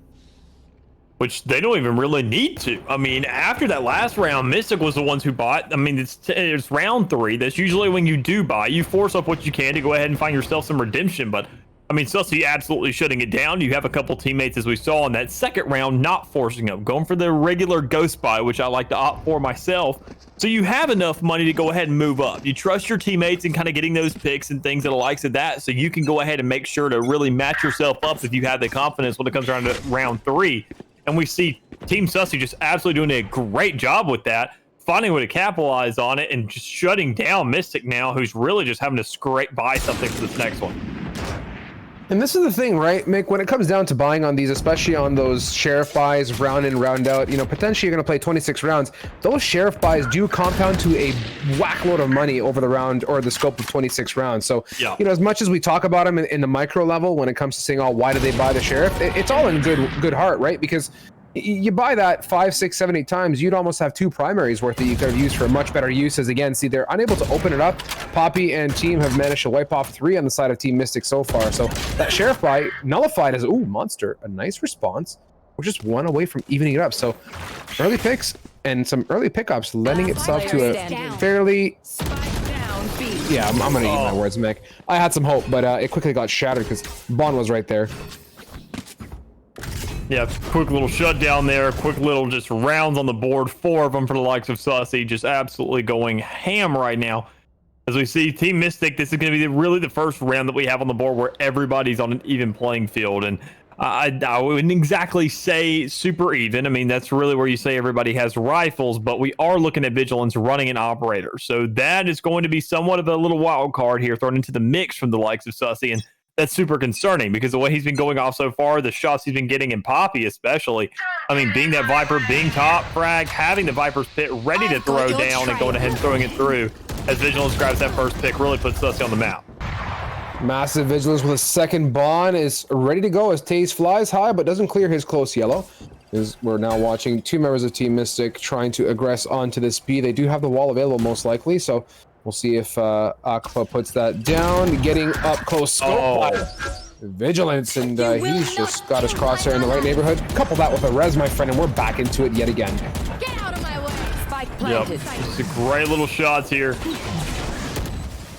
Blade Storm coming out for the likes of Taze, so I mean that could be enough to really do something if Poppy wasn't just absolutely waiting and just feeling himself. But honestly, it doesn't really matter all that much because Team Mystic find themselves the first round on the board is going to be huge here because they've needed this over the course of the whole game, getting that Sage Res out of the way, making sure to actually get some real use out of it, winning around with it, because nothing feels worse than getting that, where you could save that economy, go ahead and save that teammate the trouble of buying next round, and also, you know, having not that man advantage or evening it out, albeit just something like that, making sure to get the most out of it's going to be huge as they find themselves the first, but they have to make the follow-up, otherwise they're going to be right back to where they started. Yeah, you analyze that really well, Mick, and this is where, like we said, you get some momentum, and getting shut down is just as bad as not even picking up the momentum to begin with, right? It just really sets you back, not only financially, but, you know, in terms of overall team morale. But getting into it, I mean, there's ample rounds in this half left to go. We're sitting on round number 6. You can see the fast, aggressive push towards this A, getting up close and personal with Cord, Vigilance, and Vision in the background there. Optic coming around too with May's support as they have yet to fully advance and get control of backside, but rest assured the wall is there to make sure that they at least block off one portion of it. Yeah, I really like the plays here. I was a little bit questionable of Vigilance at first, finding himself that Empress and just going ahead and using it because you can really buy out the time. The team over there, Mystic, they could have rotated off that. Said, you know what, we don't really feel like going up against an Empress right now, especially with the way that Vigilance is feeling himself, but they seem to follow through with it and doing a damn good job of holding themselves because you still have a 2v1 situation, which is definitely doable as long as Poppy doesn't go ahead and get the pick over here with this. With the Empress coming down here in a couple seconds, there's going to be plenty to work with for Awakens. See what Awakens can do. He's just kind of up top, so the moment he drops, they're going to hear him, and he cancels that with a bullet shot. So maybe they don't know, but now that he's walking and stomping around at Maze, his cloak of invisibility, or rather silence, has been removed. Nice crossfire, though, from Poppy and Vigilance, albeit they're not really set up for him, but he close. Here's up close, and Vigilance is out wide, waiting for him as he picks up his 3-piece combination for that round. Sussy leading the barrage 5-1. A great little answer here. I mean, just for Sussy to get right back to where they started. Team Mystic kind of shut down right back to where they were prior. And as you see right here on the scoreboard, there's nobody really has that much more than 2,000 to work with, and that's not even enough for a rifle. So we're going to see probably a lot of Sheriffs once again, which everybody really likes going for, which kind of surprises me a little bit because, I mean, I know you mentioned it earlier in that last matchup that we had right before the quarterfinals, talking about those Guardian buys. I mean, the Guardian feels like such a solid weapon, so does the Spectre.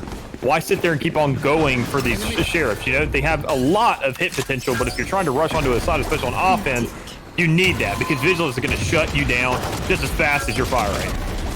I love Vigilance's play. He's so diligent on his picks, and he just falls right off of his initial post after opening up. And, you know, he does it at the right time as Vision and Cord one apiece. Monster has an opinion about this round, but not before getting shut down by Poppy in the wings. And this is what makes Sussy so strong. They have a great opening set of picks, and they've followed up with a lot of good rotates. That's the name of the game, really. I mean, that's really just straight fundamentals, if we're being completely honest. Just going ahead and making sure to win those gunfights, finding those angles, playing around Icebox, and I'm see exactly why they wanted to sit there and choose this map. I mean, the way they're sitting there and setting themselves up, especially on A, where it's so close, it's so contested. I mean, you would expect Mystic to have a little bit more tricks up their sleeve to get themselves onto that side, or at least find a little bit more establishment. But, I mean, there's just so many angles that Sussy is playing to just close them out before they can even really get a plant down to bring that pressure to the table. Take flight. This is where I'm wondering now what Team Mystic is going to do. I mean, things are really getting tough for them. They're really up for a mega climb, a Mount Everest-esque climb, dare I say, being down 5 rounds, and we're kind of teetering towards the end of the first half. And away, oh my god, man, that's huge if you think about it. Awakens just out of the picture, and that's a Viper. That's a critical agent to be able to split sites and give opportunity for the attackers to get on.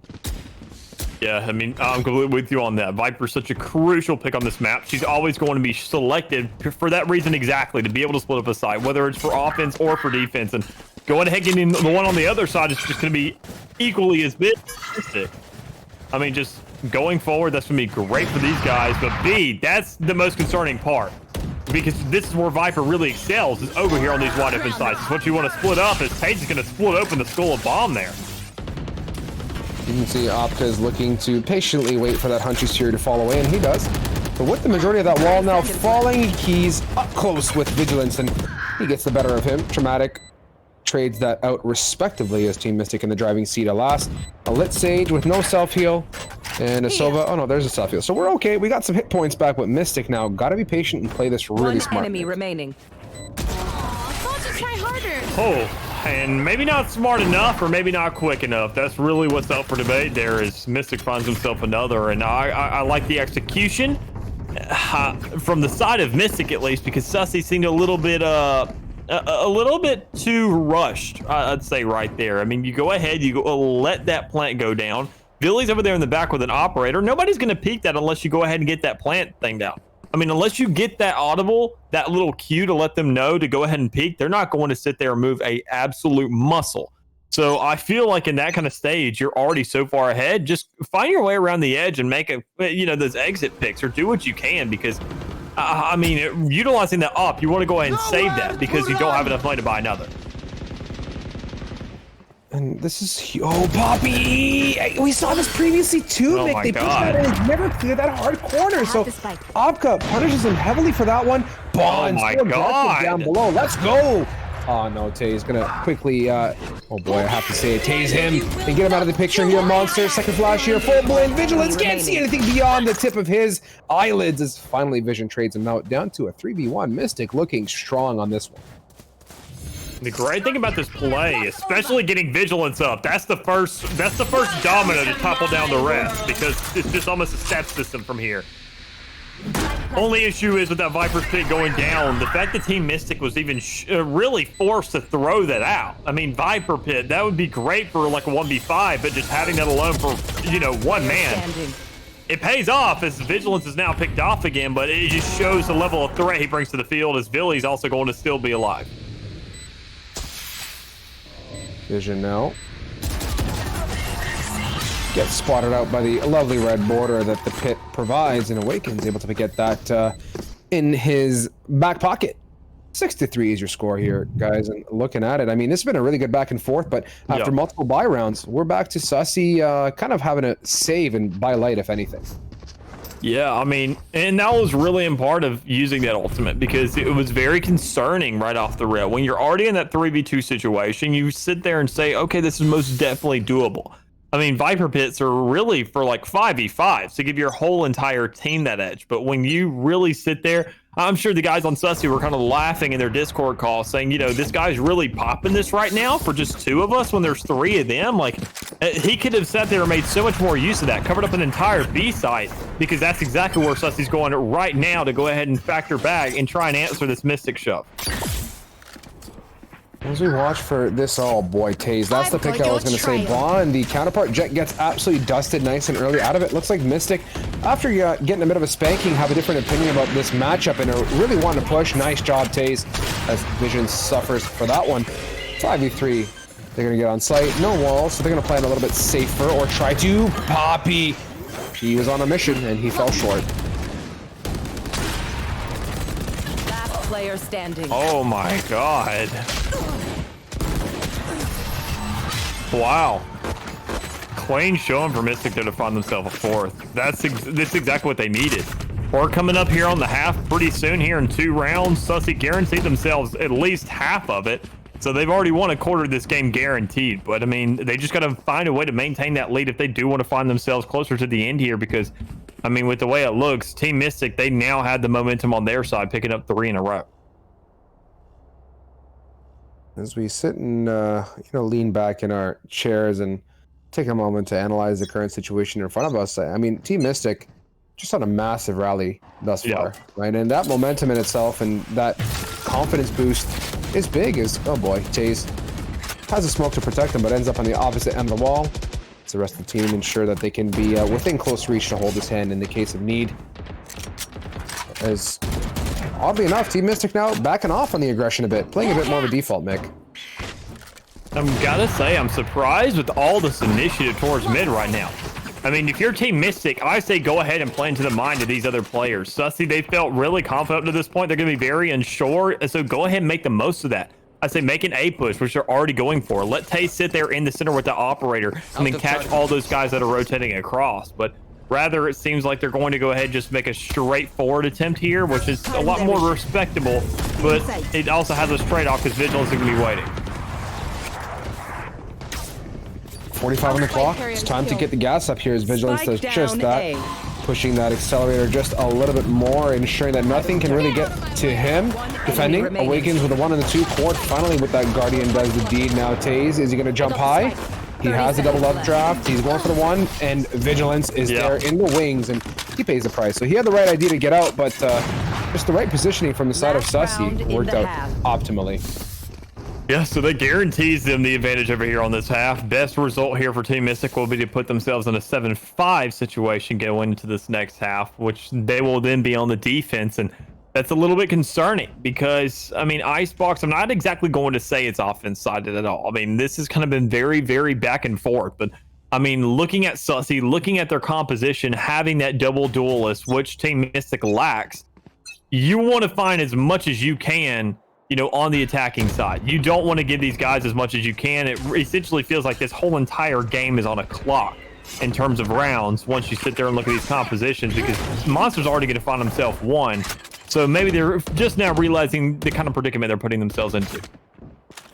Yeah, well, and on that note too, talk about a predicament is yet again, it looks like Vigilance is doing his part. Traumatic trades that, so that's a critical impact duelist out of the picture now as they're down to a 4 versus 4 scenario. Taze up top. A smoke to Juke, but he's going to hang out on there. Not really departing. Bond, nice. Down, B. Love to see it. And does he have more? Oh, that's 1 rough. enemy remaining. I mean, I love that, Mick. Oh, like this is like, ouch! Like that had to have hurt. He was holding a tight angle though with those knives. Nothing but the tip of Sage's forehead was showing, which is a mighty fine forehead at that. As we sit to a 3v1 now, it's up to Poppy with the pit on the final round of this half. I don't really think he's going to get too much of an opportunity to use that here. Yeah, I'm kind of with you. I mean, he may be able to sniff out Taze, though. He does. So this is most definitely doable, but this is another change that came here in the last patch. You don't get to aim down your Viper's pin anymore. It comes right from where the Viper is. You can't aim it with your crosshair. There's no kind of extension to it whatsoever to really play out the map. So this is most definitely doable if he can put around this corner without peeking too far here. Okay. Ooh. But deciding to go out would be the last thing I personally really would have opted for if I'm trying to go for a clutch scenario. Switching sides. I appreciate the desire to finesse it. I mean, he had a plan, obviously. Yeah. He went for the pit, went up top, but I think he didn't give that pit enough time to fully bloom and get to the back corner of sight there. Nonetheless, 7-5 is going to round up your first half here of this matchup, Sussy versus Team Mystic. And you can look on the board, it looks like Mystic really had a good rally towards the second half. They woke up nicely. 3 sequential was their best push as well. And getting into the pistol, it's honestly anyone's game here, Mick, on the switch.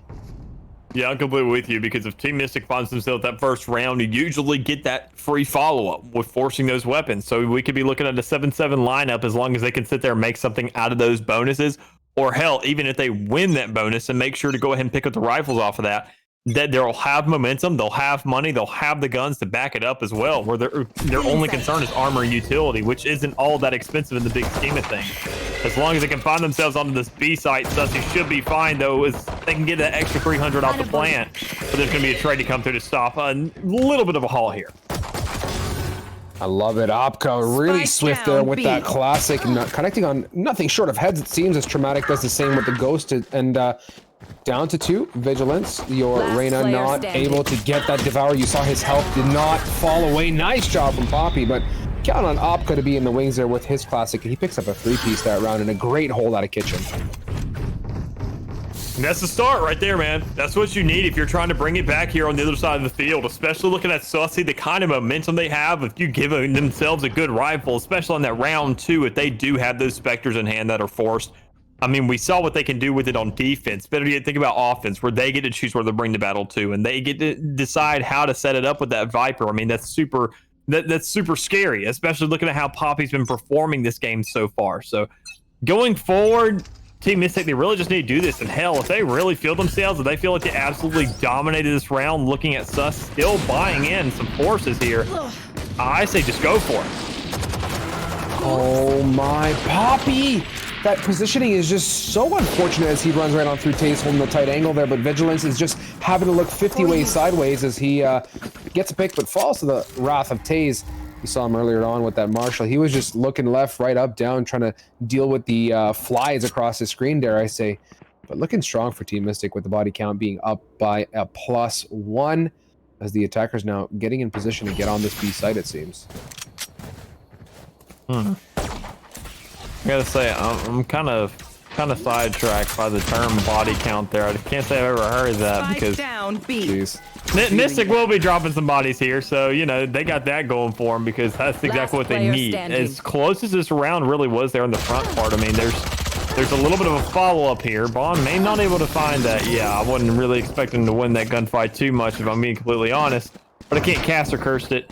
But just going forward, man, I mean, this is it. This is a round where Sussy finds themselves some rifles in their hand. This is where the things start to come back if they really do have some kind of rally on their hands as well. Because if they lose this round, look at the money in their hands.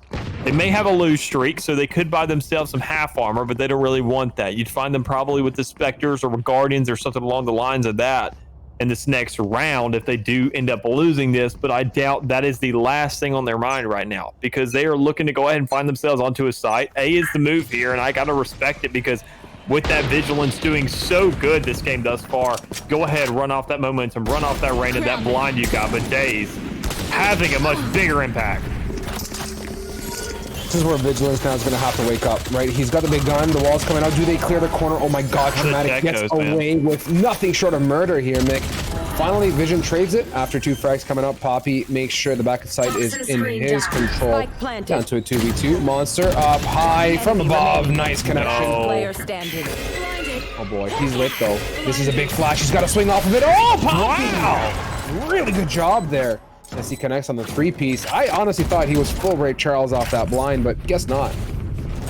Yeah, I mean, Ray Charles, Stevie Wonder, I mean, either one of the legends, because that's exactly what Poppy's playing like right now. I mean, he can still play the game blind just like those two. It's just to go ahead, I mean, regardless, flick or not, to go ahead and hit those shots, make sure to keep your team in the game because regardless, I wanted to talk about how concerned I was. Looking at the matchup, them having those rifles in hand, being on the A side, everything seemed to just be lined up for them, but still be shoved into a 2v2 there in the end, get down to a 1v1. I mean, that alone is just kind of concerning for the likes of Sus.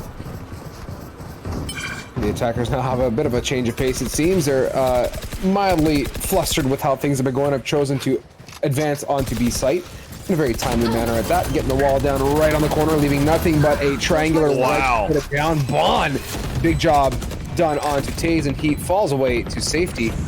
They have reses available in the, you know, desperate times of need, but I don't know, man. I think at this point they got a good lock on this long B hold.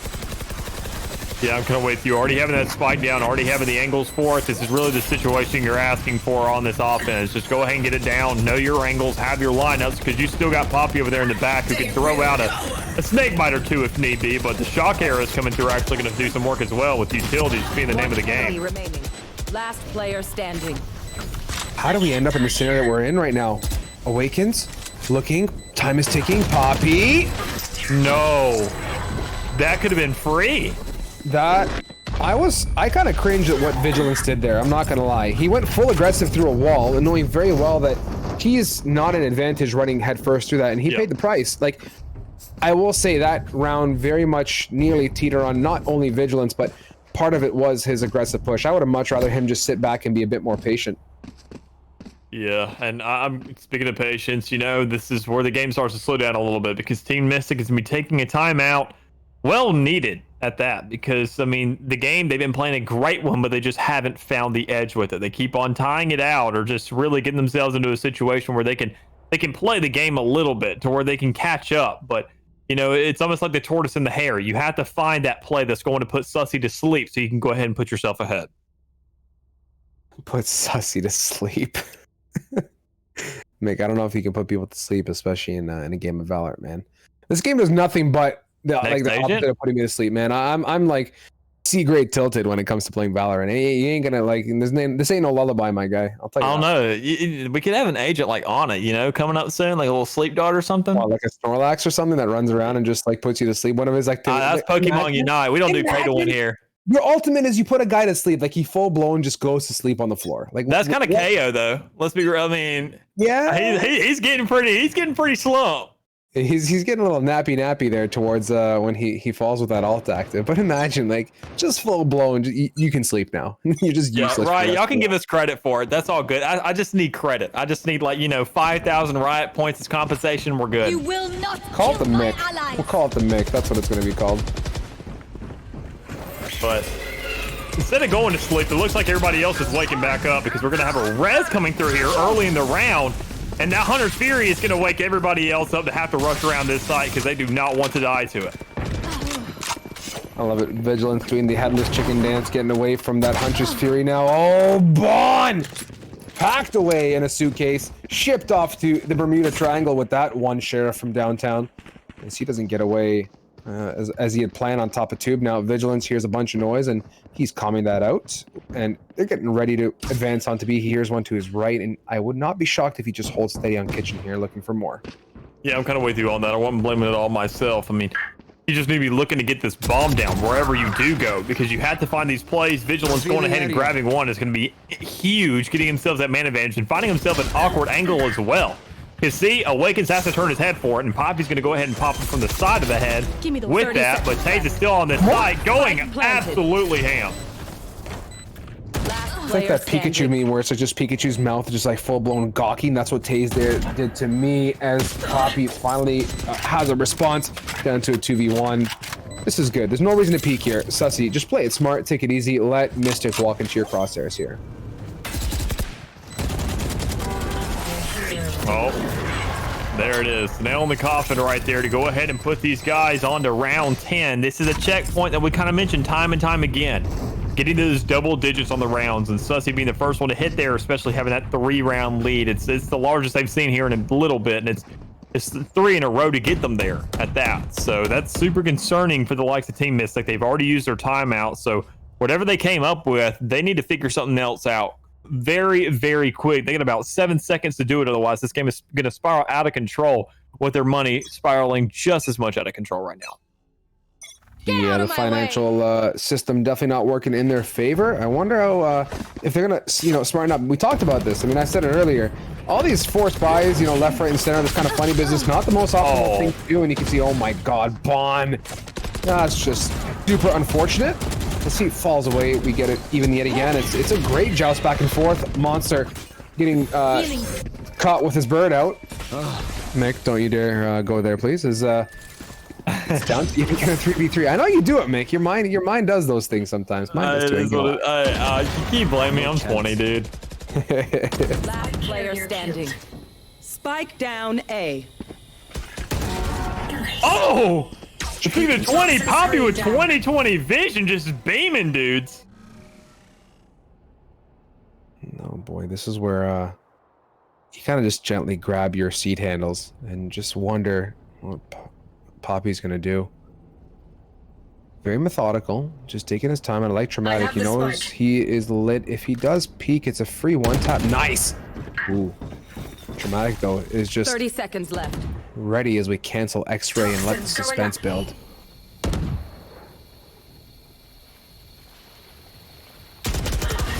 Oh.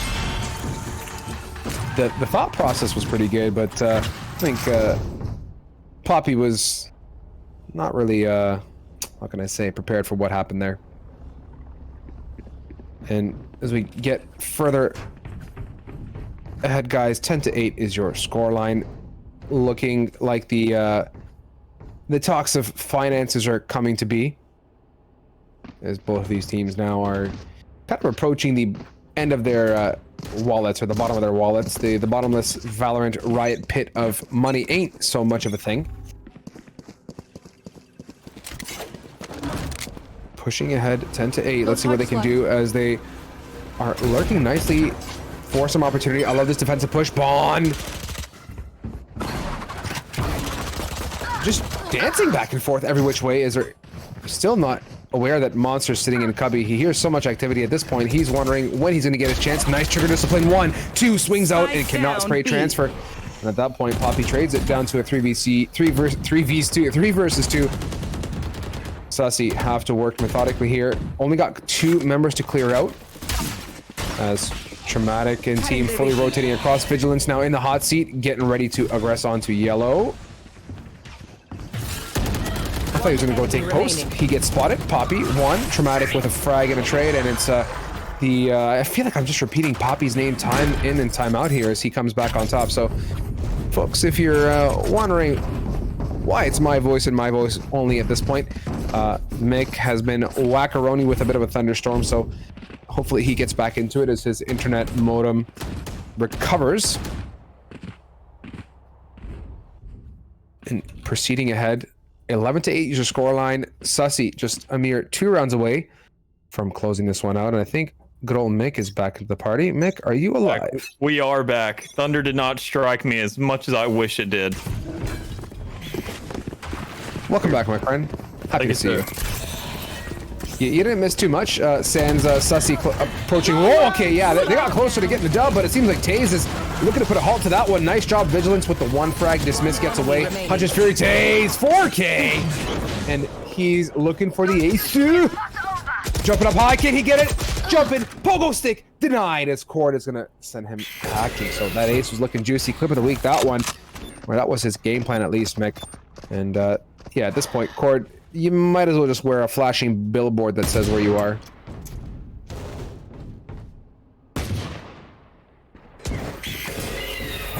Looking for more still at this point. 50 seconds on the clock. Sussy, oh boy, Cord even takes the fall damage on top of it.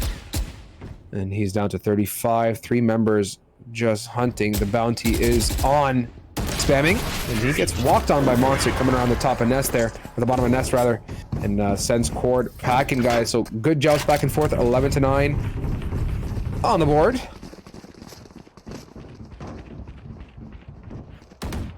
As now we patiently wait for the recovery from Sussy, who have been losing a little bit of steam, right? A little bit of here, a little bit of there. Shake and bake, it may seem.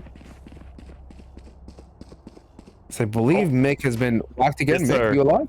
Yeah, we got it. We got it. We were just trying to get a game back, feed for me. So now I got eyes and ears and a mouth to talk about what's going on. Let's go. Yes. Welcome back, man. It's good to have you. As you made it the perfect opportunity, dare I say, as we're teetering on really the juiciest round of this match.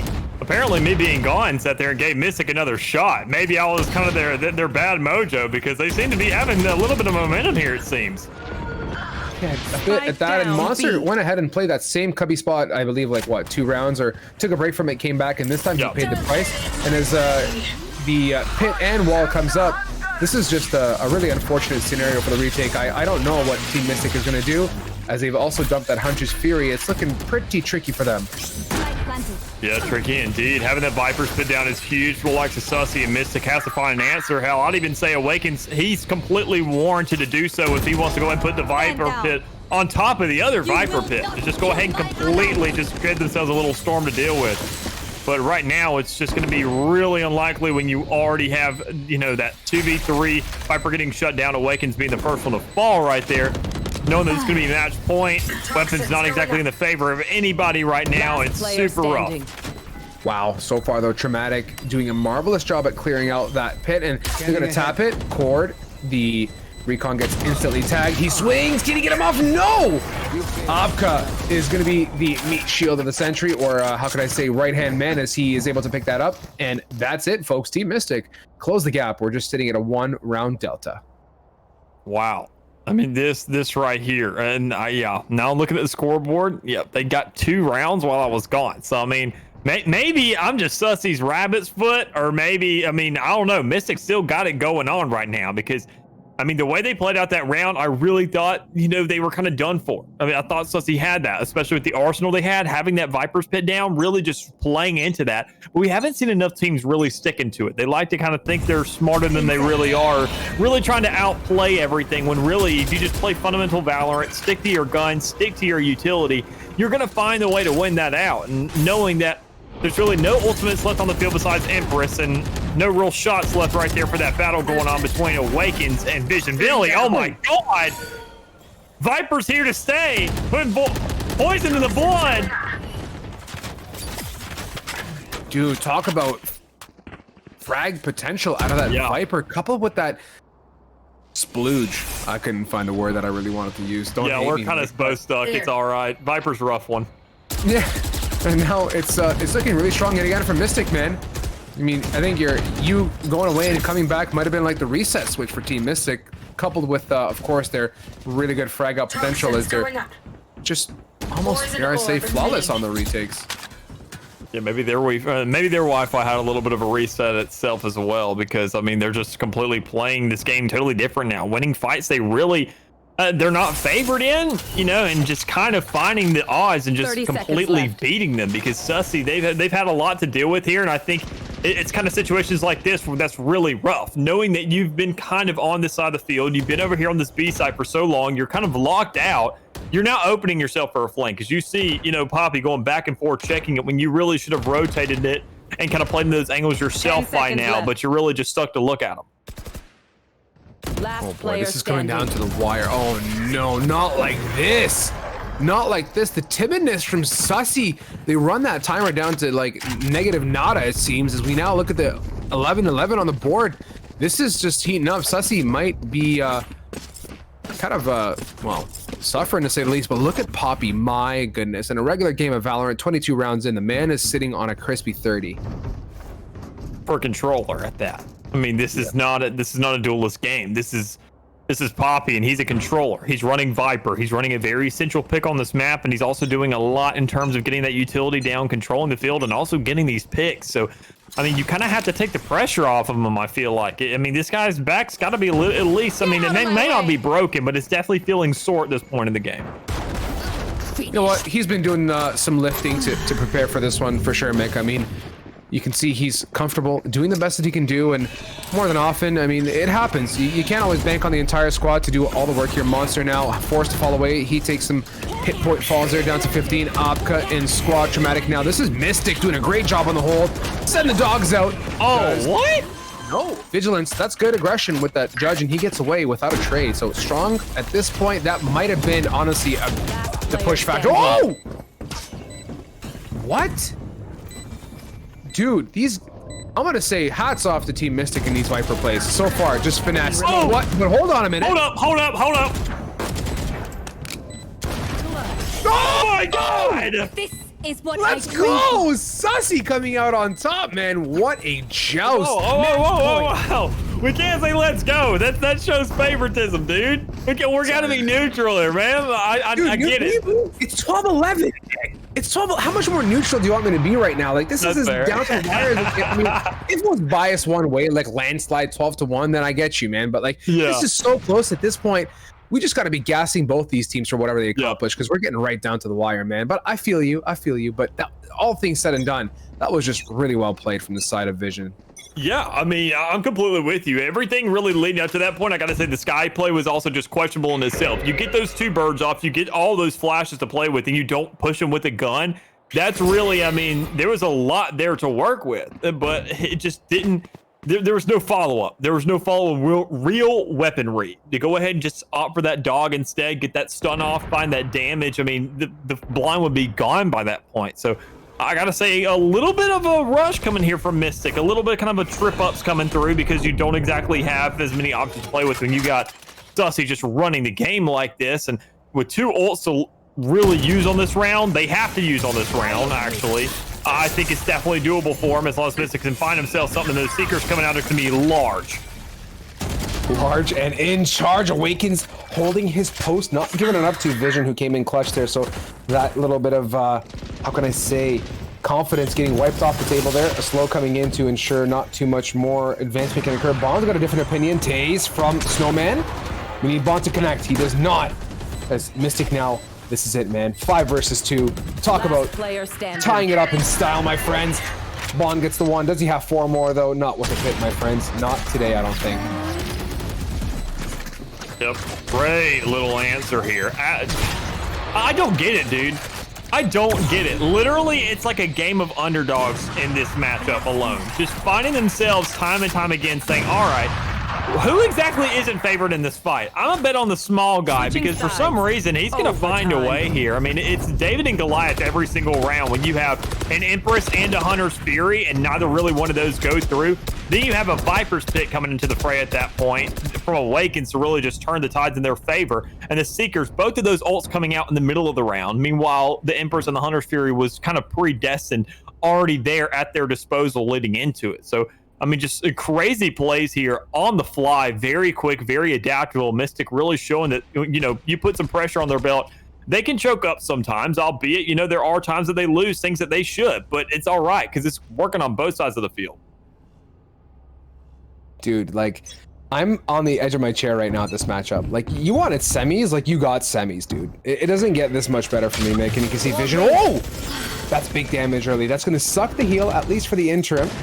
As Taze opens up nicely onto Poppy. That's a critical pick. Massive. Oh, Bond goes in big. He gets redemption after being shot in the clutch with more. Dog out of the picture now. Nice. Sees the dart. He knows there is at least 1 more with the flash coming in. That's 2 more in his sights.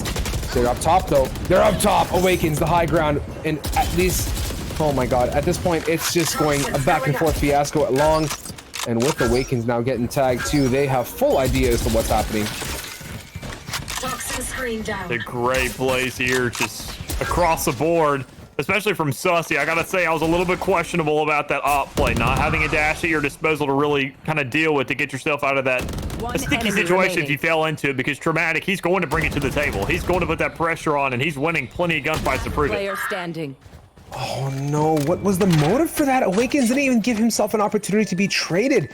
He went full sideways walk through the wall, and at this point, that's Vision who's going to earn back his heal after taking some damage early on. 30 seconds left. He has a hunch that there's some funny business happening in A, but shocker, it's Sova going to maneuver his way into the kitchen via a tube. I mean, which house has a tube leading into a kitchen? Let's be honest.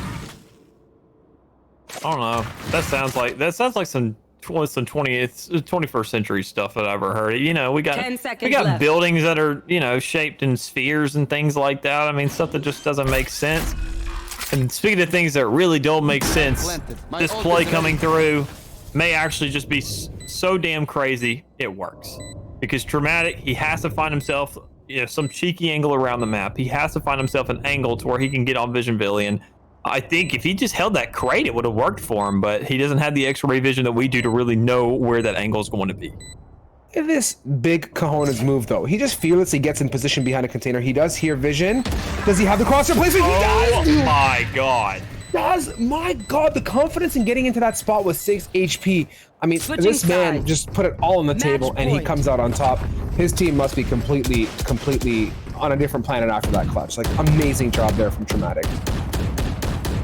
Yeah, I mean, that's all you really can do in that stage. You know, I'm kind of in the same shoes as Villy. I mean, the angle that you had Traumatic really put it in up there on the top, you can't see it unless you're at unless you're on the outside. If you're towards the middle of the map, you're coming into that crate, it is really hard to see that spike. And you think it's on the bottom. You think it's somewhere else from where your ears are telling you, because the game doesn't really tell you laterally too many differences of footsteps and, you know, utility unless you have something like a Sova drone that's literally flying. But speaking of flying, it looks like Tazy could have been on cloud nine there for a second, but he really missed some shots, which is kind of a tough one to deal with. Tough is an understatement. Taze was massive in that his positioning was critical. He's just mouse running away. He's wasted almost 2 full clips there. Bond opens it up. Monster, who's getting his redemption after falling short, and B gets his 3-piece combination. And he leaves it down to just one more member of Sussy. This is Cord. Double shock dart. 4 members to finesse through. Ult's active. We'll see if the splooge is going to do its deed, and it does. And my goodness me, Mick, after a massive joust back and forth, Team Mystic crawled back to take it in overtime. Man, what a finish there. The little comeback, that's exactly what you want, man. And I got to say, I mean, Sussy, I'm not going to say I had a bias really, but I was kind of looking at them because they had a really strong start. And I love the momentum they were playing with. But I mean, it was just a little bit more, I'd say a little more scrappy from the side of Mystic, but I mean, that alone is really kind of what made them a sleeper stimulant. You know, they sat there, found themselves a lot of different angles. They sat there and found a lot of rounds here and there and everywhere to go ahead and at least get them in the overtime situation where they just absolutely ran through the likes of Sussy, who were doing really well. Because I mean, looking at Bond, he had those huge opening picks with the operator, and just for Traumatic to completely go off, find that clutch situation. It's just those small things, those small individual efforts when you really need it most. I'm not gonna lie. I mean, Cord had a tough one too, right? I think he was sitting on a total of 8 frags that game. That's really a contributing factor. I'm sure it's like I said time and time again, Mick. It's not always about the frags, right? But really, when it comes down to your top fragger carrying at 30, every little bit counts, and it's tough. It was a great match back and forth, but it just looked like Mystic, like we saw previously in the case of what who was it? I think it was Sussy was able to accomplish in their other matchups. They just pick up a lot of momentum and steam, and once the tides change and they got their half switch, they commanded that matchup, and it was just really good sights to see all across the board. Yeah, I'm with you. I mean, and props to Mystic for doing it. I'll admit, I was kind of slacking on y'all a little bit. I was eyeing Sussy because they were just kind of showing out a little bit more. I mean, especially looking, I mean, obviously the most exciting thing that we see in the game a lot is frags. We're not sitting there going, we'll have a moment here and there where we'll say, oh, that Sova dart, that is gorgeous. Or, you know, that Viper angle, haven't seen that before. We're usually like, oh, Poppy's going off with these kills. He's absolutely mowing down for a controller. And he's at the same time managing a complete site. But, I mean, it's that exact kind of mentality, that exact group effort, because when we see and we look at the scoreboard, everything, you know, they were at the top of the leaderboard and the bottom of the leaderboard, and that's a problem. Meanwhile, you got Mystic, they are all really compressed right there in the center, meaning they were a collective unit from start to finish rather than relying on a couple players. And at this point, Mick, I want to just quickly Common Collective send us off to a really snappy break situation here. We're going to come back with more briefly, and I mean momentarily, Mick. I don't want to go too much further because there's a juicy map heating up on the opposing and the other semis, which we're going to hopefully try and catch a tail end of.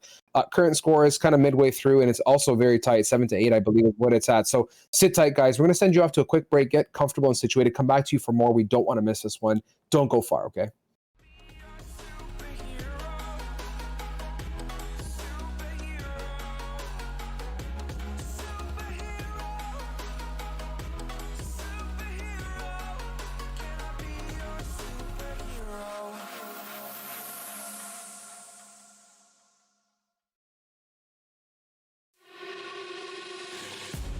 Can I be your star tonight? You fill my soul with light the day we met. I don't wanna leave your side. Have me by your side when the sun sets.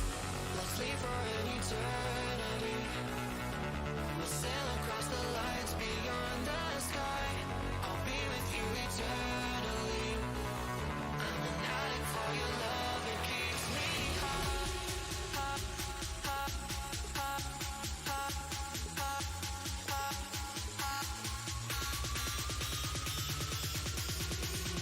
Tell 'em what you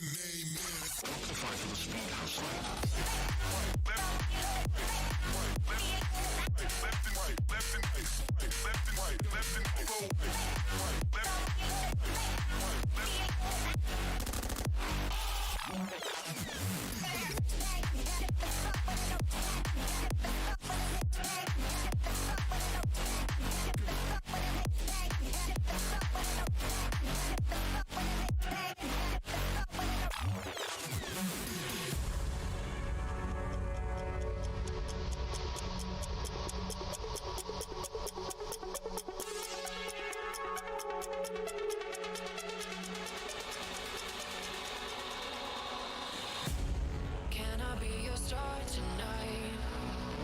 You fill my soul with light the day we met. I don't wanna leave your side. Have me by your side when the sun sets. Let's leave for an eternity. We'll sail across the lights beyond the sky. I'll be with you eternally. I'm an addict for your love, it keeps me high.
All right, beautiful people, welcome back. We are in it, and talk about being in it mid or beginning of the round. We start away 8-10. This is Tokyo Smoke versus Half Bliss, guys.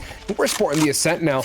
This match was very close, as looks like Half Bliss is gently pulling away at this point. Mick is getting positioned for a nice and quick B take, quickly getting dismissed, and we got some KO on this one, my friend. Yeah, I know. That's what I was looking at. That's how I'm going in the background for, because I love this character so much, what he brings to the table, and especially what this bringing to this matchup so far, because I mean, everything. We see one over on the side of Half Bliss who's actually on the defense right now, and they're really having to hold this out because Tokyo Smoke, it looks like they're trying to claw their way back into this, and I feel like looking at this composition, it's a little bit weaker for the attack, but they're seeming to make some work out of it.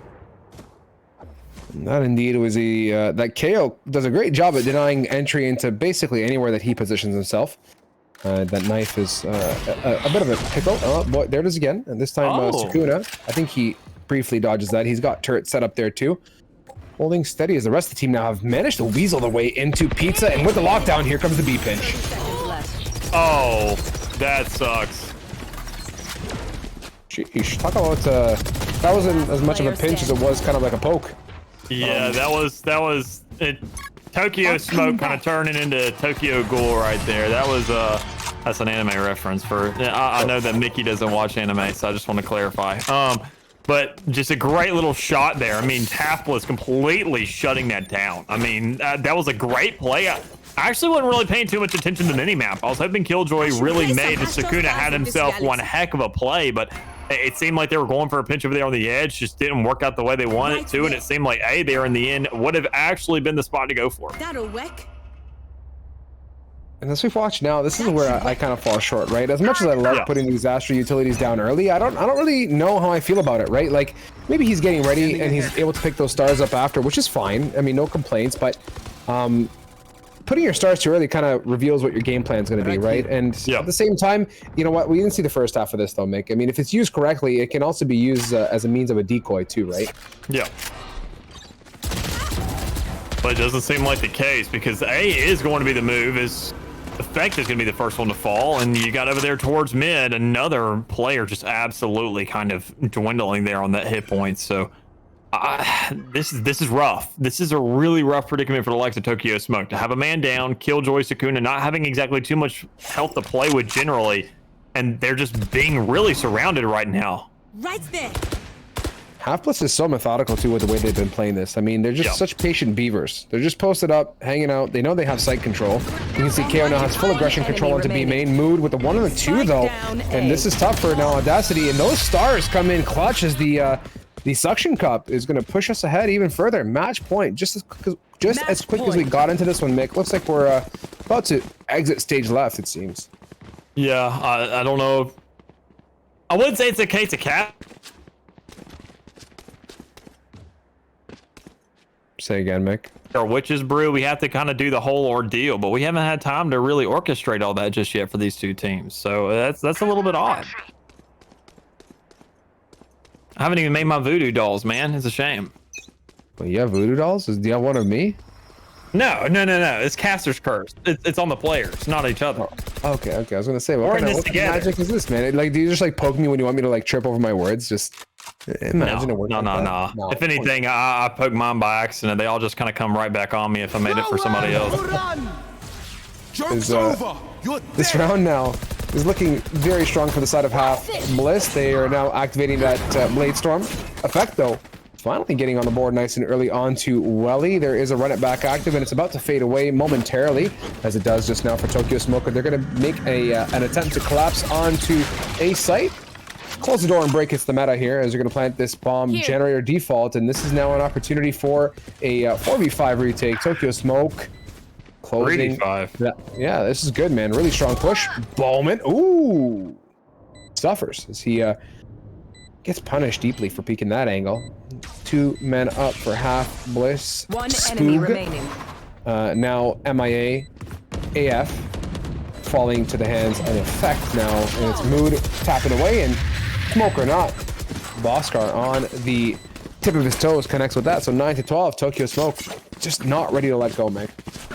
Monumentous, dude. I mean, that puts him right back in the game, kind of puts into a tie situation, because I mean, we don't really see Hapless slacking on money all that much. I would say it could be concerning for a lot of other teams, because when you're trying to really bring the game back, you want to make sure that you don't lose too many lives in the process, so you don't have to go ahead and find a way to work out that money to make sure each member has everything equipped for what they need for that next task going into the next round. But being a flawless, you really lose no money across the board. You only have to buy that utility again, run it back, do exactly what you did, and not having to use too much. It's kind of huge, but just as equally huge is going to be how many ultimates Half-Bliss has to play with in this last round, and they got 3 rounds to really duke it out. I say they also have for one and have one little big last rally here, kind of coming up on that last round if they do get there. Sukuna and Gag now posted up at mid. They're going to try their hand again one more time at this pizza push, it seems. They sent Jet to scout out the situation, and that's the Hunter's Fury now coming out from the side of Welly, who's deep into CT. Nice connection onto Audacity. Light unseen. Count on Rest to follow up with another one, and just like this, Tokyo Smoke falling away, and that I will say that Hunter's Fury in itself is really well placed. Spook, my goodness, with the 1 and 2, wouldn't get to catch that one as much. And oh boy, poor Rest. Yeah, this is the Snorlax. It's happening, Mick. This is, yeah, he's still outside on you. Oh my god, hold up. This man, is he Rambo or is he Deadzo? Whoa! Okay, so no, that's just a KO. That's just a KO. I had a moment there. 8 HP, shock darts, clutch-a-roni, Mood. Just shoot through the wall, my guy. Oh my God. I wanted to see it, man. I wanted to lose my mind. And with that, my friend, just as quickly as we sent it to break, came back, got situated, and got back into the next game, it quickly ends. So gonna wrap up this one, 13-9. Congratulations. Yeah, we didn't even get a real. We didn't get a lot.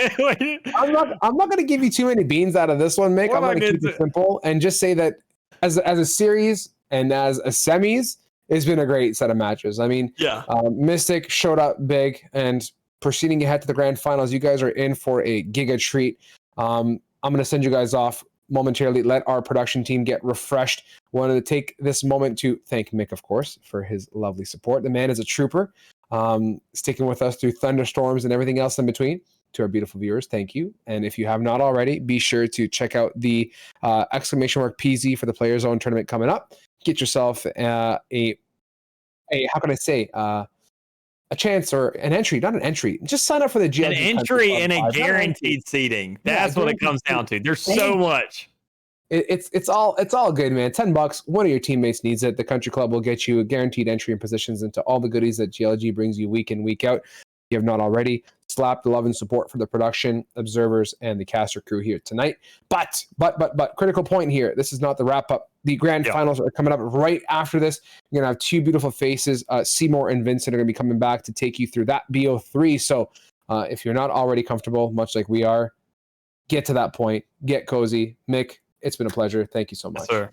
Yeah, it's been a pleasure too, man, and I'm excited. So y'all make sure not to go anywhere. We got this coming up here soon. Half Bliss versus Mystic is going to be your matchup. We don't usually get to announce this because we're usually waiting on another one. So, here we go. The presentation. Y'all enjoy it. We're going to have y'all back with Vincent and Seymour here in a little bit. We'll catch y'all next week.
I just wanna rise to the top, yeah, I just wanna go reach the peak. So I've been really well focused on success. Hey, y'all will see, yeah, you don't see that I will get it, cause I'm really focused, man. I make it with the rap and I just follow my path, I just follow my passion. To me, this is what's precious, yeah, in my soul, man, I can feel it. So every single verse, man, I just gotta go and kill it, man. I gotta be the kid, I could be the guy taking you wild, I could be the villain, but good as a kid. Lately I'm painting my path on my way, yeah, I got no time that I can waste. So I've been sitting in the space, yeah, making rest every day, man. You know that I go insane, yeah, I hit you with a bullet to the brain. Let us stop first, cause we going, you going insane.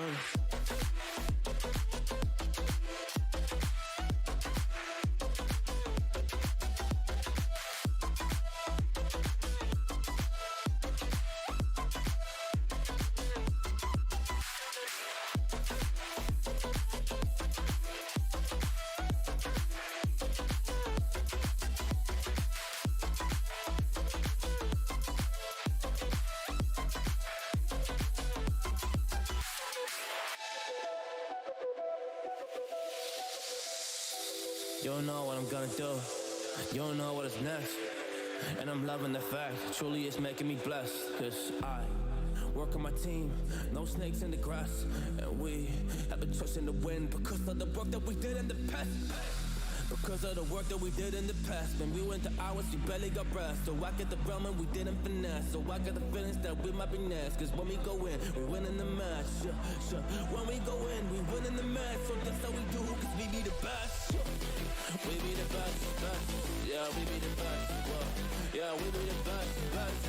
We be the best. Hey, yeah, we be the best, best. Hey, we be the best. Yo, you wanna come a test? Whoa, you want to see we the best? Hey, you don't see that we're the best kid, so I suggest you never really come and test it. But otherwise, I will smack your face like Michael Jordan does with a ball in the basket. Oh damn kid, but you didn't expect it. You never really thought that this could just happen. But now really come on and we pull out with the action. Cause people defeat those they don't get it like.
go.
Invincible.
Midnight and city lights on the other side.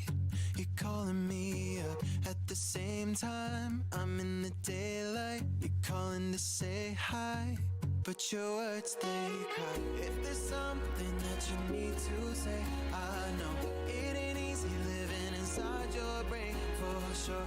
You keep telling me that it's all okay, but I know, yeah, your silence speaks so loud.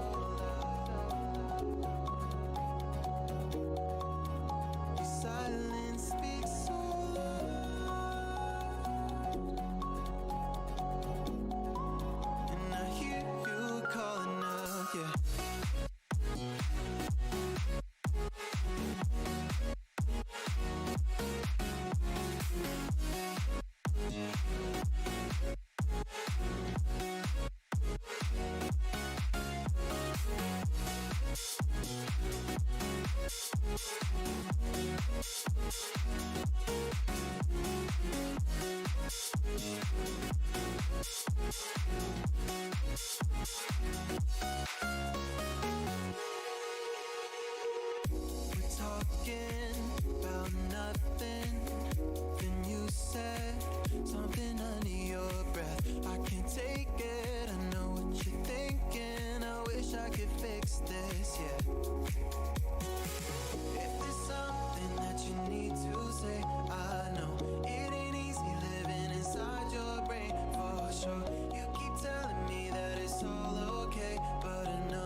is rising, and I've been cold for so long.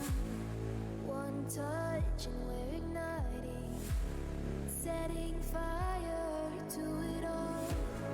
You know these flames ain't going out. This building is crumbling to the ground. Don't think that we can stop it now, 'cause baby our love is gonna burn down. You know these flames ain't going out. This building is crumbling to the ground. Don't think I wanna stop it now, 'cause baby our love is gonna burn it down.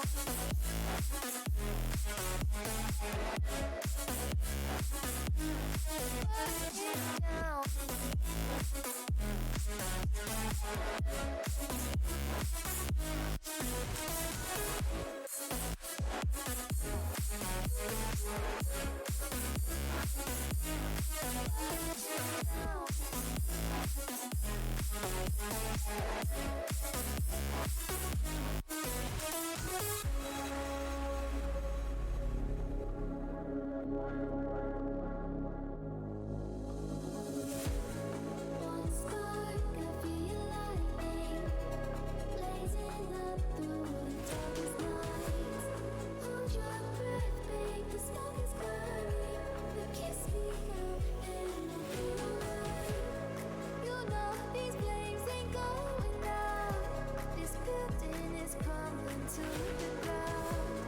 Don't think that we can stop it now, 'cause baby our love is gonna burn it down. You know these flames ain't going out. This building is crumbling to the ground. Don't think I wanna stop it now, 'cause baby our love is gonna burn it down.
You made a monster.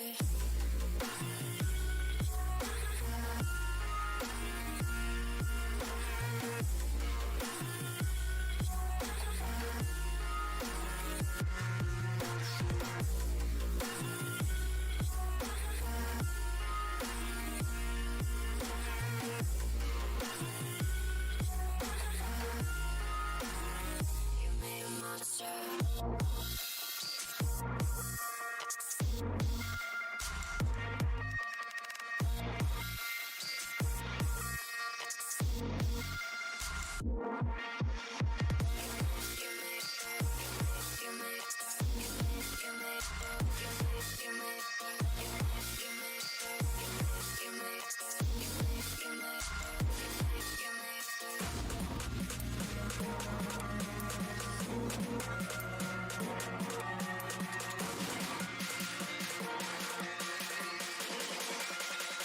You made a monster.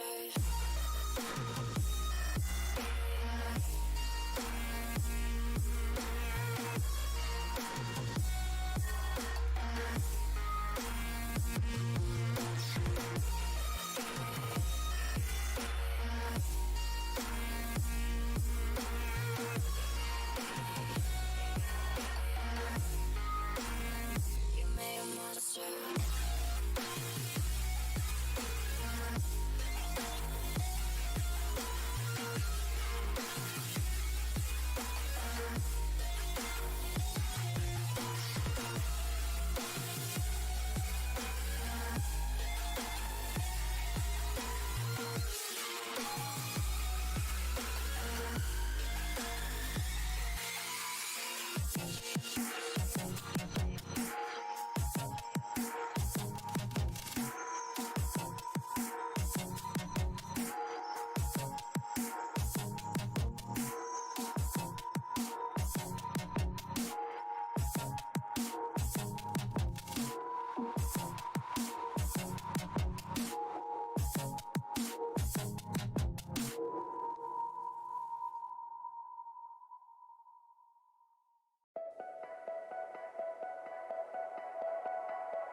reality, still so far from home.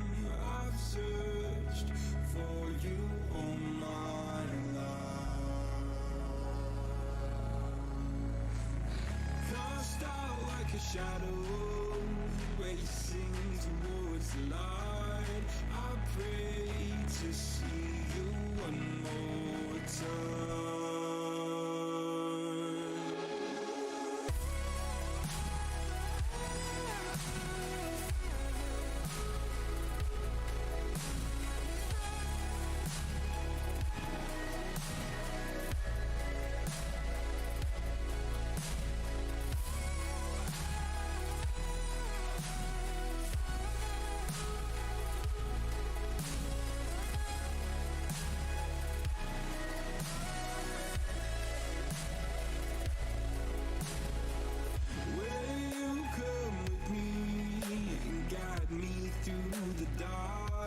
Stand by, watch me fall apart.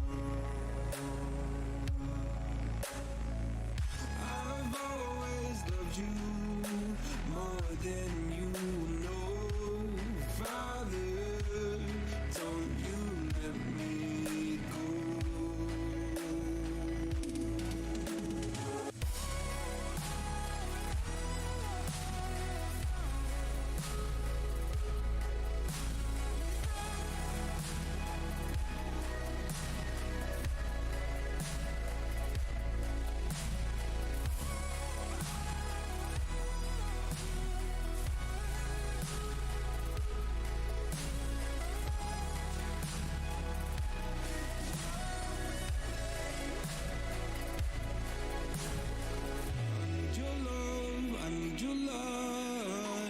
City nights and satellites.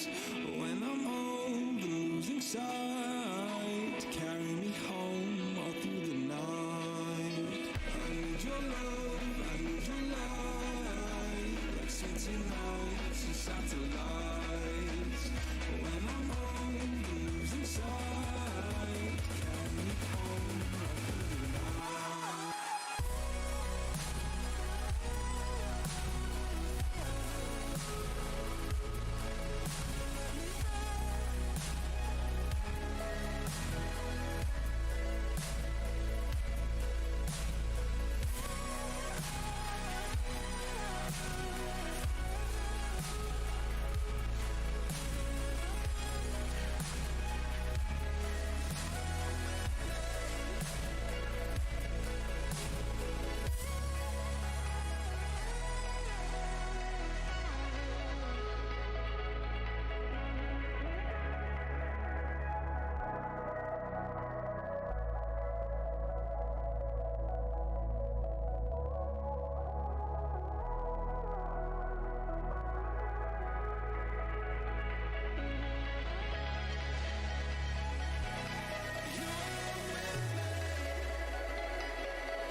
Like you, be strong to hold the powers of the sun.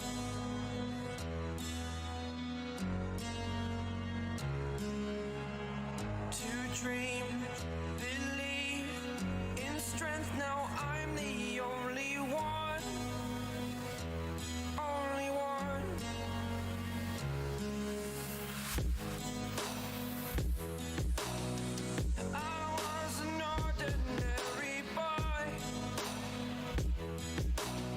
Until I broke the rules, my life destroyed. Life destroyed. Until I walk awake, scream my mind, I shout, the ground shakes. How much can I take? My mind will break. Will it break? Can I take?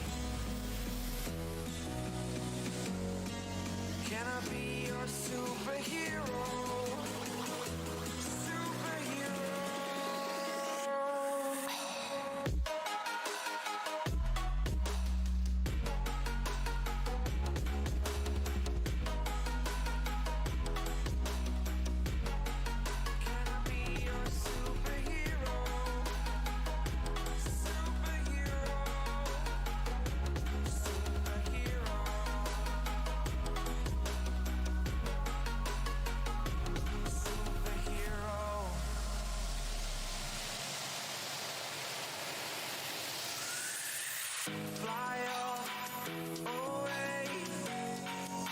It's the first time of today.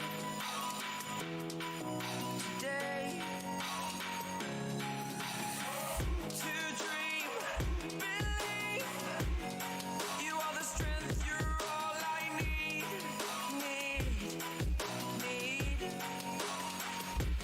Oh, gonna give it a shot.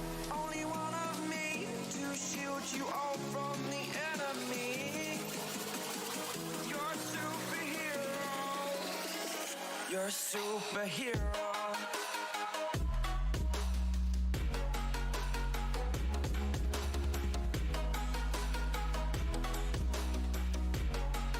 Can I be your superhero?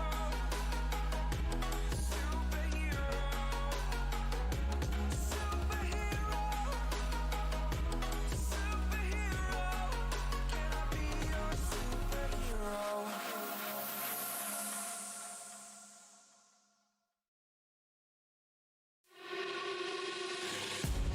Can I be your star tonight?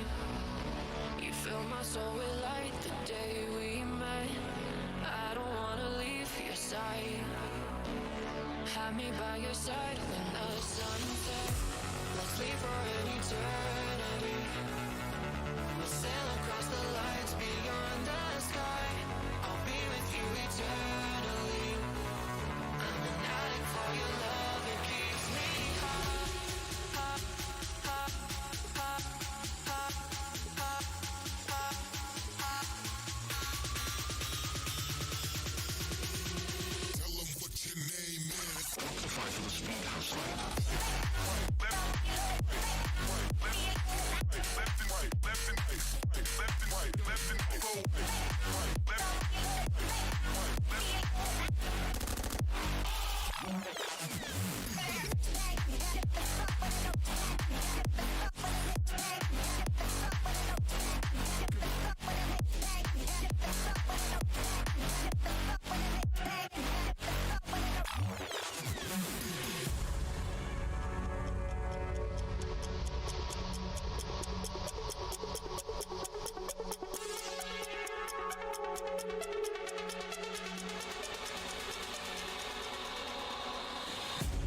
Can I be your star tonight?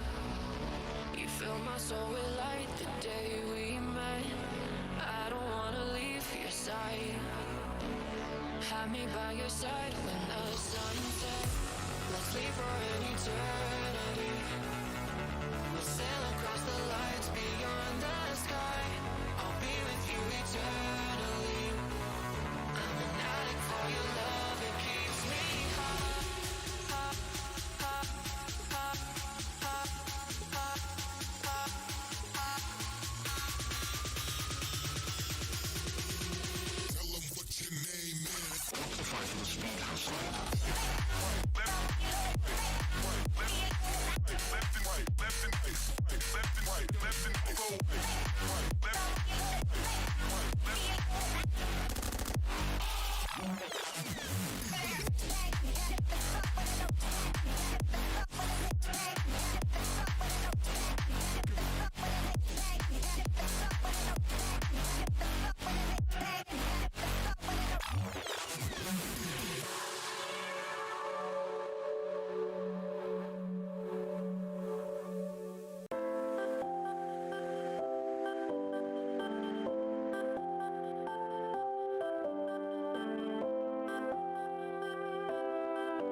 Welcome back, ladies and gentlemen, to the Pit of Valor number 52, and I come bearing good news and bad news. The good news is we had the grand final set up. The bad news is we're not able to follow through with it, and we are having some unfortunate tech issues from Half Bliss that is going to cause them to forfeit the grand finals.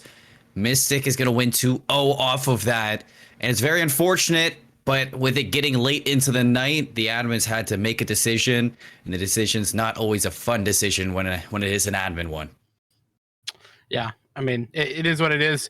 We do want to say thank you so much for Half Bliss coming out and for making it so far as a new team new to just being here this late into the tournament. Unfortunate that it happened, but thank you so much, everybody who tuned in over the course of this whole stream. We had a fantastic time, and we hope that you did too. Make sure to tune back in for more Pit of Valor action next week. We're going to be here, and it's going to be $100 for that prize pool, in addition to the week after that as well. And the good news is, if you have your GLG club membership, you can get access to that, along with all of the POVs and the Player Zone Open Qualifier 2K event on August 21st. With your GLG club membership, you get the possibility of having free entry into that. It's absolutely huge. You're definitely going to want to do that. Those spots are filling up very quickly, and if you want to make sure that you get your spot, definitely go ahead and get on top of that.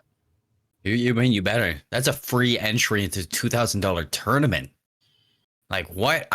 Goodbye, everybody. Okay, I'm back. Hey, if it's $2,000 free entry tournament, 128 spots. I hope to see you all there because I'm excited for when that all comes into fruition. It's gonna be a great time. !PZ if you want to enter into that tournament. Go check it out. But for right now, we're gonna have to close out on the stream once.